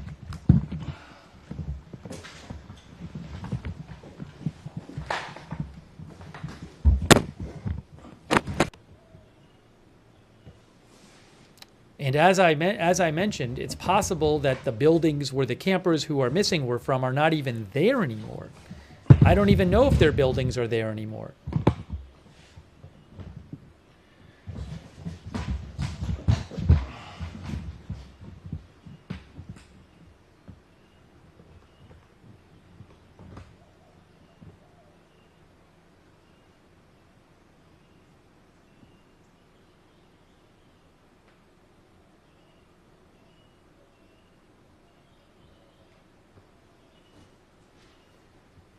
Just terrible. And I'm sure there's scenes like this, you know, in houses near the water and RVs if they didn't flow away.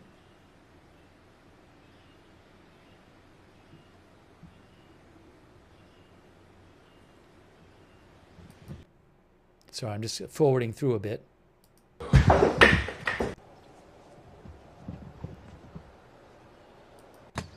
All right, so this is outside the camp. That's outside. So that was, what's this one? So this is it's like the next building over. And you can see that that building looks like it has, I don't know if it's suitcases in front of it. Again, it's possible that somebody's already gone through these buildings and put stuff outside to dry out or something. I mean, that kind of looks like that stuff has been arranged outside that building.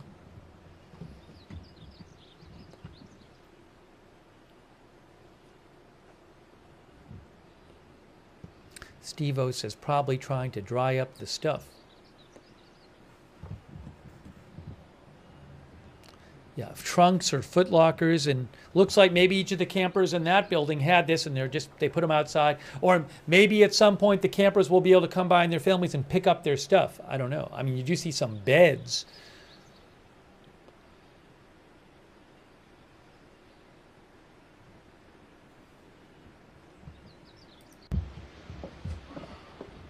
More buildings. There's a number of these cabin buildings there. That's the river right there, I believe. This camp is right on the river. Well, there's the river, and then there's, one of our viewers said there are creeks that run through the camp too. So, but we just saw earlier that right near, it looked like the river right near it. Oh, look at this is like a truck on its side. Look at that. That's where the camp is. Look at the truck on its side. Crazy.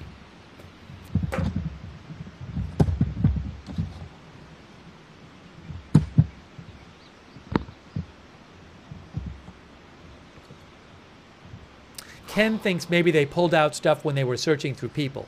I have to imagine that by this time this morning, they had already searched for people in this camp, like yesterday.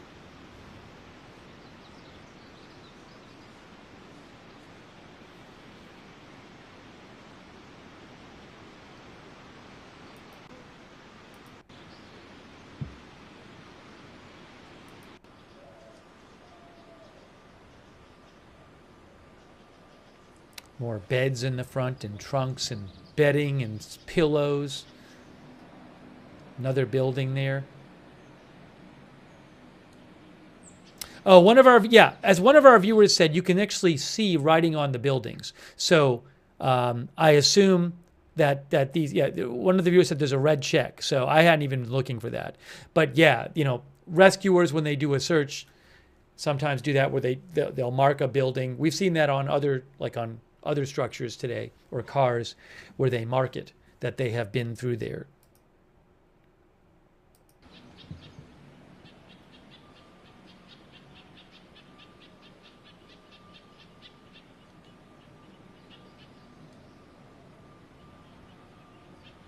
Look at do we see, that's a different truck right there. Isn't that a different truck over there? That's a different one.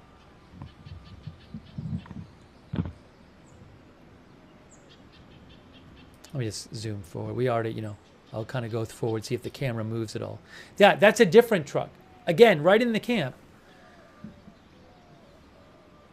Maybe that truck got carried from a block away or a couple blocks away, don't know. It's a truck with things under it. It's got tables under it, right? It's caught up on, looks like planks or tables.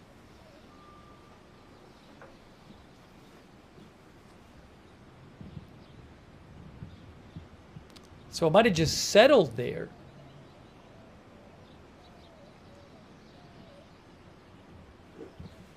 Plywood, as one of our viewers said.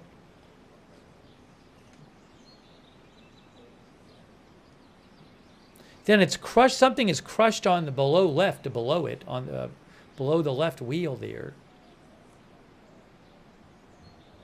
Oh, somebody said they think maybe it's an outhouse underneath. Maybe it's an outhouse. I don't know.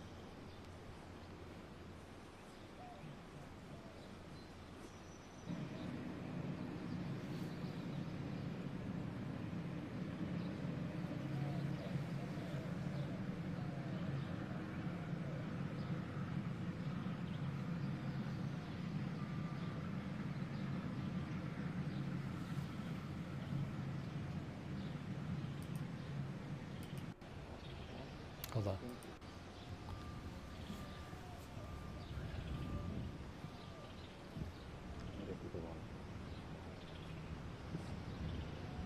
And you'll see the building again here with with missing a wall. We already looked at that building there. I don't know if it's a cafeteria or something or what it is, that big hall there, but the wall is off.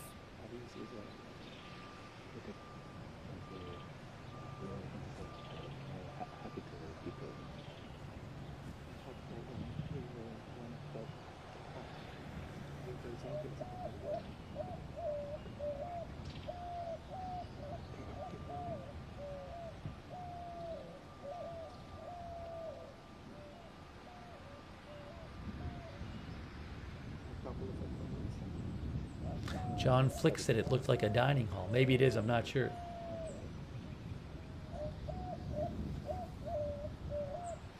PZ Papa Zulu thinks a bunch of stuff is going to be, a bunch of the structures are going to be unsalvageable. PZ Papa Zulu says, I wonder how many homes had flood insurance. Thanks, PZ Papa Zulu. And look at, like, to see the table right there, or whatever that is, sticking through the window.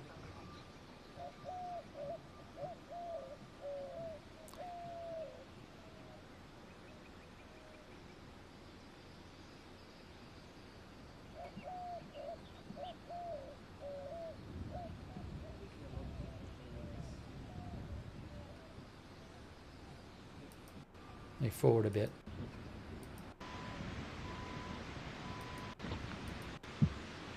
Just going to forward through here a bit.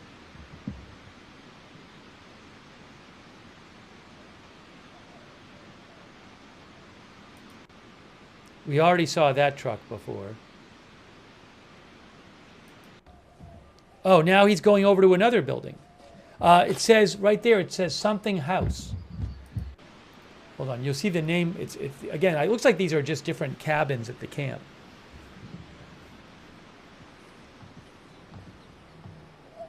See markings on them as if they've been searched already. Jumble House? Is that what that says? Jum something house.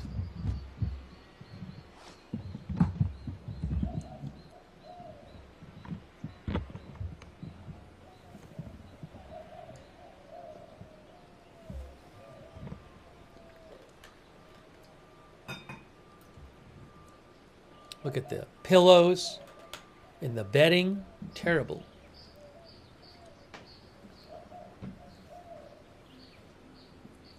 Molly O says, looks like a beautiful place before the storm. Many fun campers in the past. Yeah, sure, I agree.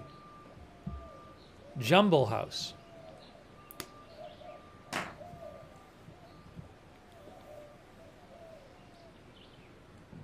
Yeah, as Blasey says, I had heard that report. It was reported in local media that Governor Abbott visited the campsite today.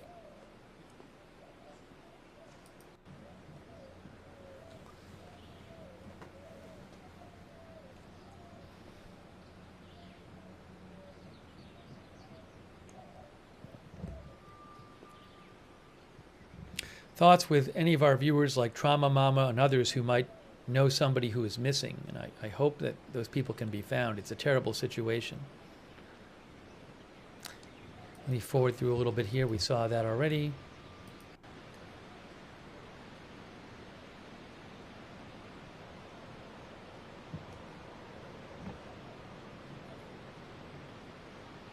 Ruth says everything molded.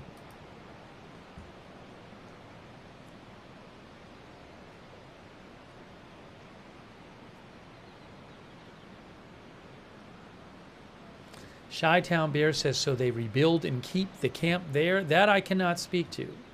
I do not know.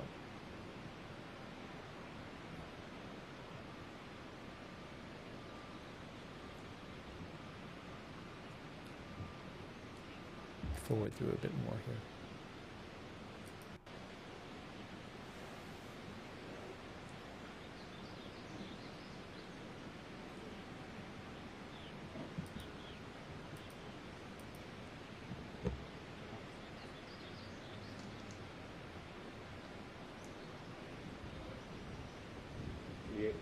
va a llegar de aquí. Hay dos tipos, ¿no? Ah, ok. Ya, el de naranja se papá, y luego se le llama ese tío también. No sé si se lo puedo dar. ¿Quieres intentarlo? Vamos. Ese que nos papá, no me lo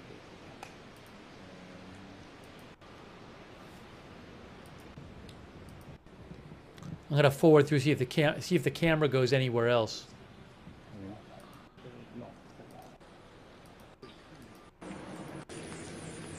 Oh, there's some people coming through. It looks like they're taking some video or something. I don't know. I don't know if they're with the camp or not.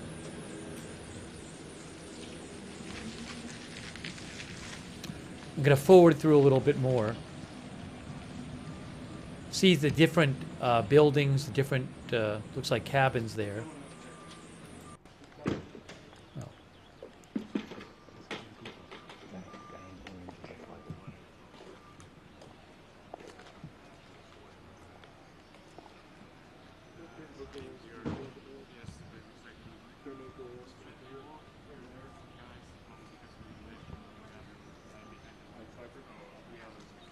I don't know who these. I don't know if these are, you know, families of campers or people who work at the camp or responders. I'm not sure. Kind of forward a little bit. Oh, she's wearing a Camp Mystic shirt. Camp Mystic.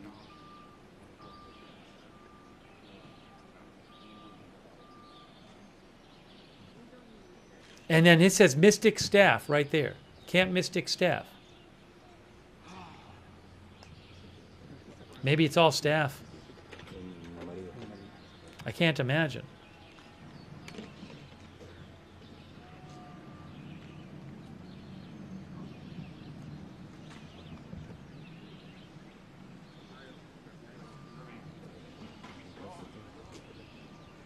I'll scroll through here a little bit. Going through some of the stuff, it looks like. I don't know what they're doing.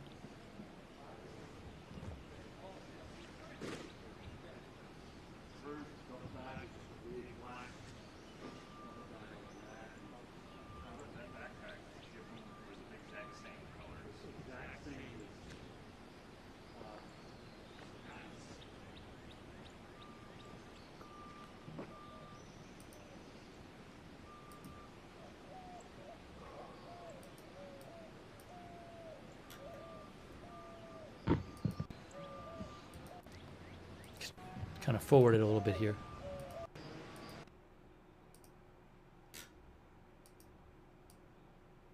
Oh, that might have been the end of, that's the end of the video. That's the end of the video. If you missed it, there at the start of the video is the Camp Mystic sign. So that was, wow, that was really striking, that video. Difficult to think about the camp, and obviously all the girls who were missing, and also all the girls who survived who had to leave, probably in a terror field evacuation. But see, it says Camp Mystic right there. So, anyways, you got to see a little bit of the site in that video. If you missed it, you can rewind and watch it. But wow, crazy. And then this over here is, this one is a live video that I'm about to show you. We've been looking at from Kurville, right there. That's live from Kurville.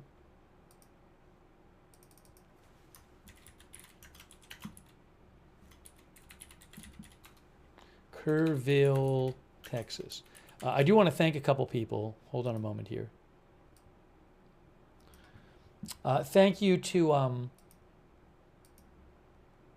Carol Ward. Thank you, Carol. Also, Vicki Healy. Thank you. And Teresa Campbell. Thank you. As we look at some of the debris there in Kurville, next to the river. Also, Crypto King. Thanks for shouting out our moderators. Isidoro. Sherry, thank you. Who OSB. Johnny 58, William C. Sharona, Eddie V, Jen Xer, S. McKee, thank you.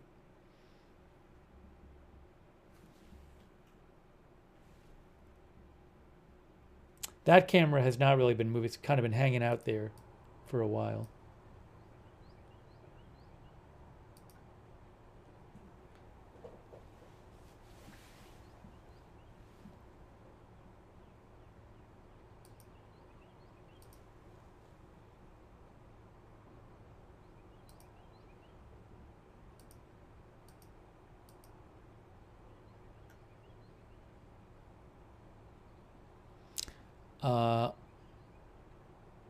Yeah, I'm seeing some different journalists. CBS Austin reporter just had a video from the camp, I believe. Oh no, they were in Ingram. But it looks like, there's different, I think you might see more reporters going into the Camp Mystic. This is not Camp Mystic, but this is Kurville.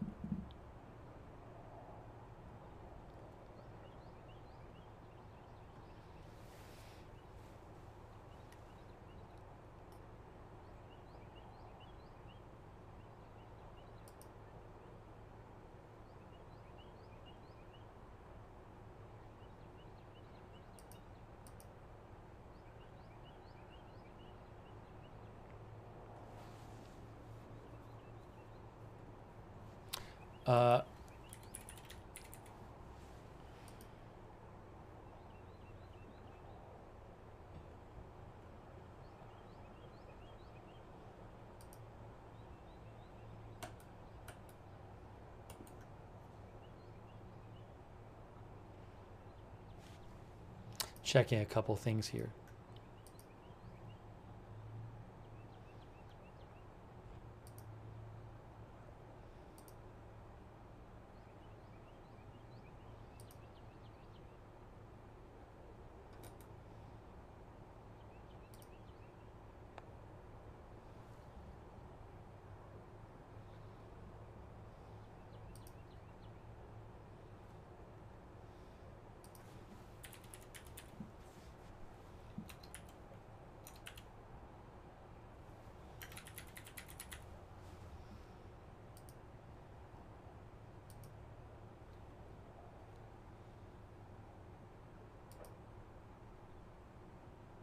Oh, I think there's a picture of the governor at the camp.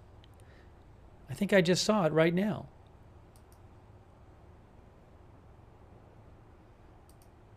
Governor Abbott has declared Sunday, July 6th as a day of prayer.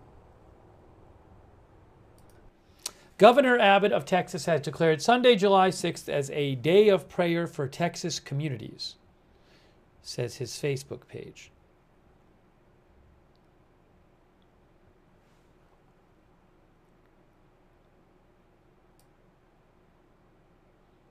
And then also you can see Governor Abbott.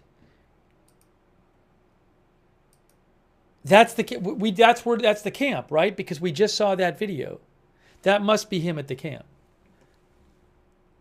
It looks like it. Maybe I'm wrong. I don't want to say it must be, but it looks like to me similar to the camp that we just saw. Maybe I'm wrong. But I know he was there today.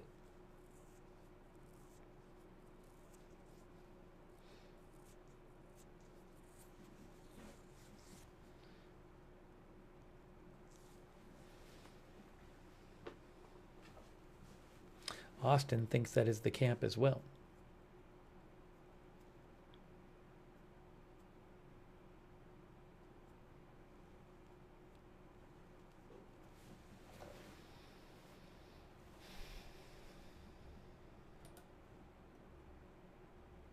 Okay.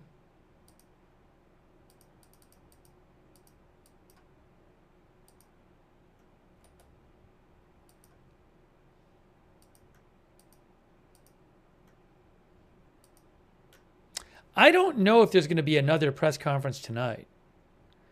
I haven't heard about one. The Kerr County said the next one is 10 in the morning. 10 in the morning and then 3. This is Central Time.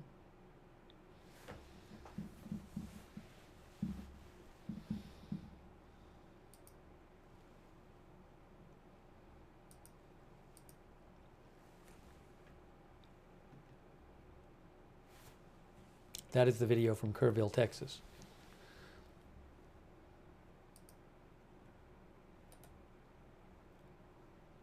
Oh, see that? I think that car has been searched through.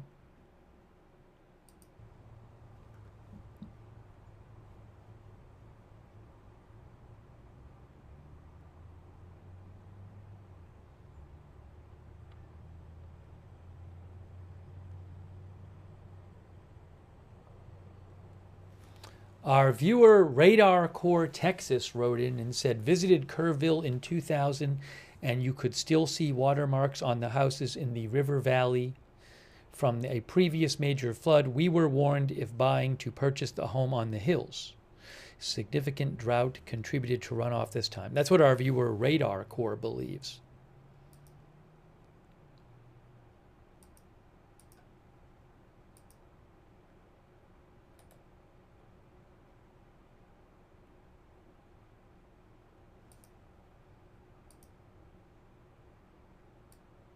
Dreamcatcher says, I wonder if there are any other camps having issues. That I do not know. I don't know.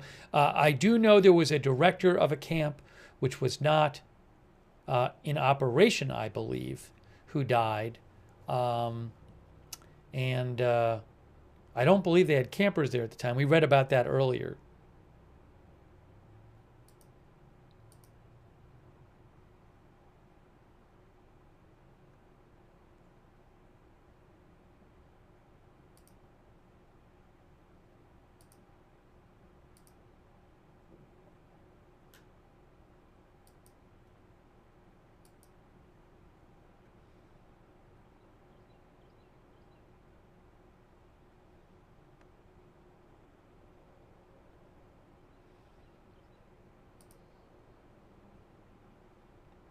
Oh, I'm sorry. You know what I just saw? This is different. Billy Joe Drage mentioned to me, Camp Mystic director reported dead. From Texas Public Radio. Camp Mystic director reported dead. I had not seen that yet.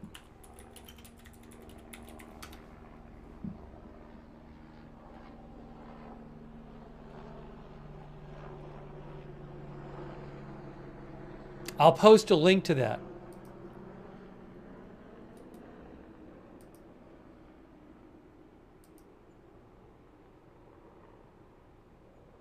That's terrible. If I can find it here. Where did I throw this?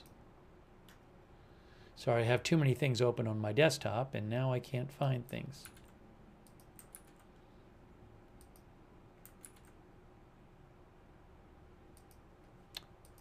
I'm putting the link in the chat right now.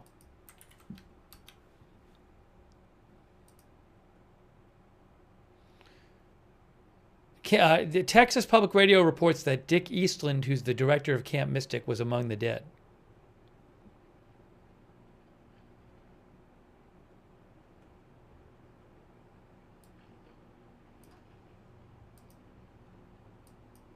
That's really sad.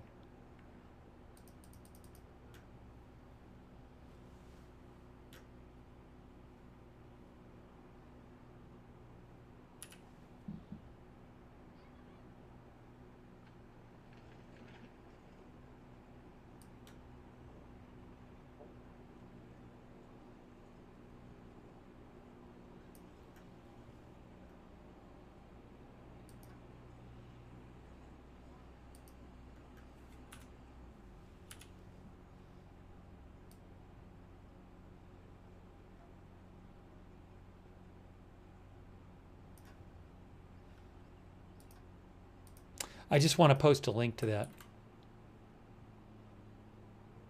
To give me 2 seconds here. Sorry for the delay. I apologize for the delay.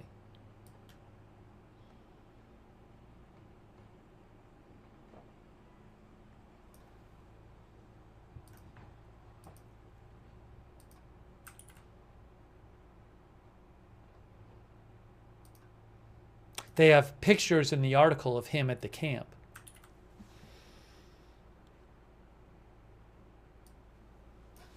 I'll post that link again. You can go look at the link and you can see pictures of Dick Eastland, director of Camp Mystic.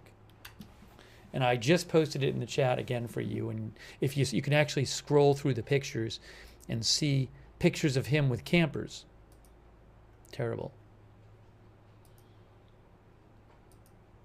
Condolences to his family.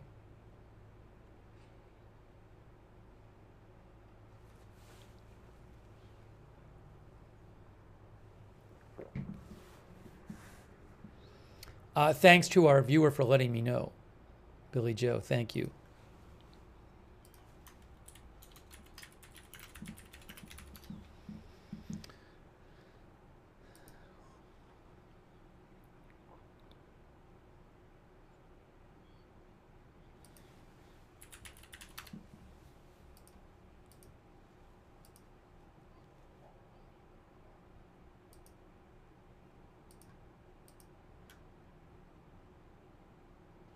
Oh, I had some other photos I was going to show you. I forgot to show them to you.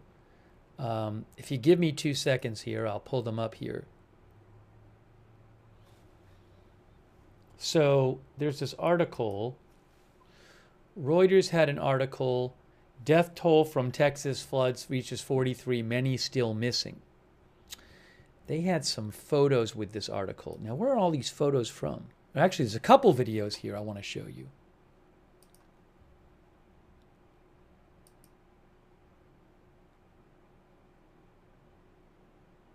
Oh, this is a video from the Reuters article showing trees, homes, and cars submerged in floodwater from San Angelo, Texas.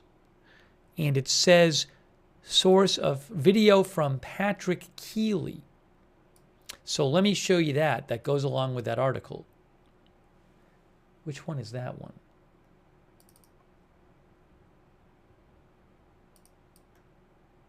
Okay, I have to put that on the screen. Patrick Keeley.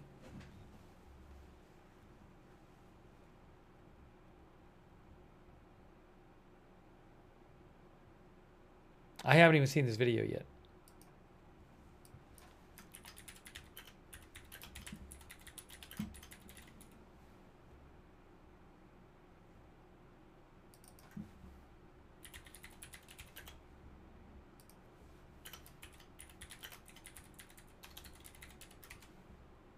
Okay, so here is a video that I have not watched yet, which shows San Angelo, Texas. Flooding damage there. So let's look at this. Actually, let me play it first for you. It looks like a drone video.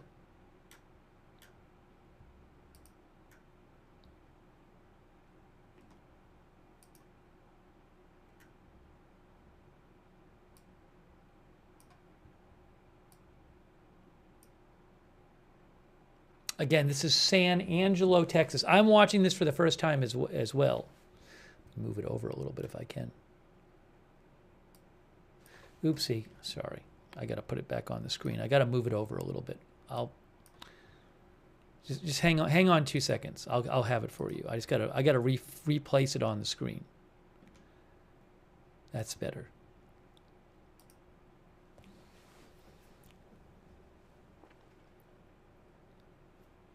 So definitely see cars underwater, and it's possible the water has receded some at this point. I'm not sure from when this was taken.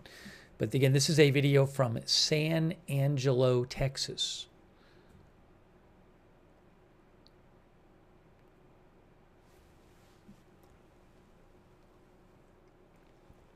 Must be a low area. You see some of the areas around there, you don't see the water anymore.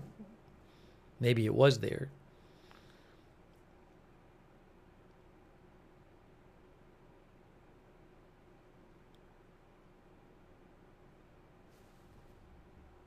Another car submerged there. Look at all the cars. Look at the cars on the right. Look at the cars on the right there.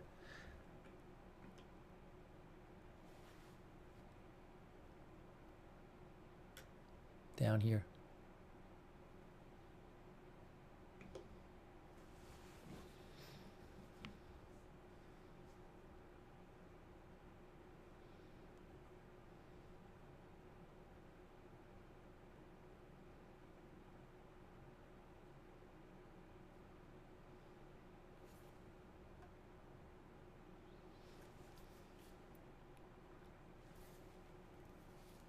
And I don't believe there's sound on this video.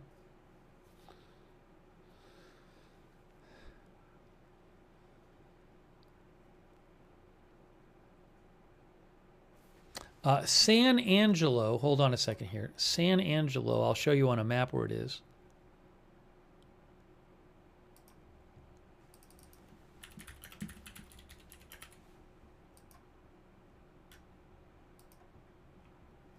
There is San Angelo. So it is west of, northwest of Austin. There's Austin, and there's San Antonio, and there's San Angelo. It's actually, this is Kurville, which is Kerr County, is down here. It is about 120 miles away from Kurville. 120 miles northwest of Kurville. Still central Texas, but more north than Kurville is. Again, Austin, San Antonio, San Angelo is here.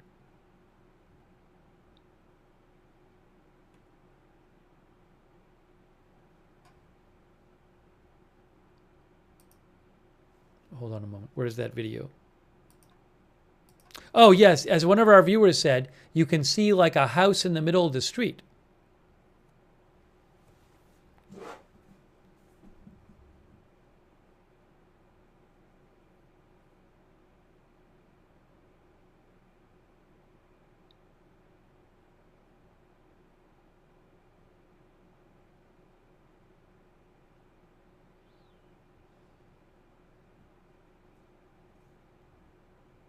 Chris Bartels says San Angelo was flooded July 3rd/4th.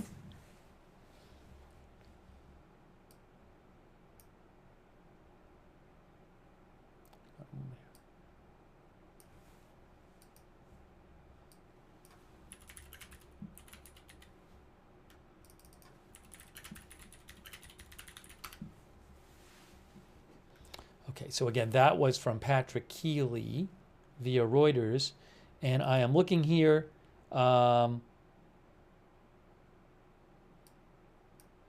Just for example,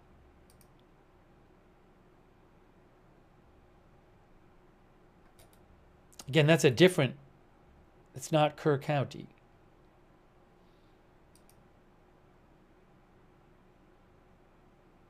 KTXS 12ABC reported that early on July 4th, very heavy rainfall developed in Concho Valley, and the north side of San Angelo was especially hard hit.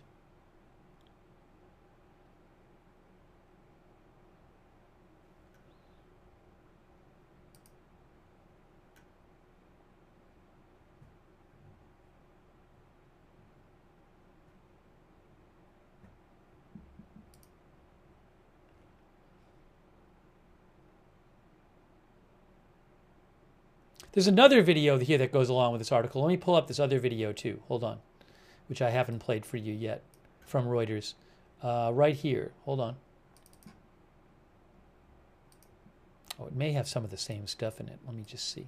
I think it's about the Texas flooding in general, though. Yes, this has some more content here. This is another video here. If you give me 2 seconds. Oh, no, I don't think, let's see, digital. Yeah, I can use it. This is for Reuters.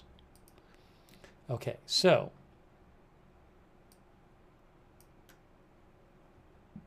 if you give me a moment, I will put it on for you. Here. So here's another video, and again, this is not Patrick Keeley. Well, some of it might be Patrick Keeley, but this is the Reuters video that goes with that article. And I think it might have audio on it. Let's see. At least 24 people have been killed after torrential rains unleashed flash floods along the Guadalupe River in Texas on Friday. That's according to local officials, who added that rescue teams are scrambling to save dozens trapped by high water or reported missing in the disaster. That's a person. Authorities. Was that a person there? Right there, being taken away, being saved? Dozens trapped by high water or reported missing in the disaster.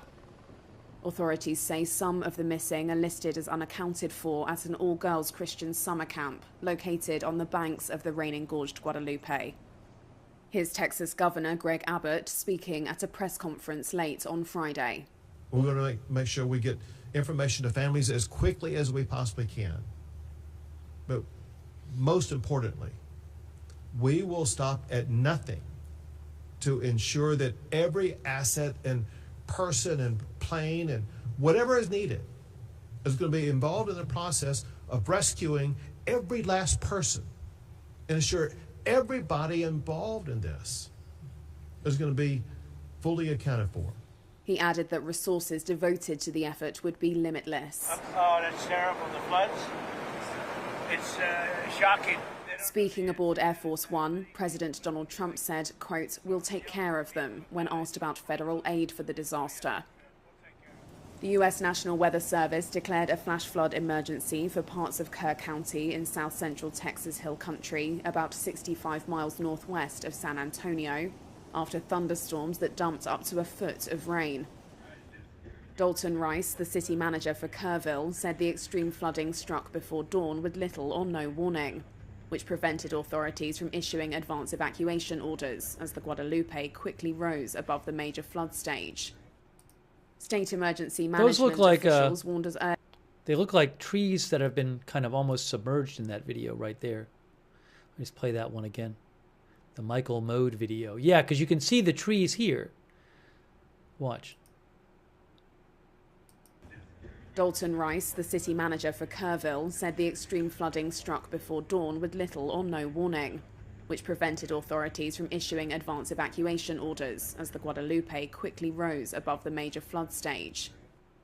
State emergency management officials warned as early as Thursday that west and central Texas face heavy rains and flash flood threats over the next couple of days, citing National Weather Service forecasts ahead of the holiday weekend. At least 24 people have been... Okay.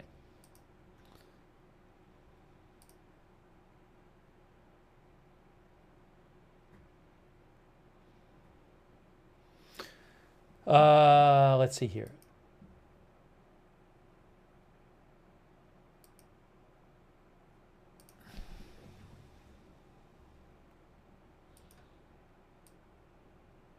All right, here's what I need to do. Here's what I need to do.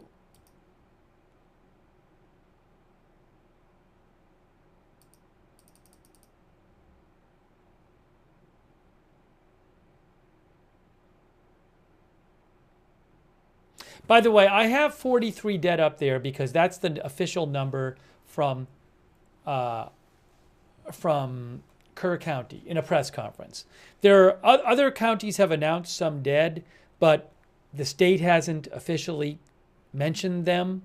So in one of their press conferences, so there's clearly more dead. For example, 4 reported dead in Travis County, but I'm keeping it at 43. But just know that it's going to be more than that in the state. It already is, but I'm not going to try to wade through the different county numbers, and eventually the state will give a overall state number that's updated. What I'm going to do is, so here's what I want to ask about. So we've been on the air today about 5 hours and I haven't eaten anything. So I'm going to have to make some food. So one thing I could do is I could do the thing where I put some food in to cook, then I eat it, and then I return to the broadcast after I eat. Or I could maybe do a stream later if I feel that there are updates. I got to do one of the two. I either got to leave the stream going and then come back after I eat, or finish the stream and eat, and then possibly come back for a different stream later. But it's possible that if I end the stream that I wouldn't come back later today because I don't know how many updates there's going to be tonight, you know? So the point of the stream is to give you more information. So I could end the stream, and then if there's a bunch of updates, do some more coverage later, possibly. People are saying both different things, but I have to eat. I mean, that's not gonna.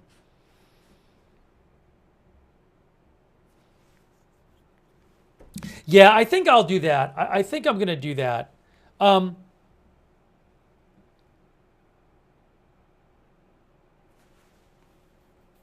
Yeah, for right now, I don't have anything.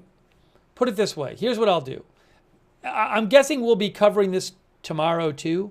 So what I'm going to do is, I normally would keep a stream going if there's a lot of updates coming in, which there aren't right now. So I'm going to start wrapping up this stream, and then I will go eat. And if there's big updates coming in, I could always do a stream later on.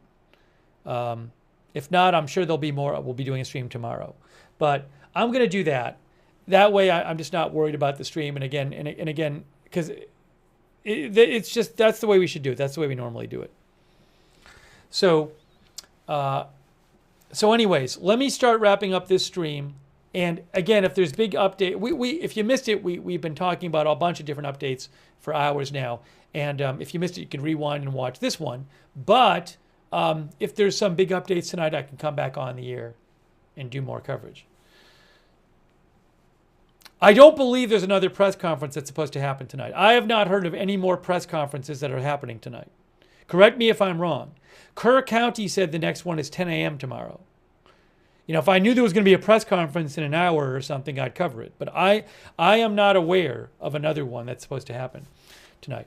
So look, that's the plan. Again, if there's some big news with this or other big news tonight, I can do a different stream. And I certainly imagine we'll be doing another stream tomorrow. So I really appreciate you joining us for our coverage. And I will keep an eye out for updates. I will post updates on my X account, which is @Lookner. You can follow me there for updates on X @LOOKNER. I post there when we're not on the air. I post updates there. I'll keep an eye out. So again, big news tonight. We'll do another stream. Certainly thoughts with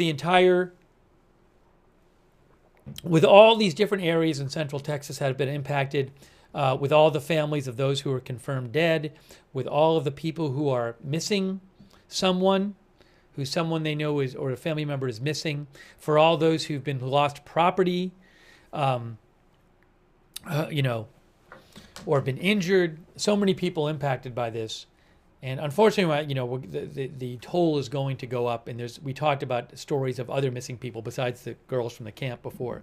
So it's really bad. I do want to mention again that the city of Kurville, on their Facebook page and in one of their press conferences, the city of Kurville did say for those inquiring about donating to the flood relief effort, and they linked to a community foundation of the Texas Hill Country Kerr County Relief Fund. So once in a while, people have been saying, do you know like an official site where people are donating? The only one I've heard of so far is this one, which again, Kerr County and the city of Kurville recommended. And I will post a link in the chat, the Kerr County Flood Relief Fund. That's the only one I've known that officials have mentioned. And as I showed you, they've linked to it on the city of Kurville page. But if there are others I hear about, official city ones or county ones or state ones, I will certainly let you know.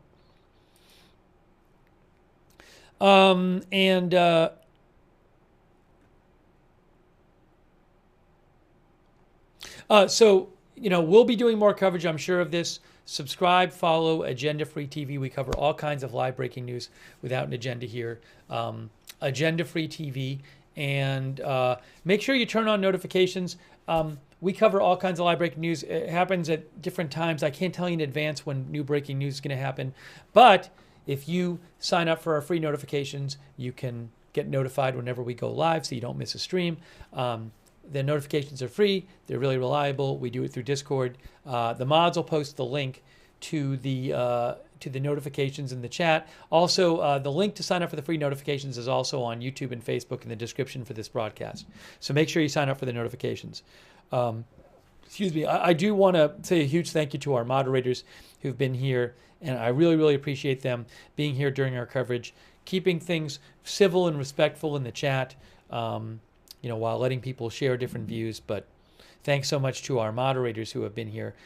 People like Ruth Krafasi and BZ over there on YouTube, and Janet B, and all of our other YouTube moderators. Thank you so much.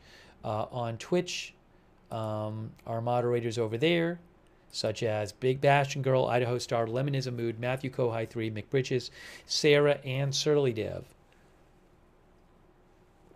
And all of our other Twitch moderators, thank you so much. Our Facebook moderators like Kay Lowry Body, Margaret Riley, Valerie Gale Griffin, Paul Anderson, Shannon Davis Hughes, thank you. And Linda Belk, Larry, and Misha, who moderate for us on X. Thanks to all of our moderators for all of your help. And thanks to everybody for your support of the channel, people who've been supporting the channel. That's very kind of you. I think I thanked most people. That's what allows the channel to exist and allows me to buy news footage and everything. But if I can just check and make sure I thanked everyone, or tried to thank everyone. Paul Tissue, thank you. Skylar Shelton says lost her niece today. I don't know if she means in Texas. I mean, that's obviously awful either way, so my condolences to you, Skylar. Thank you to Paul Tissue, and thanks for shouting out the moderators. Thanks Weaselman and Rhonda Brown and Matthew Bradford and Dwayne Pipe and Evan Price. Evan Price said that Texas Ranchettes is providing cleanup and clearing in the area. Find us on the socials. I know nothing about that. That's what Evan and Price said. Thank you, Evan and Price. Lily Palmer, PZ Papa Zulu, Crypto King, and also on Twitch, Penolta, thank you. Iowa, thank you too. And also on Facebook, thanks to Billy Joe Drage, thank you. And has anyone heard about, no one has, I'm not aware that there's supposed to be another news conference. I know that Kerr County said they're not doing another one till 10 a.m. So I am assuming that there is no news conference until tomorrow. The Kerr County literally said in their press conference at 6, I think it was, the next one's at 10 in the morning.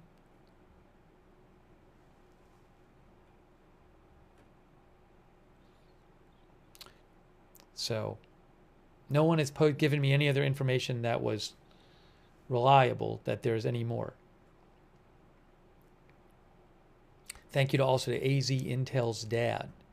All right, so another way to find out when we're going live is you can follow us on X, which is @AgendaFreeTV. I always post there when we're going live. I post updates about the channel there. So again, if you're on X, @AgendaFreeTV, you can follow. Also, we do have a chat where you can chat with other viewers when we're not on the air, the Discord chat. The Discord chat is free to do. So check out the Discord chat if you'd like. It's the same link as the notifications link, free notifications link. A lot of our viewers like doing that. So check out the Discord chat. And thanks so much to our Discord moderators for all your help as well. Discord moderators, thank you. I do want to mention also, if you watch us on YouTube, I would suggest on YouTube, if you watch us, to turn on the YouTube notifications. Another good way to get notified when we're live. It's a little funky how to do that. If you're on YouTube, you got to subscribe to the channel. And then once you subscribe to the channel, make sure you click the bell and choose all notifications. So again, subscribe, click the notifications bell, and choose all notifications to get the YouTube notifications. I do want to thank our Facebook subscribers over there who support the channel by subscribing. Robert Real II, Diane Allworth, Shannon Davis Hughes, Kay Lowry Body, Margaret Riley, Sharon Klassen Goslin, Susan Priest Buchner, Erin Van S. Thank you so much to all of our other subscribers over there on Facebook. Thanks so much. And also on Twitch, our subscribers over there, really appreciate you supporting the channel by subscribing on Twitch, like Wall Street and Shaggy, Bad Toastery, Shy Town Bear, Notorious Rob, Artful Nothing, Massachusetts guy, Gonzalez, Eloso 1375, Starch Face, and Susan CHF04, Crazy Like Fox News, Deuce LM, thank you for subscribing, The Trash Flower, and all of our, Florida 22, all of our other subscribers over there on Twitch. Thank you, Haas McKayfabe. And also thanks to, I really appreciate it. Thanks to everybody who's been sending in. A lot of you have been sending in updates as you have seen them and letting me know what you're hearing and sending me links. So I really appreciate you sending in what kind of news you're hearing, which helps me get everybody the latest updates. So thank you. And thanks for posting your comments and letting me read them on the air as well and your questions. Also, thanks to our YouTube members like Megatron, Bluesy Girl, the Roddy Mom, Big Wig, Jerusalem Prince, Blissful Essence, Paul Tissue, UV Lightning, Brandon Hansen, JD63, Sunshine in Arizona,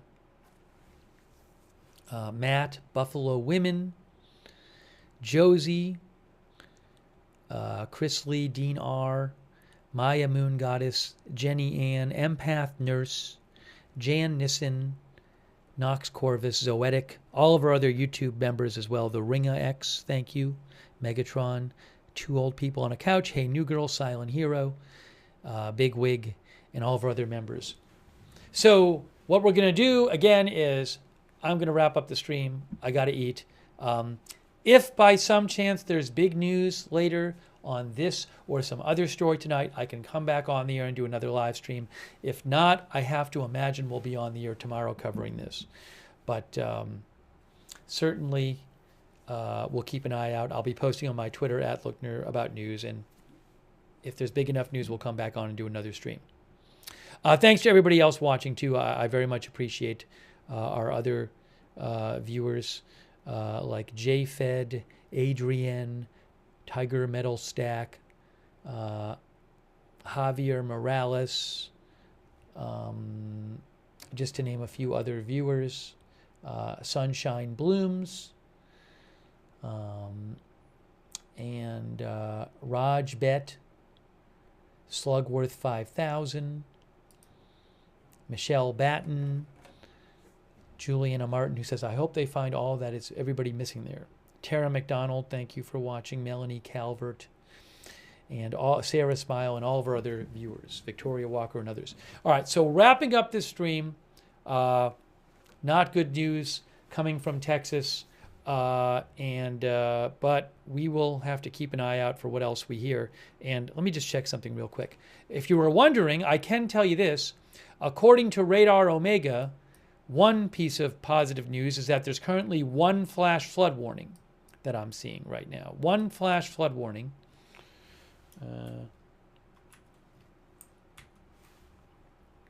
That is the composite radar. So just one flash flood warning, one flash flood warning at the moment, and that is from up here, and it says for southwestern Hamilton, Lampasas, and Mills counties for about 15 minutes more, and it says up to 3 inches raining have fallen. Flash flooding is ongoing or expected to begin shortly. So maybe tonight we'll get to the point where there's no more flash flood warnings in Texas. No flash flood emergencies right now. And so that's, hopefully this rain can subside. Anyways, all right, so that is it for now. You have been watching our live coverage of the Texas flooding. We will have more coverage of it, and we will see you soon with more live breaking news coverage right here at Agenda Free TV.